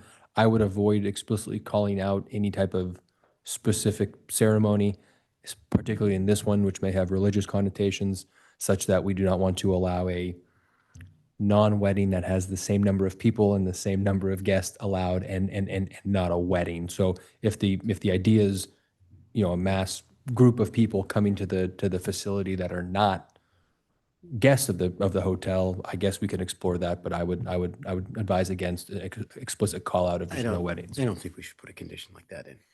Okay. There isn't currently no such condition in the resolution. Then the signage coming back to us, is that in there? Yes, that Okay. is condition number 2 on this slide. That the sign application for the project shall be subject to planning commission review and approval. And all coast highway lanes will remain open during construction. That's a good. It's a low hanging fruit.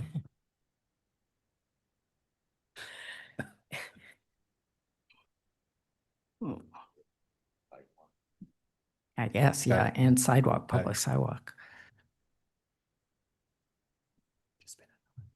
Okay, yeah. And so acting chair, not to add anyway, I just want to be sure that we get, that the applicant fully understands these. Once again, this is not a time to negotiate. This is not a time to kind of go back and forth, but I just want to be sure they're on board and agree with it. Jesse, I open to public. Just simply ask them that specific question such that so that there's no confusion. It's basically, do you understand this and do you agree? Not as a time to negotiate or kind of go back and forth. So we're fine with, obviously, the coast highway lanes shall remain open. The only thing with the sidewalk is we're redoing the sidewalk and everything around it. So at some point, it will be closed to redo it. I'm fine with just the lanes. That's Yeah. that's Yeah. that's Okay. my That's biggest what issue. really matters. That's fine. Thank you.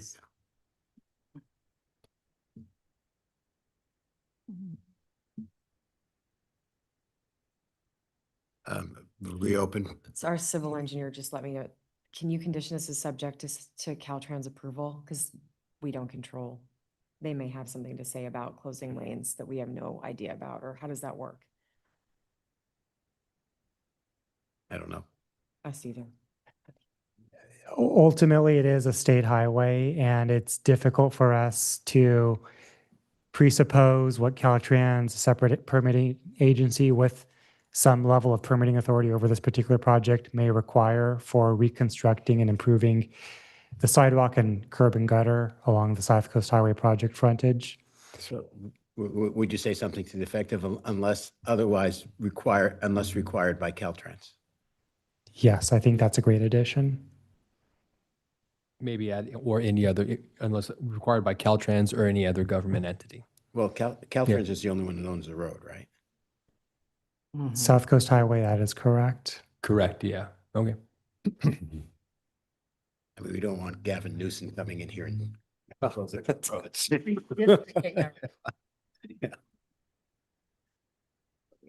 Okay. That's it. Okay. Yeah, well, So moved? Have we moved? yeah. We should probably just at least read the staff recommendation, and then you don't need to go through every single one of those. You can just say as was described on the. With additional conditions. With the of additional approval of and approval modifications to the updated. As demonstrated by Principal Planner Jung on the screen. Okay. Who's doing it? I'll take a crack at it. Wait, Wait. why is it ending with just and? Oh, Because there's Oh, I can another delete that. page. It is because I deleted the direct staff to remove. Oh. Yeah. It was prompting you to say and add additional conditions. okay. Shall we? Mhm. Okay, by motion, adopt a resolution approving conditional use permit 25 1436, design review. 1463. 1463, sorry. Design review 25-1465, coastal development permit 25-1464, revocable encroachment permit 25-1466, and variance 25-1467, and adopting the addendum to the initial study and mitigated negative declaration pursuant to state CEQA guidelines with the additional conditions of approval and modifications to the updated resolution. How many are there? I can just say. Is there a second? Did you want to say how many, or we should Yeah. just say? How many are there? We could just say the number. Or we could say as presented by staff. All right. As presented by staff. Second. It's a lot of Commissioner tension. Sadler, Yes. Commissioner Whiten. Yes. Commissioner Dubin. Yes. Chair Pro Tem Goldman. Yes. Chair Kellenberg. Yes. Motion carries. Congratulations. Well, 14 days right of appeal, 14 days out of appeal to the city council. Oh, yeah, there is a 14-day right of appeal to city council.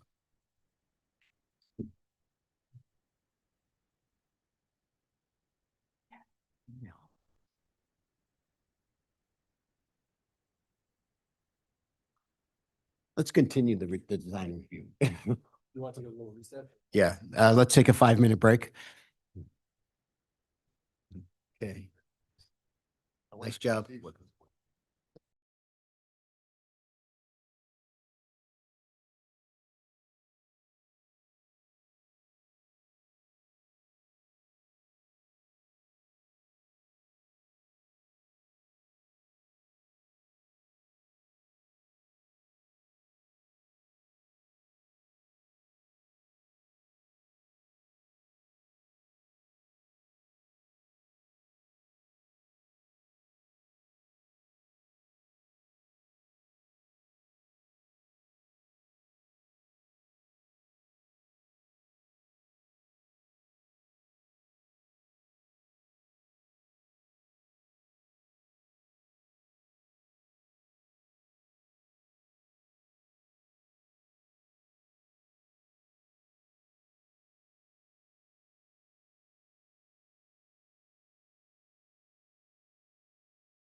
Okay. Yeah. Thanks for your patience. Yeah. What number? So this was 5.2. Right. Okay, agenda item 5.2, concept review 25-2035. Presentation. I did meet with the. Oh, yeah, that's right. Disclosures. With the project manager. As did I. Me too. As did I. Steve K. Steve, you still up? Yeah, I am, but I did not meet. I was out of town. Okey doke. Good evening, Chair and members of the Planning Commission. My name is Yan Lee, Project Manager with the city's Public Works Department. We also have here with us tonight Pierre Sawaya, our Capital Program Manager. Tonight, we'll be presenting the concept design review for the Jars Park renovation project. This presentation will provide an overview of the project location, objective, proposed improvements, and preliminary design concepts. We're seeking feedback and direction from the commission before moving forward into final design. Jars Park is located at 260 Cliff Drive, just north of Main Beach and adjacent to Coast Highway. The site is zoned for Central Business District planned development. The project limits are confined to the area extending from Lower Cliff Drive to the corner of Coast Highway and Cliff Drive. The park overlooks the coast and serves both as a pedestrian corridor and passive recreation space. Our goal is to enhance the functionality while maintaining its existing character. The main objective of the renovation includes providing landscape maintenance and site improvement to refresh aging infrastructure. We have no plans for any tree removals as part of this project. During this review, we would also be coordinating with the city arborist who would evaluate all existing trees for health and condition. We will also be improving pedestrian accessibility by incorporating an updated ADA compliant walkway and parking stall, providing a continuous and accessible pathway from the parking area to Coast Highway. We will be reviewing and touching up the existing stairs and adjacent retaining walls to address minor imperfections and enhance both safety and aesthetics, focusing on repairs while maintaining existing functionality. We will also be reviewing irrigation and site furnishings to support long-term maintenance and durability. This will include assessing on all existing furniture to determine if any repairs or replacements are needed. Improved lighting will also be reviewed for this project for safety and visibility during dark hours. The proposed improvements are focused on functionality and aesthetics. These include a new landscape bulb out to provide additional green space and define the edge of the park. The bulb out location will be at the intersection of Lower Cliff Drive and Cliff Drive as depicted on the bottom right diagram. The proposed pedestrian walkway will extend beyond the existing pergola, closing gaps where pedestrians currently have to walk on grass or along the street.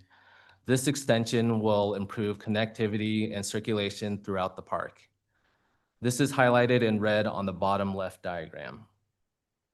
We'll be installing a new curb ramp and an ADA compliant parking stall, bringing the site up to accessibility standards and ensuring it's welcoming and accessible for all visitors, as shown on the bottom left diagram highlighted in blue. This slide presents preliminary images and plant concepts under consideration. The proposed palette focuses on low maintenance, drought tolerant species to promote long-term sustainability. These plants are recommended specifically for the bulb out area and are intended to preserve the park's natural coastal character. This bulb out represents the only location within the park where new plantings are proposed. Currently, the main pedestrian walkway ends at the pergola and does not connect to Coast Highway.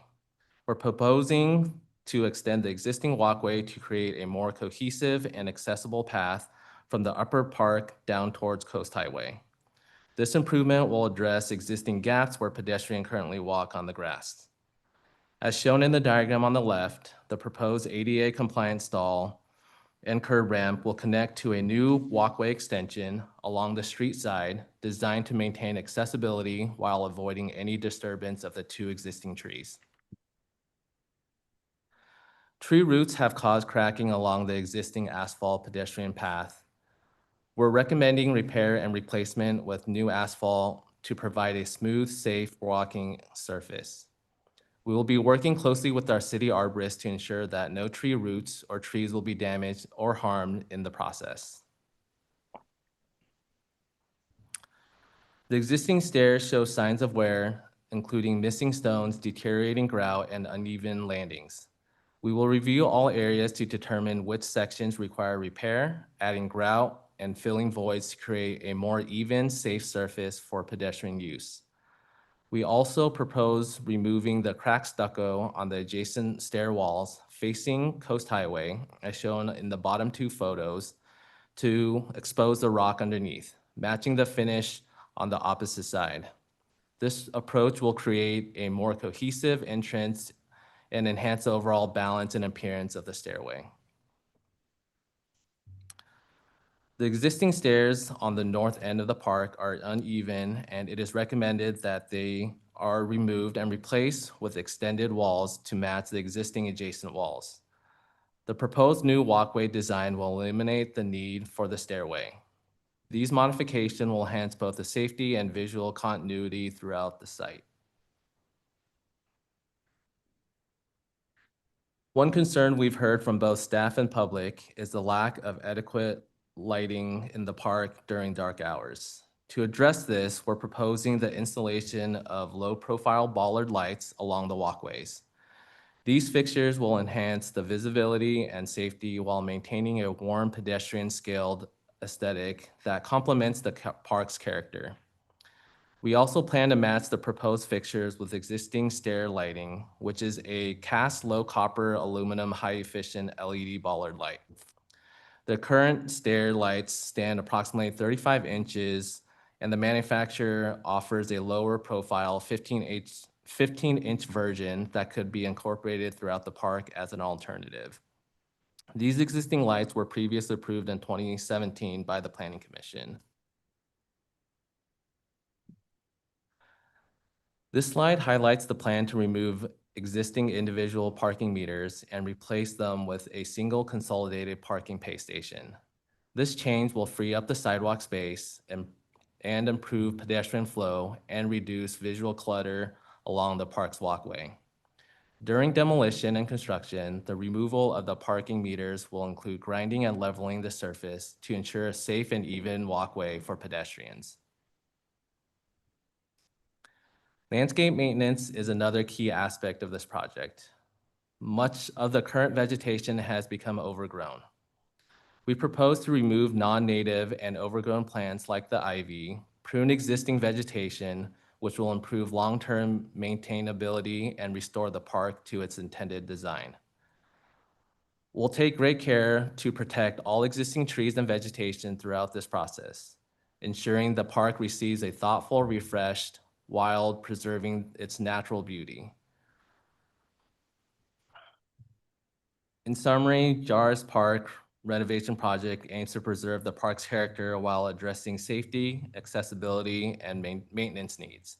Staff recommends that the Planning Commission review conceptual exhibits and provide feedback on design direction, landscaping, accessibility, and overall aesthetics. Thank you for your time and consideration. We appreciate Commission's input and look forward to incorporating your feedback as we refine this design.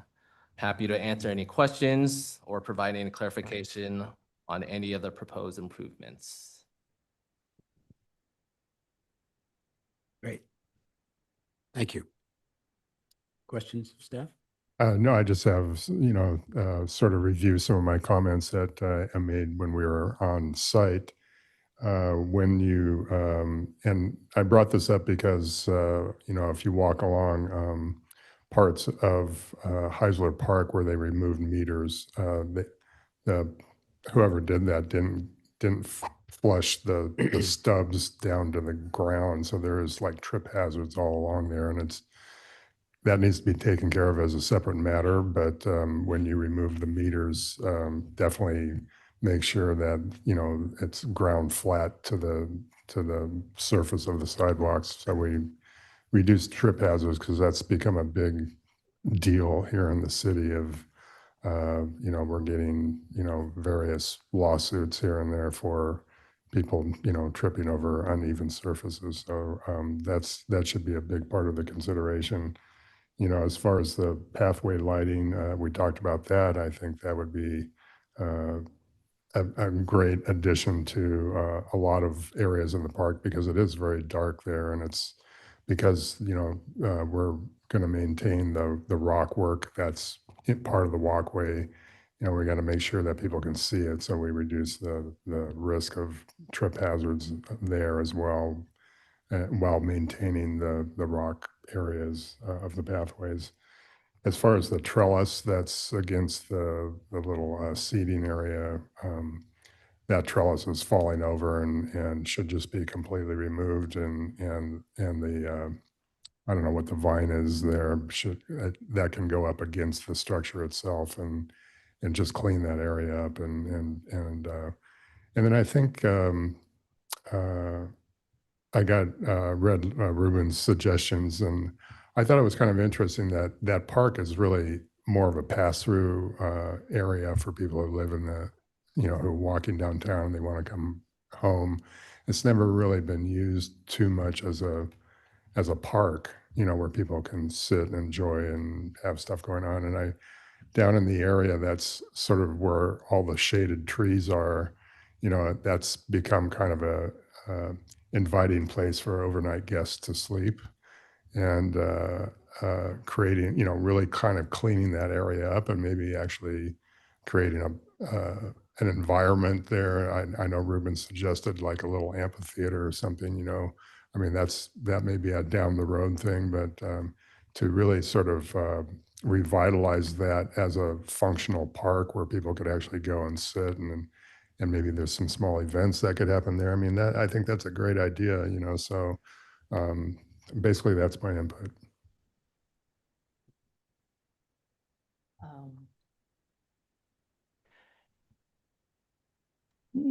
Yan, were you able to track down the original plans? Or does anybody know where they are? Do they exist? No, I wasn't able to track down any of the original plans or any as-built. How about for the fountain? The fountain, I didn't have any design plans or any additional info that I could find on it as well. That's during not that in the measure. scope at the moment though, right? No, but we'll definitely take a look at just maintenance wise, just to ensure that the fountain will still continue to work, at least the water fountain portion. And if there's any additional water features, we'll take a look at the maintenance portion of it just to get that up and running. Do we know if that fountain was originally a dog fountain? I think it was. I seem to remember it being. Looks like it.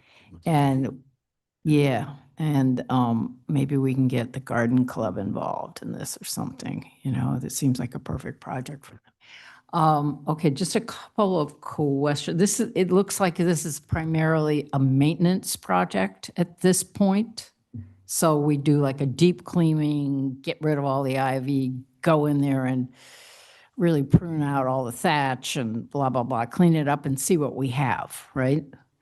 And then maybe there's phase 2 where we see what we want, you know, and we can do these other things.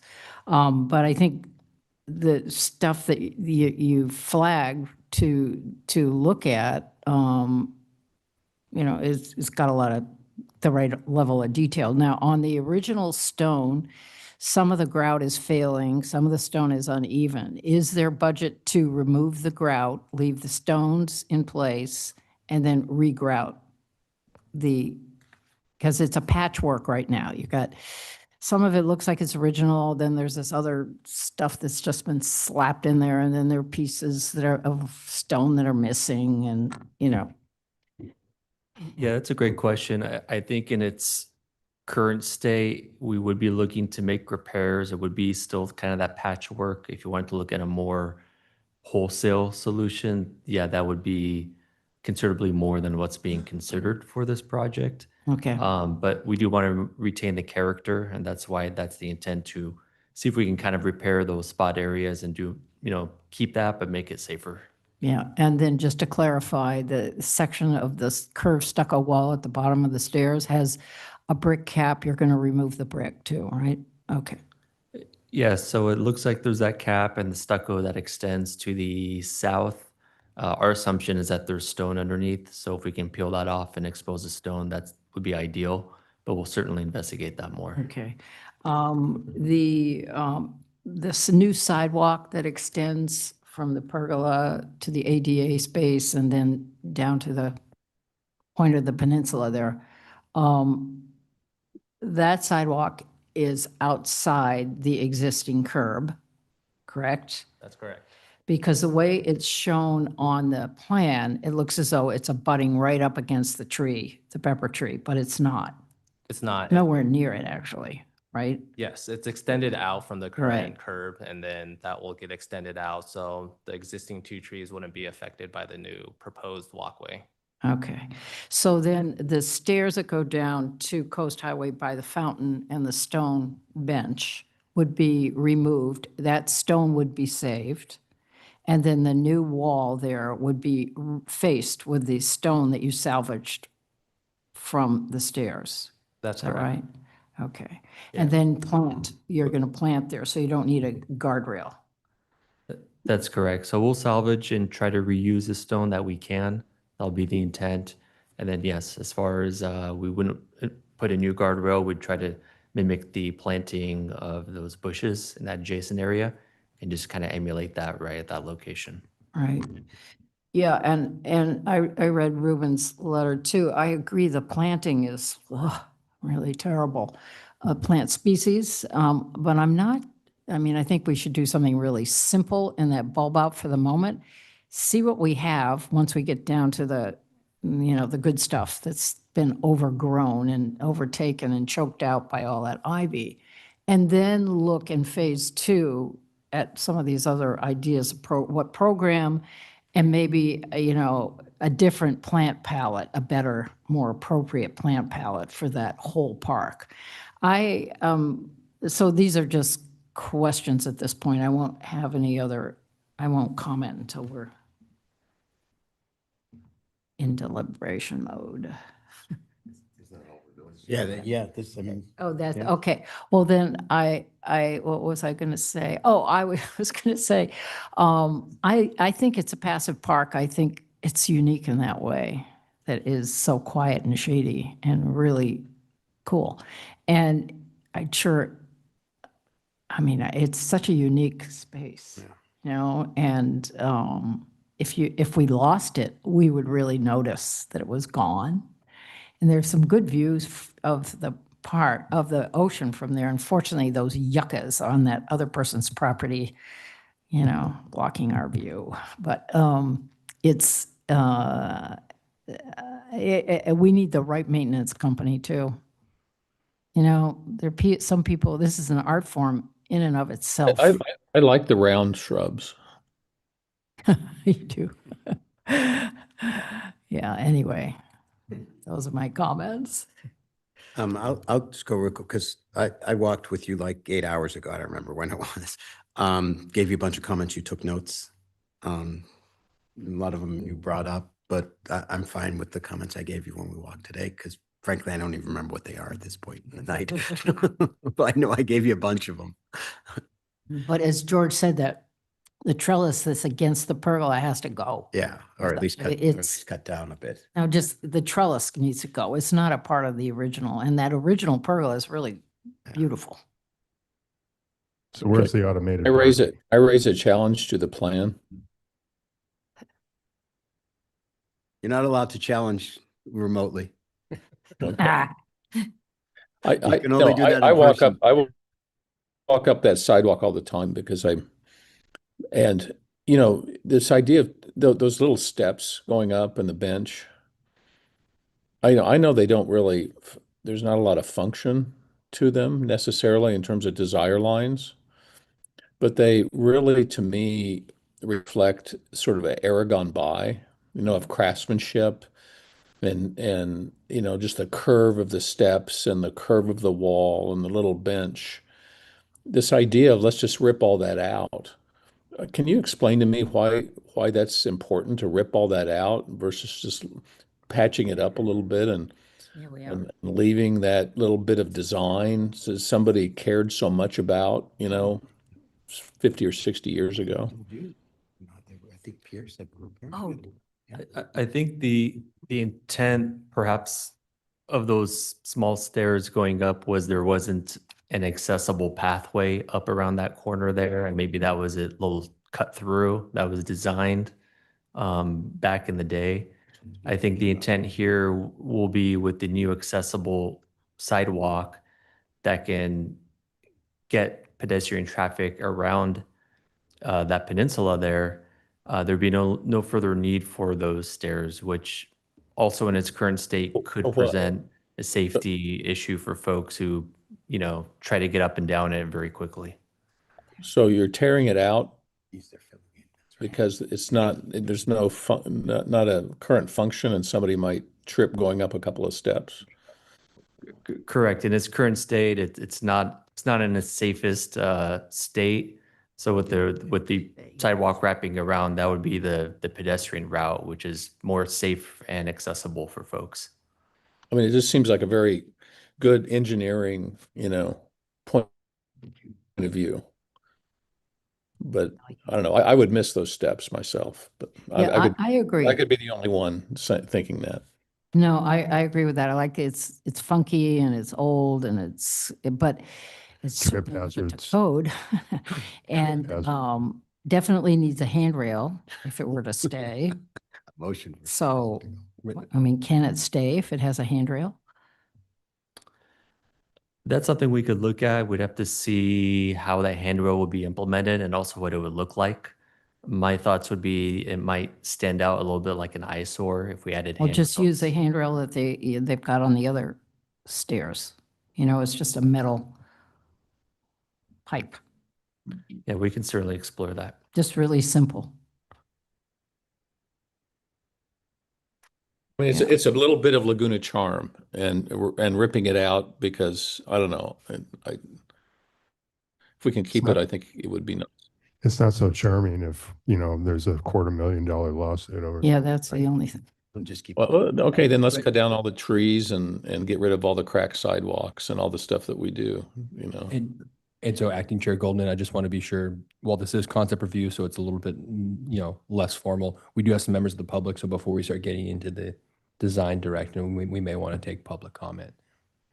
Yeah, okay. Is there anybody out there who wishes to speak? Please. Yeah.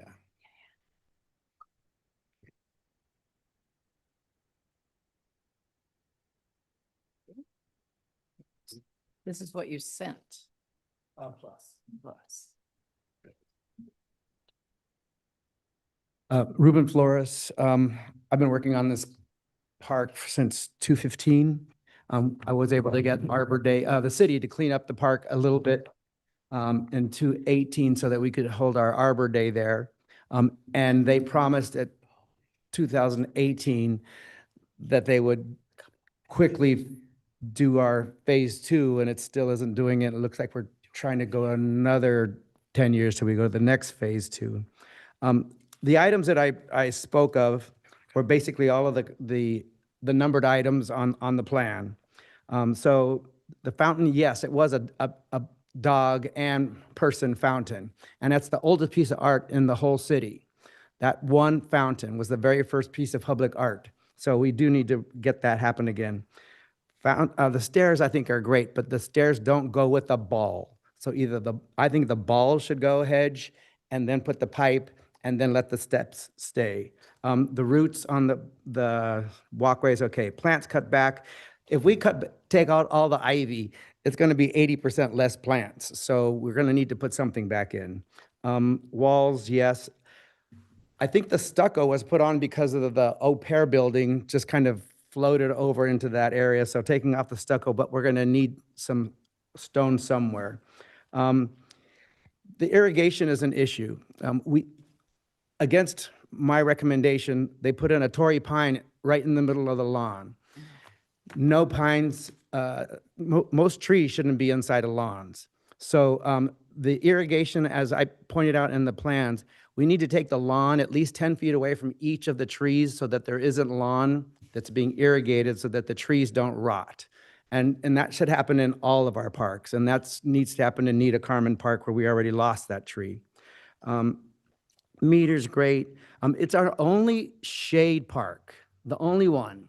And given the square footage cost of land in Laguna Beach, to not take advantage of that flat bowl area is really a shame. And that could be a really great, beautiful shade park for the summertime. And if it has to be phase two is great. I had a sketch there, but to see it here, it's kind of like the bowl that I'd like to see. That green line is the line of the, there's a beautiful old wall inside the ivy right now. And if that was just extended, we could use that old wall inside of there and really make that place look great. That fence between the park and is really disgusting. To say that we're going to maintain that is gross. So, and in 2018, we said that we were going to replace it, and we never did. The Bullard lights, even the ones in Main Beach, when you drive by, they actually go into your lights. So we need those lights to have a little bit better of a shroud on them. Amen. What's that? I said amen. Oh, yes. So that would be a suggestion. There's so much, but you got my printout. Oh, and if we do that amphitheater thing, if we do it out of stone, great. If we don't, Bartels and his steps on Brooks is so cool. Thanks.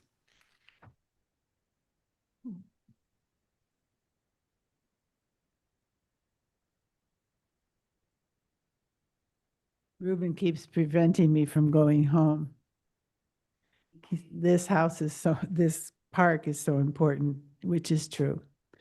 I wanted to thank the staff for meeting with me and Ruben and Bob Borthwick months ago to walk this park, and we see the results of some of those comments that we had when we did that, especially the part about keeping the stone steps, repairing them, making them more serviceable, and not changing the character. I agree with Steve Kellenberg's comments regarding those steps, and I think the idea of adding a handrail is a good one. The gazebo or pergola structure, that was sort of fixed when we've had our first Arbor Day celebration in Jarris Park. And that's when we had this maintenance man in charge of maintenance named Dale. And he did a very last minute series of repairs on that. And before that, you could see all the fine craftsmanship that had gone into the joinery of that wood. And so if there's a way to find a picture of what it was before he worked on it and restore that, that would be great.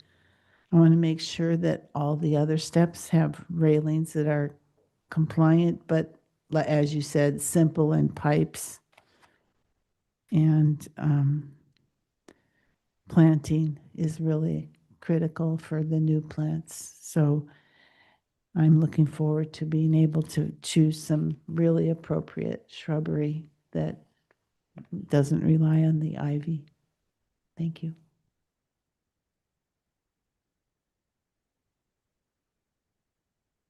Any other public comments? I see none. Any more comments to city? Okay.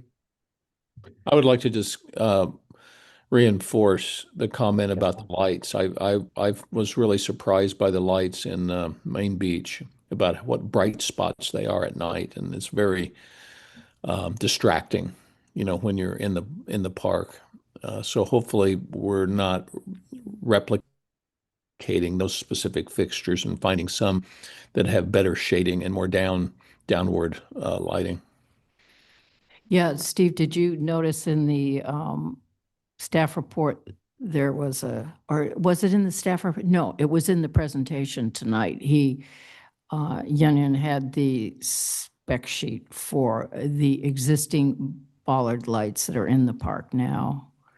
And then, and those are about 36 inches high. And then a shorter one that's more of a bollard height, 15 inches or something. Well, I think the issue isn't the height. The issue is the fact that But they have a lid on them. And Yeah. I want to go by and actually look at it more carefully at night rather than just when you shouldn't see the hot spot. right, exactly. I think if you went with the 15-inch style, that would light the path, but also reduce the potential of it getting in your eyes. Bloody, yeah.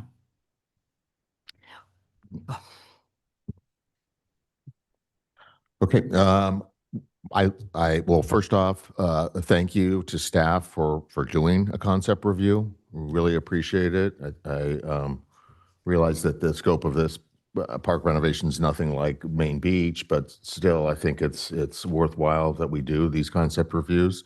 I'm pretty supportive of everything that's being proposed here. I'm the bulb out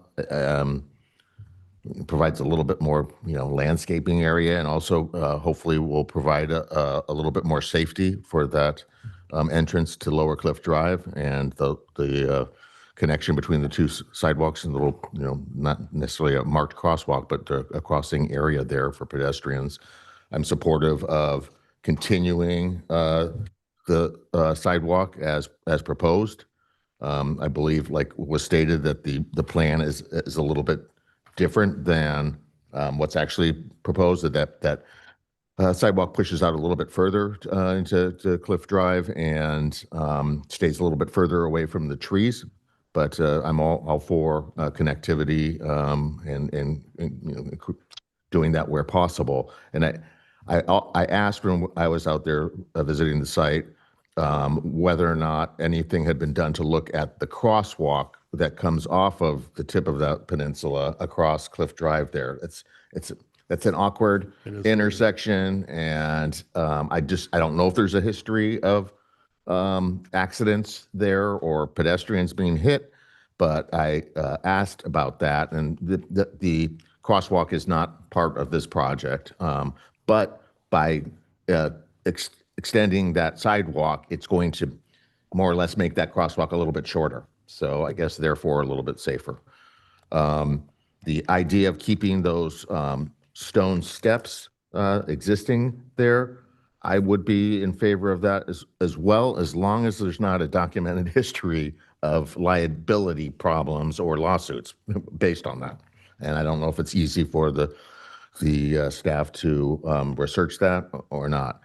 One of the other comments I made when I was out there was whether or not the staff had looked at options other than asphalt for redoing the walkways, and said that they make permeable types of concrete now that will allow water to flow through it. Because there aren't that many impermeable surfaces as part of this park, it's almost all permeable surfaces. Maybe that's not important. Maybe that wouldn't even be desired. But I asked staff to kind of look into that as an option. I guess there's some trade-offs there as well, because the asphalt is a little bit more flexible, which means that it allows some of that root movement, whereas if it was a harder concrete surface, it wouldn't.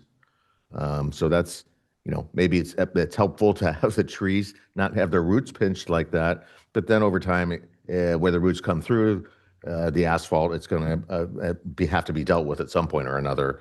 So I just asked that be looked into.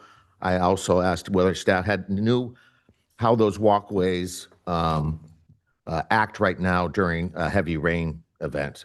Does water flow down them? Is drainage an issue regarding that at all? I don't know, just something to think about.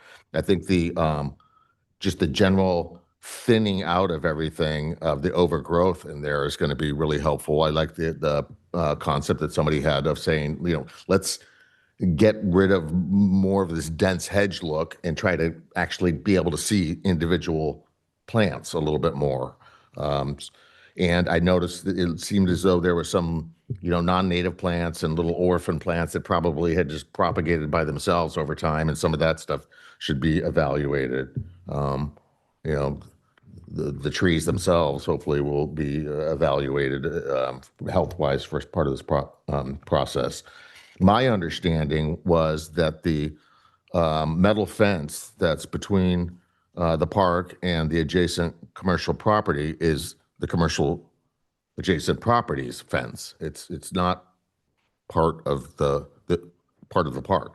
I may be wrong about that, but that's what I thought I'd heard from staff when I was out there. That area of the park over on that side is a pretty decent sized area, and it seems as though there's an opportunity for something to happen there, whether or not it's an amphitheater, as Ruben has suggested, or maybe just a nice flat area for other kinds of passive enjoyment or something, a picnic table or something. Hopefully, if the budget allows, that the wooden pergola building could be refinished as suggested. There's a wooden park bench there that, looks like it could be refinished, whether or not just sandblasted and repainted or restained or something. That would be nice if that was able to be part of the project. The sculpture / water fountain, and when I push the button, it works. It didn't work great, so maybe it just needs a little tune-up or whatever. But that, that if that truly is, the oldest piece of public art in Laguna Beach, a special effort should be made to restore that as much as possible. Supportive of trying to fix the rock work where possible, and supportive of that stripping off that area of stucco on that corner there. I wasn't sure at first whether or not that meant continuing it all the way down the length of the wall. I guess not. It's really just as you go around that corner there, then there's a kind of a break in the wall, and so it would stop just at that point, and the stucco then would continue down the rest of the wall, and I suppose tie into that other building down there. That adjacent trellis that's up against the pergola building is falling and failing. The posts are rotted out where they're stuck in the ground, and there's a piece of irrigation equipment or something that's there, and I wasn't sure if that was an attempt to screen that or whatever, but I think it should be removed, and if we have some sort of vegetation, growing vines or whatever on the side of that pergola building, even though that mechanical equipment would be in front of it, it would not be as visible in that situation. So I guess those are my comments, and I'm supportive of the project. I didn't really notice the atrociousness of the plant pellet that was being proposed. I kind of assumed that it was similar, and I think it should sort of be similar to what we did at whatever's successfully been implemented at Main Beach Park. I don't know, maybe if the idea is to make this different, I'm not sure, but I didn't have any real strong feelings about that one way or the other. So those would be my suggestions as we move forward.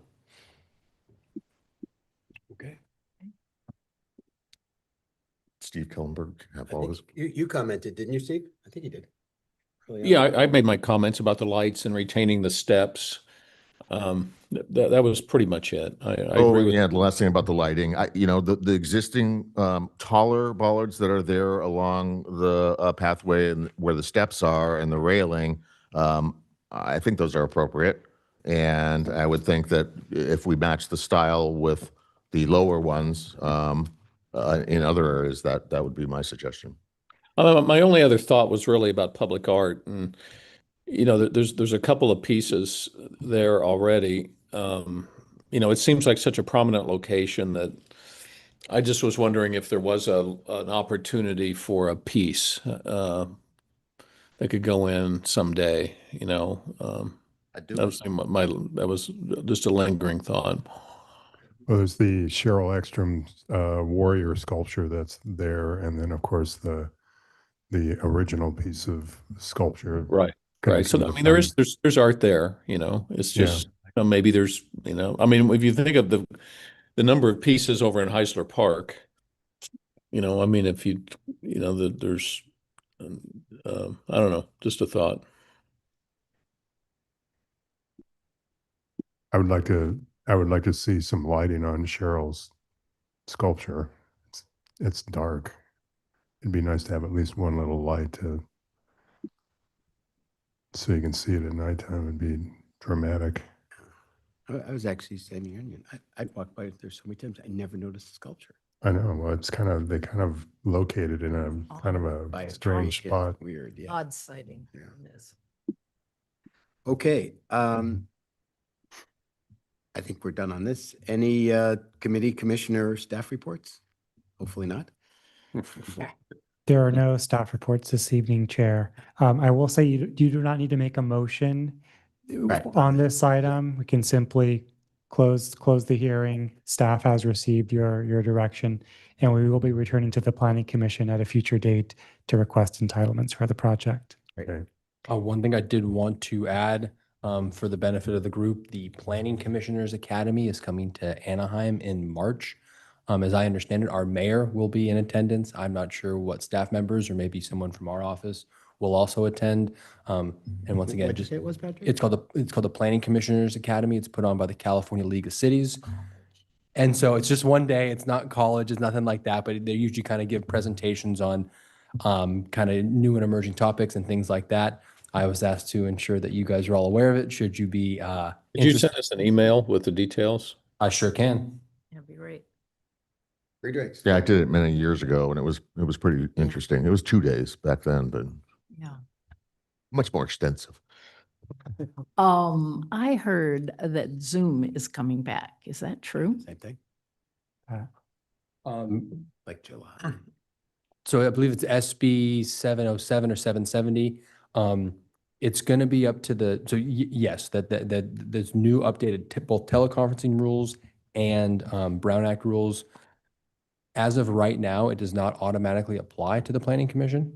So what that means is that you guys are, still allowed to teleconference as Chair Kellenberg is doing tonight. And it will not necessarily mandate that we here at the Planning Commission or the Design Review Board must allow Zoom. Of course, that is up to the City Council to decide whether or not they think it's a good idea. But as I understand it, come July 2026, either a two-way audio visual, or I believe you may just be allowed to only be required to provide that audio component at the City Council level. But I believe there's also a requirement that we as the city adopt some kind of policy beforehand. So it will be on a City Council agenda and explained during then. For your guys' purposes, as of we sit today, for you guys, everything's going to remain exactly the same. And one last quick comment. We didn't, nobody brought it up, but as part of our consent calendar, it was our 2026 Planning Commission calendar. I looked it over. I have no issues with it. I'm just not sure. Just wanted to double check that everybody else looked at that and didn't see anything jumped out at them as being. Okay.